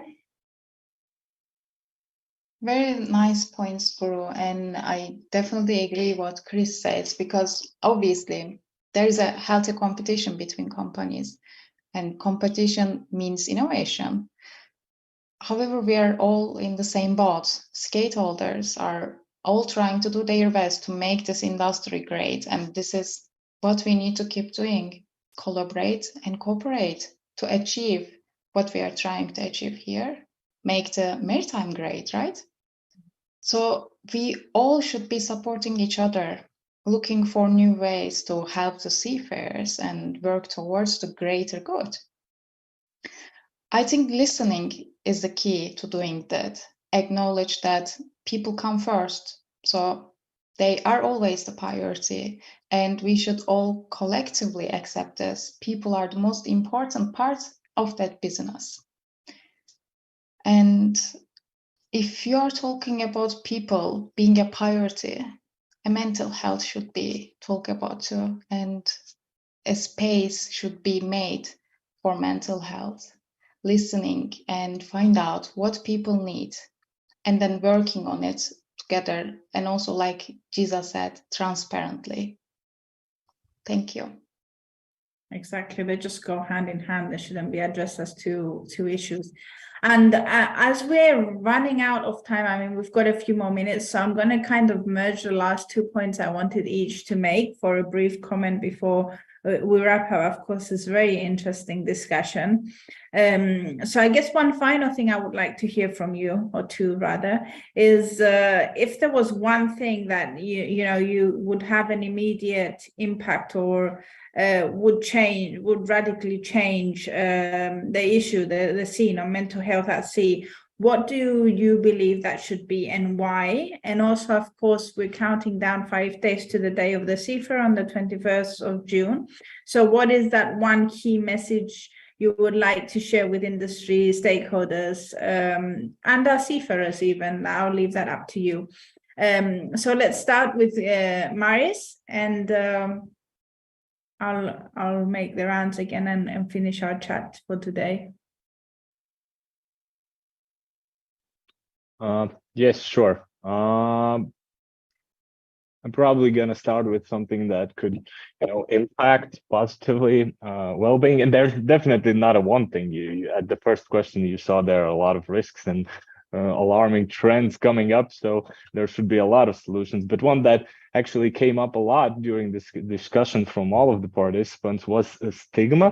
And I also believe reducing the stigma associated with mental health issues, changing this could have a very huge impact, because unfortunately we still have very little data, statistics, and research in maritime on the actual state of mental health, purely because a huge part of people are still not willing to talk about it, right? And I believe that once we manage to reduce the stigma, we will have more data, more objective data, and actual data on the real life problems, causes, and also consequences of these issues. And in hand, we'll be able to potentially provide more personalized and more efficient mental well-being solutions, right? Key message, as it's Day of the Seafarers, I would like to send a key message to the seafarers, to individuals, all of the maritime professionals, but individually would be to, maybe think about your mindset of working. Is it something like think harder, work hard, high performance mindset? Or should it be something more sustainable, like think clearly and more thoughtfully? Again, some of the things that came up, including fatigue and stress, actually people who prioritize rest and recovery are the ones who are at the top of the game and the happiest. So try thinking about your work as an experience. How do you want to do your work? How do you want to feel about it by the end of the day, by the end of the week, and is it more important than the results or the tasks you're trying to achieve, So think about how you want to experience it. Thank you. Fantastic. Guru, what's the one thing you would change or you believe would change significantly? We also lost your camera there. And your message for this Day of the Seafarer. Yeah. So what I would like to change is first is to, make mental sort of a small conversation around your mental state and how your last contract went, a part of your pre-employment medical examination for everybody, whether it's the cadet or the captain. This should be all part of your, when you go in for the company briefing to the company office and you're discussing what all repairs you're going to do, etc. At the same time, talk about this too. Make it a conversation during your officer conferences. And that could somehow relieve some of the stigma around it, as Maris was talking about, right? So that is something which you should have. You should also have a very clear support line. So if you have a problem on board, people should be trained. How are you going to confront it? How are you going to manage it? And here is a number to call. Don't try to solve it yourself. It's too late when somebody's jumped off or has, got into a fist fight or got sick or something like that, or had an accident. The third is that, and a part of that same thing is also you should have an escalation matrix. So if you do see a problem on board, how do you escalate it so that you can get professional help? So anyway, that is what I would like to see happening very quickly. As far as my fellow seafarers at sea, I was a captain before. Guys, you're not alone. You're doing a fantastic job. Still very, very proud of you. And stay safe, stay healthy, and look forward to this, because this is still a great profession to be working in. And it's a great job you guys are doing out there. So cheers and have a good maritime day. A beautiful message, I guess. Chris, your one thing that would make a profound impact and your wish for the Day of the Seafarer. Yeah, I'll start with the second one first. That my wish is for the seafarers to know that we care about them and that we're working hard to improve their situation. What do we all want from our work life? We want to feel safe physically and mentally. We want to feel connected both to our colleagues and to our family and those that aren't at our workplace. And we want to be valued and respected. I think these are all fundamental rights, you could say, for workers generally. And I think that's what we are working for you. How to get there? Maybe we're not there yet. I'll come back to my earlier point, which is I think we need to get the C-suite engaged, the CEO, the bosses of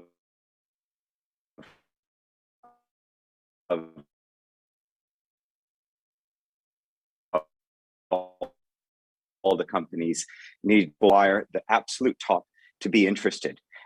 It's not good enough to have the middle level people interested or charged with this. You need it from the top down. And if we get that, then we're going to see some great changes on all of the things that we've discussed today, including stigma and greater investment in the space, which should, as I said earlier, make for a happy ship, a safe ship, and a profitable ship. Thank you. 100%. I mean, in everything, it all really does start from the C-suite and leadership. Given your one thing that would make a profound impact and your wish for the Day of the Seafarer? I also want to start with the key message. And first of all the key messages were super fun. So I think I just want to copy and paste them here. And also, I know how hard to being a seafarer. My father was a captain of a tanker vessel, and I grew up with those stories. Then my best friends became a seafarer. So I know how hard this job is, and you are super resilient people. I am proud of each one of you. And thank you so much for doing this hard job, and have a great Seafarer Day. And if I come to the question, I would definitely change the length of the contract and more people on the vessel. Because first, we all know that limited short leaves and added work stress continue to pile up on seafarers, especially the people for the leadership positions. They are doing a lot more things compared to past. They are getting much more inspection, much more paperwork, documents. They are doing more emails than before. And the way of the emails reaching the vessel, it's crazy. They used to be able to focus on their job, but now it's million things that they need to focus on. So therefore, there needs to be more crew on the ship. People don't like to hear this, but they need more people. They need more rest hours. I'm also, as I said before, like surprised that they are working in bare minimum conditions. And many people see seafarers as workers, but these are humans, not robots. We should respect the basic human needs. And these people working like crazy. Yeah, thank you so much. Thank you so much, Guven, for that. And last but not least, as we wrap up today's session, Gisha, your thoughts on the one thing that could make a profound impact and your wish for the Day of the Seafarer.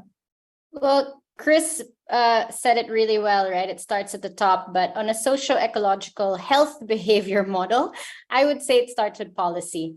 Policy can create profound changes.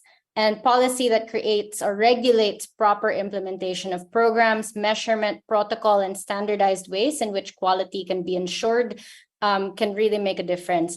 Policy would separate the organizations that want to make a difference from those who would rather get a seminar over with to prove that they have complied. And finally, a key message to the stakeholders on this Day of the Seafarer, which happens to be my birthday. I would say, a song from Michael Jackson comes to mind. If you want to make the world a better place, take a look at yourself and make that change. On that note, happy Day of the Seafarer. Yeah, I think that we couldn't have gotten a perfect closing. I mean, Gisa sang to us. We need to call you now on the 25th and sing to you a happy birthday. And on that note, even though this is a discussion that we could probably run for hours, we need to hand over to the next session. I want to thank you all very much for this very insightful discussion. Marius Cirulis from Clever Point Marine, Chris Hall from the American Club, Juven Kalle from Mental Health Support Solutions, Guru Gokhli from AP Companies, and Gisa Paredes from Wellness at Sea, of course. Thank you very much to Safety for Sea for hosting us and for allowing us to analyze this very important topic on mental awareness. I am Gina Panayotou, the ESG manager at West of England, and the one wish, I guess, from this conversation is that hopefully we'll be seeing these practices coming into place, and next year we'll have more unicorns to be reporting on, and hopefully only positive progress. So thank you very much to everybody for joining, and do stay tuned for the next session here at the Safety for Sea Crew Welfare Week. Thank you.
Viewers and friends, welcome to this year's Crew Welfare Awards. As we navigate this rapidly evolving landscape, let's keep in mind that the future of work in the maritime sector will be shaped by the intersection of technological advancements, environmental sustainability, as well as a focus on the well-being and skill development of maritime professionals.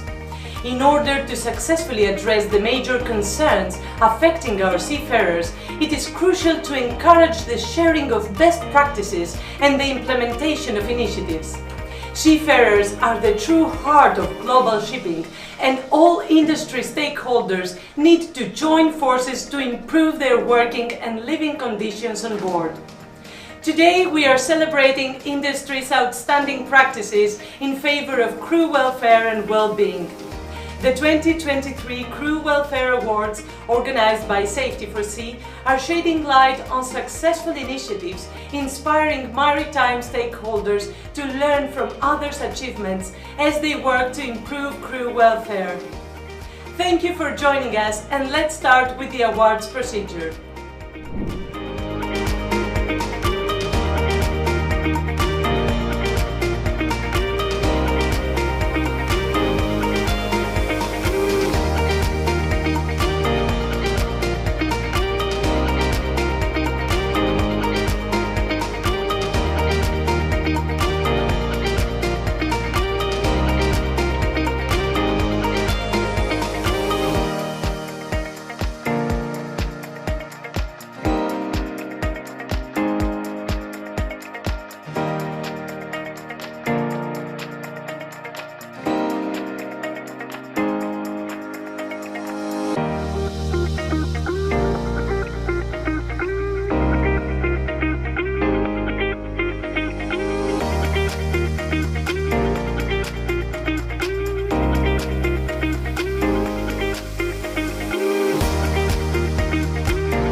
We are happy to shortlist few candidates who have excelled in demonstrating excellence and in any aspect of crew welfare.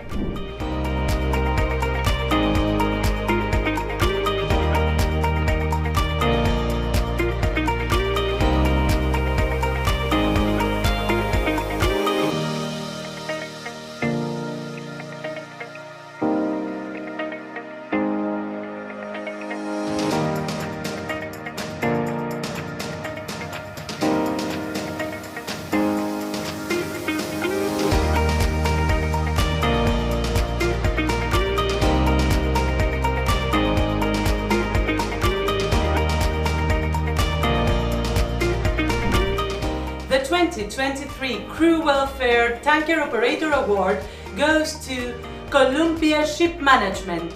Congratulations!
Now joined by Mr. Mark O'Neill to accept this award. On behalf of our chairman, Captain Heinrich Scholler, and all of the board of directors of the Columbia Group, I am extremely proud to receive the Safety for Sea Tanker Operator Crew Welfare Award. I'm a firm believer that the most important differentiator between a successful company and an unsuccessful company is the quality of its people. People are at the very epicenter of what we do here at the Columbia Group and how well we do it. So nothing is therefore more important to us than the welfare of our people, the welfare of our amazing crew on board our vessels. That involves their training, that involves their compensation package, that involves their nutrition, that involves their fitness. I want to thank Safety for Sea again for this award, and I want to thank our crew for their amazing efforts. Thank you very, very much. Let's move on to the second category for today and take a look at the dry bulk operators who have contributed towards enhanced crew welfare.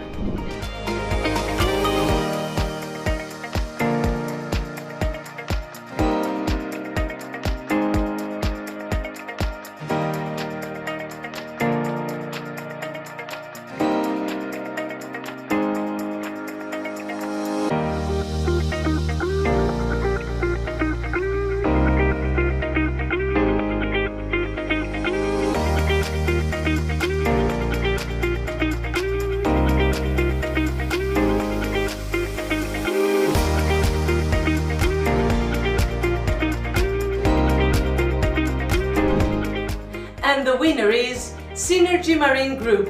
Congratulations!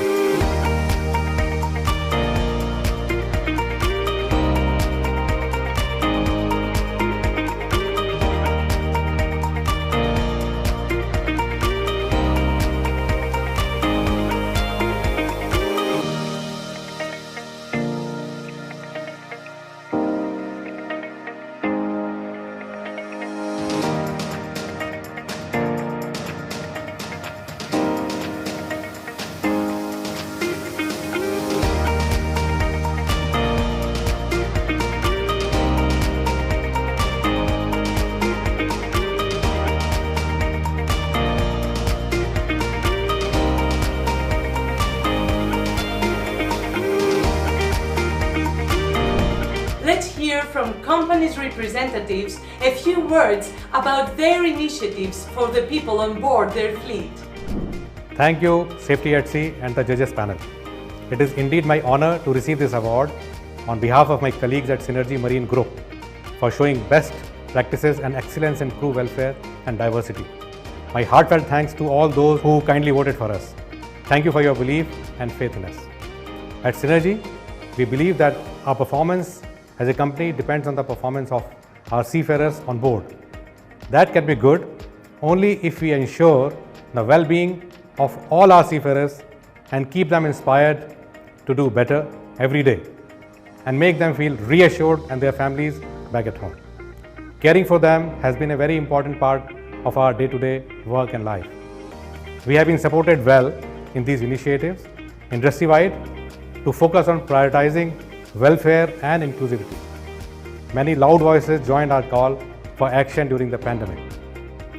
Individual backgrounds, religion, and gender are becoming increasingly irrelevant in recruitment these days. The number of female seafarers and their role and profile are growing. And we learn of support structures like our own V-Team, iCall, and Mana Wellness facilities, and thus of more help with mariners' health and happiness, and therefore also safety while at sea. We have no monopoly on wisdom, and good things are not happening by magic. So while this award is a great news, and the credit goes to all our management for driving this change, and to shore-based group who support our dry bulker fleet. We give thanks most of all to the 25,000 plus mariners who sail on board our vessels for their feedback, for their ideas, and their frankness on what is good or should be altered, and for their positive way that we respond to the continuing improvement. Thanks again to all for this tremendous award, which Synergy and myself are delighted to accept. Thank you. Given the multiple challenges that seafarers face daily on board, the importance of crew welfare should not be underrated. There are many crew managers taking the lead in improving life on board. Let's take a look at some of them.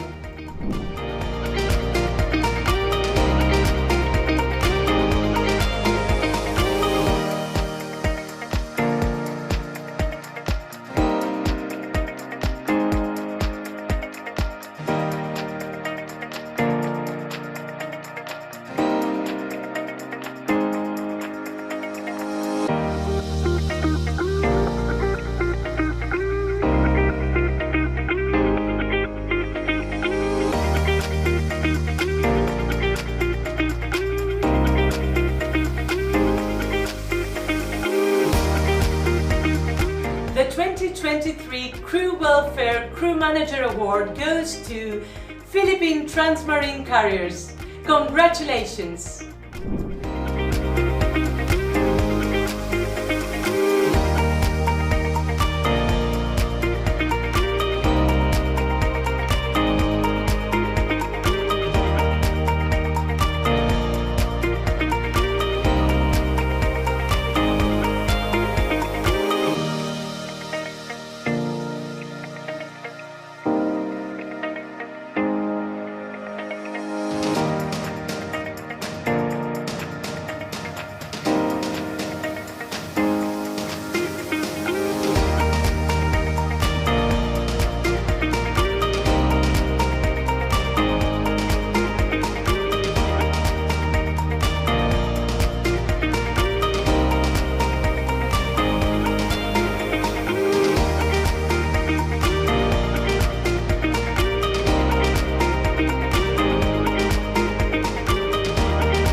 Time to hear from Philippine Transmarine Carriers representative a few words about their best practices in favor of crew welfare.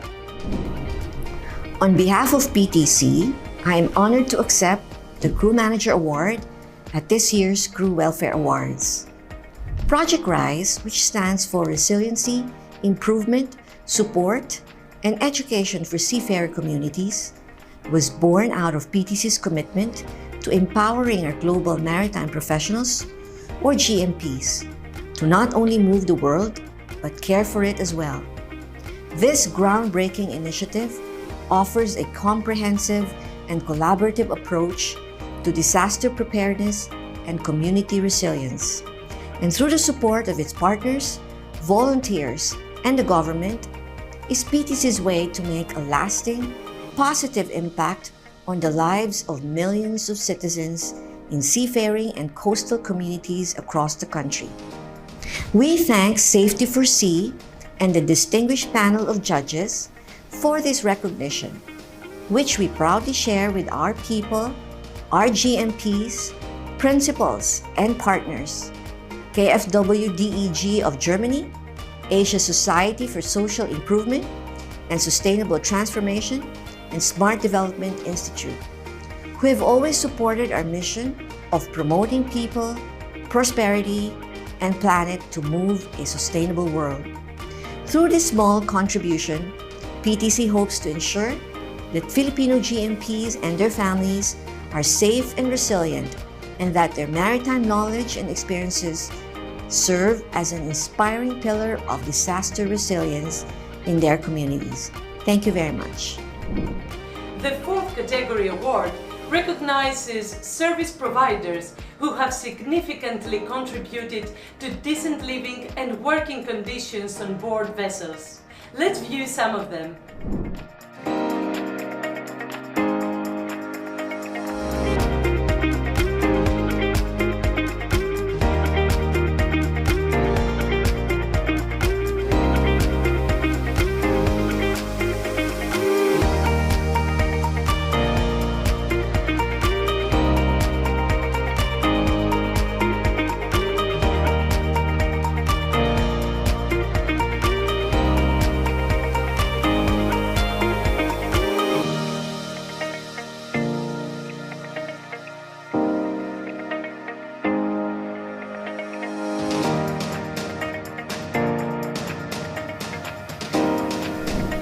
Congratulations, GAC, for winning the 2023 Crew Welfare Service Provider Award.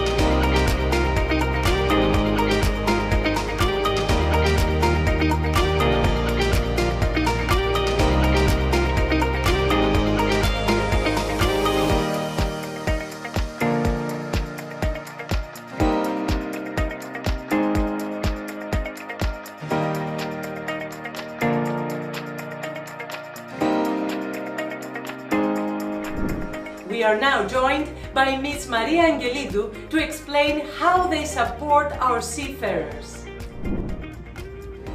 On behalf of JC, I would like to thank Safety for Sea and members of the public for selecting our organization as the recipient of this year's Crew Welfare Service Provider Award. We all know how tough and demanding the life of a seafarer is, even on regular days. Not only do they have the demands of the job, but they are also dealing with the stress from being away from their loved ones, tight deadlines, long working hours, poor sleep quality, and fatigue after long periods at sea.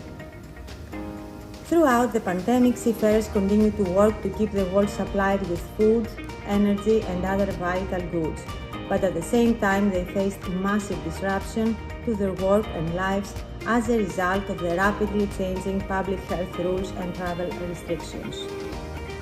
As a global ship agent, we were on the front line of the crew change crisis and witnessed firsthand how hundreds of thousands of them were left stranded on ships due to circumstances beyond their control. Crew welfare has always been a priority for GAC, even more so during COVID, when our maritime heroes were at their most vulnerable and in need of support. Around the world, our staff monitor the constantly changing regulations and coordinated with authorities, ship owners and operators to find solutions to off-sign crew and get them home safely. We also facilitated testing, vaccinations and quarantine, as well as medical care, emergency evacuations and safe transit of COVID-positive crew, while keeping vessels stocked with vital supplies for those still on board. We worked around the clock to ensure they had what they needed to face the physical and mental demands of the job whilst keeping shipping moving. Fortunately, many countries formally recognize seafarers as key workers to facilitate their movements, and today, travel is largely unrestricted for vaccinated crew although unvaccinated seafarers may still have to jump through a few hoops. We are grateful for the strong support of our stakeholders who believe in the same cause and contributed in our way or another to improving seafarers' welfare. By working as a global community, the maritime sector overcame one of the biggest challenges of recent times. And at GAC, we will continue to do everything in our power to improve the well-being of seafarers worldwide. Thank you. With this award category, we are happy to shortlist few non-profit organizations which have put seafarers' well-being on top of their agenda. Let's see the shortlisted nominees for this award.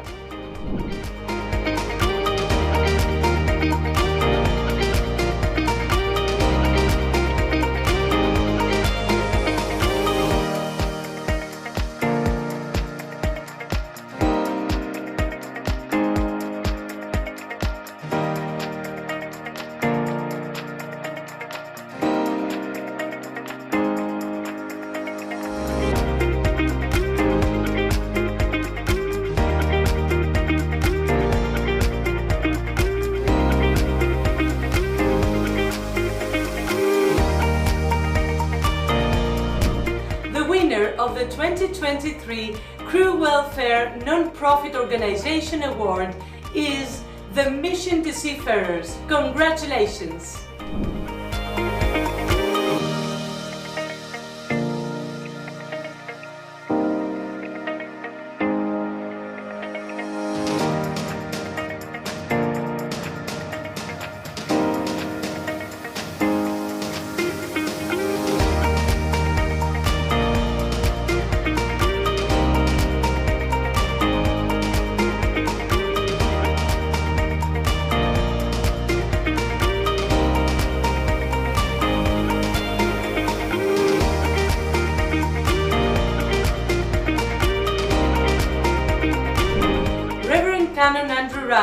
Will accept the award on behalf of the winning organization.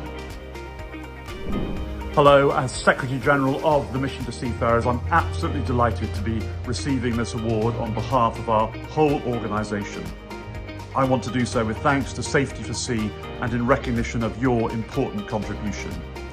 As ever, I accept it with enormous humility because the work has been done completely by others, especially by Tom O'Hare, who developed and who manages and delivers this programme, and very successfully so.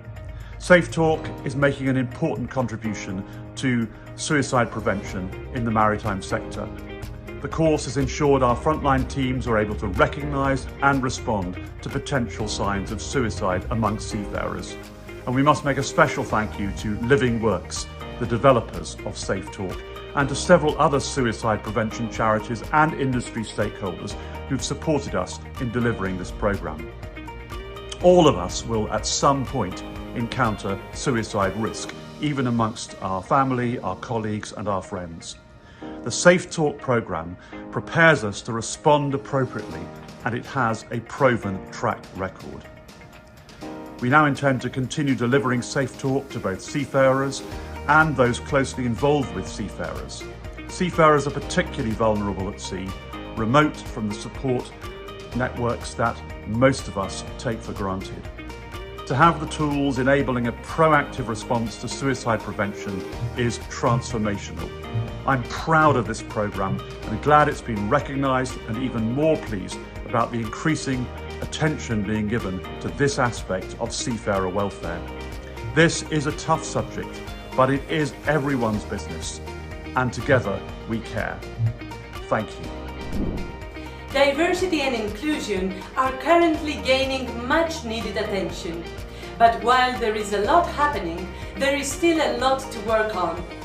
It's time to take a look at the organizations which have contributed towards a more diverse and inclusive industry.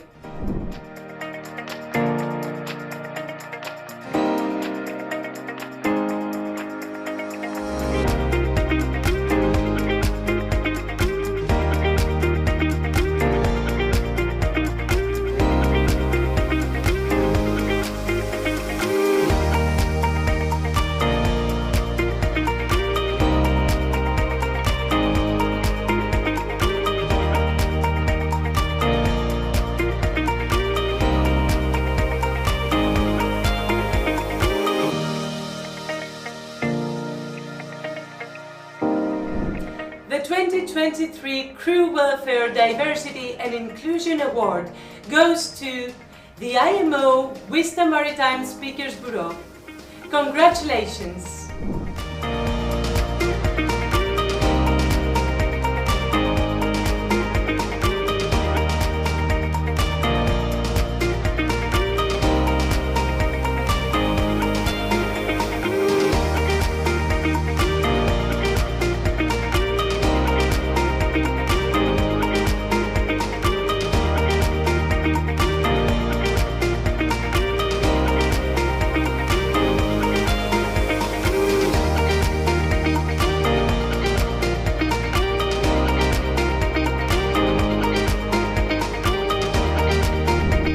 Let's invite Mr. Kitack of the IMO and Ms. Elpi Petraki of Vista International to hear about this unique platform.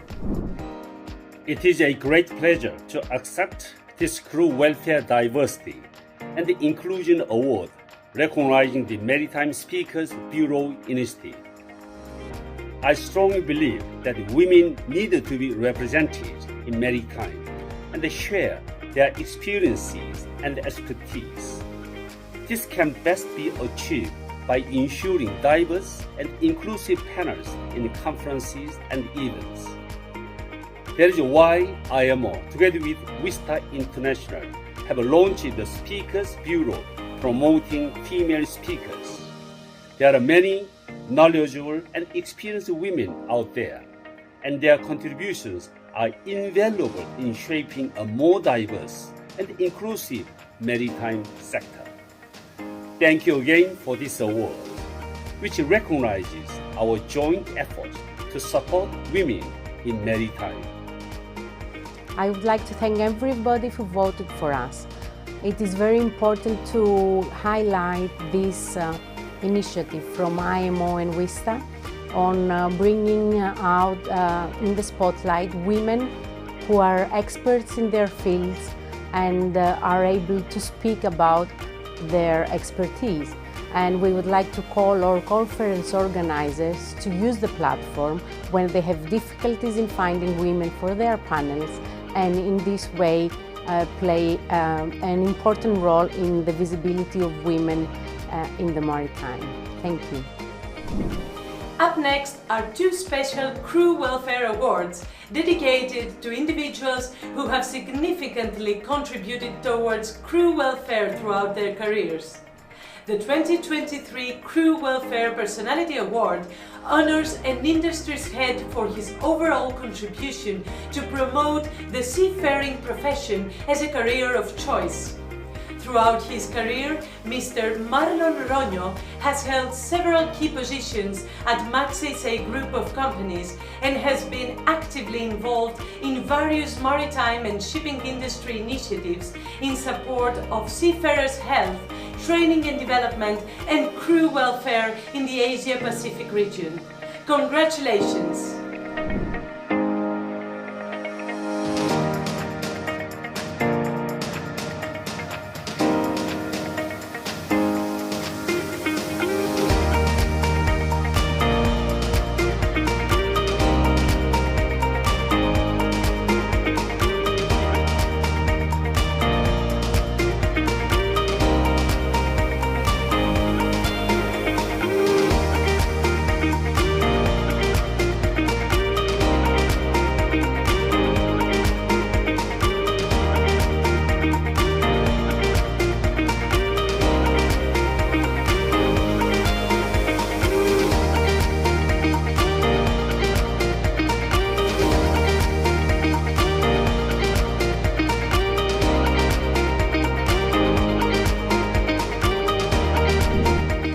Hear a few words from Mr. Marlon Roño. It is with great honor to receive this recognition, the Safety for Sea Personality Award. This award is a great honor for me, and I am sharing this award to the men and women of our organization and to the entire industry. Without them, this recognition could have been not possible. During the pandemic, our industry and our organization learned many things to keep us sustainable. We discovered many things that we did not imagine we could do. It was a challenging learning experience. Post-pandemic, at the beginning of 2022, we were at the crossroad, whether to go back to the pre-pandemic era or maintain the pandemic era as the new normal way of doing things. Shipping is a very fast-paced and progressive industry. Our organization decided, moving forward, to maintain the good learnings we had during the pandemic days and implement new ways and means in responding to the need of the industry, and most of all, our very important assets, our people. Our company is guided by a purpose of enriching our people's lives through fulfilling careers powered by training and development to benefit the customers and the industry we serve.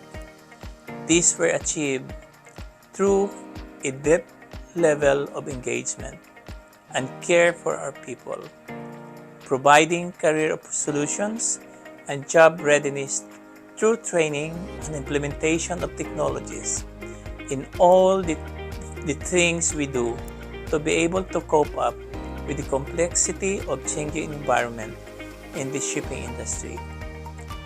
We have been deeply engaged as well in working with all the stakeholders in the industries and organizations, with the government especially, to keep our industry sustainable and serves the global needs.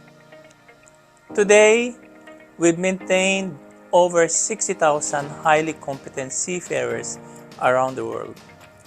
They are responsible for keeping us strong as one magsaysay. They are also responsible that keep us growing. This recognition is dedicated to them as well as to their loved ones. Thank you, Safety for Sea, for this award. Last but not least, the 2023 Crew Welfare Leadership Award, sponsored by North Standard, recognizes an individual who has pioneered within the maritime industry, showcasing innovative leadership. Congratulations to Captain George Vasilakis for his invaluable contribution to the maritime industry, supporting crew welfare throughout his career. Being a firm advocate for creating a culture of psychological safety, Captain Vasilakis has led various projects, trainings and initiatives that demonstrate genuine concern for the seafarers and their well-being.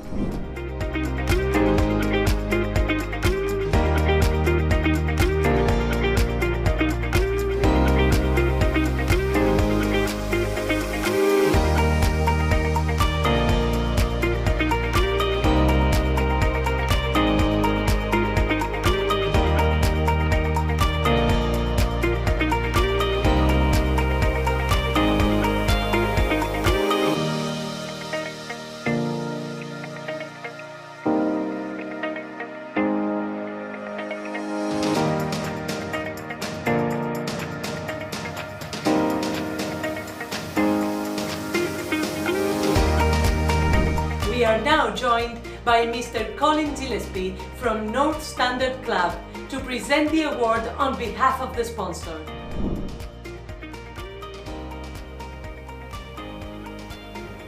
Hi everyone, I'm Colin Gillespie and I'm the Global Head of Loss Prevention at North Standard. I'm pleased to announce that the 2023 Safety for Sea Crew Welfare Leadership Award winner is George Vasilakis of Optimum.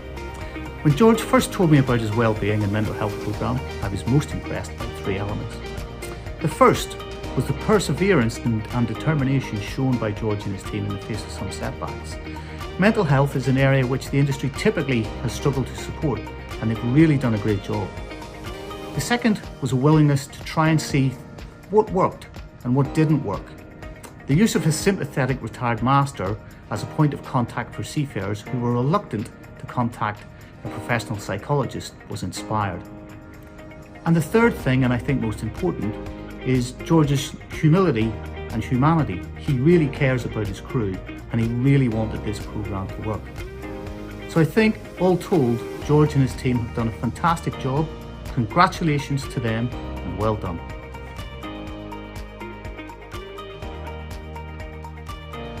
Let's hear a few words from Captain George Vasilakis. Thank you, Safety4Sea, for this award. Thank you, North Standard, being the sponsor. I didn't know about this award. I'm glad there is one. It can only help towards crew welfare. There is a history behind our holistic approach towards well-being, and to be honest, it didn't come easy. We thought we were doing well in this area, but a number of incidents acted as wake-up call. Our first actions were either reactive or defensive, before we start looking deeper. To do that, you need space and support. You need principals that trust you. Scorpio cares of its people, and this is very helpful. To create a psychological safety on board the ships is not easy. It needs time, it needs resources, and a lot of efforts.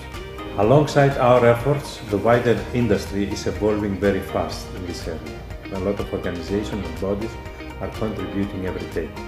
A change is much easier to implement in a supporting environment. A ship manager cannot do much alone. What a ship manager can do, however, is to check the very obvious and the simple ones. Keep the contract short. Have quality food on board. Sign off the crew on time. Pay them on time. Have free internet on board. Encourage social life on board. Respect the resting hours. And more important, have medical insurance for all crew members and their families. You need a framework of thinking about well-being. You need people that care, people that have passion to deliver. I'm very lucky that I have good people around me. They are working very hard.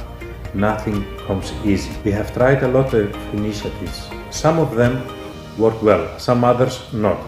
But all of them were contributing to the feeling that the company was trying hard and care for its seafarers. On mental health, our first step was to introduce an open reporting line. The feedback was poor. People were afraid to talk about mental health. After an incident, we introduced guidelines, poster, ICE1 supporting line. But again, we were not confident of the feedback. Then we hired a psychologist. He was involved in many different tasks, on training, on emergencies, on crisis, but he was not receiving calls from individuals. People were afraid of the stigma. Then the idea of ombudsman came in. A familiar, well-loved retired master was there to listen to the crew. Alongside the ombudsman, we introduced the well-being ambassadors, whose role was to listen to their colleagues and direct them to the helplines. The combination of all started to bring some results. We have made good progress, but there is a lot room for improvement in many areas. We are still trying new things. We have newcomers, we have the generation gap. We have conditions that we cannot control, like the pandemic, the wars, so we cannot allow ourselves to relax. This is very dynamic. Efforts cannot stop. And yes, I do believe that healthier and happier seafarers can run safer ships. Thank you.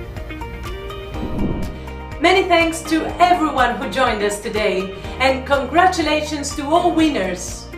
Thank you for supporting our seafarers and providing them with a decent environment at sea. In a few days, on the Day of the Seafarer, a special day celebrated annually on 25th of June, let's take the opportunity to express our gratitude to the world's 1.5 million seafarers serving on internationally trading merchant ships. Here in Safety4Sea, we hold promise to honor them daily. Stay tuned with safety4sea.com for more updates.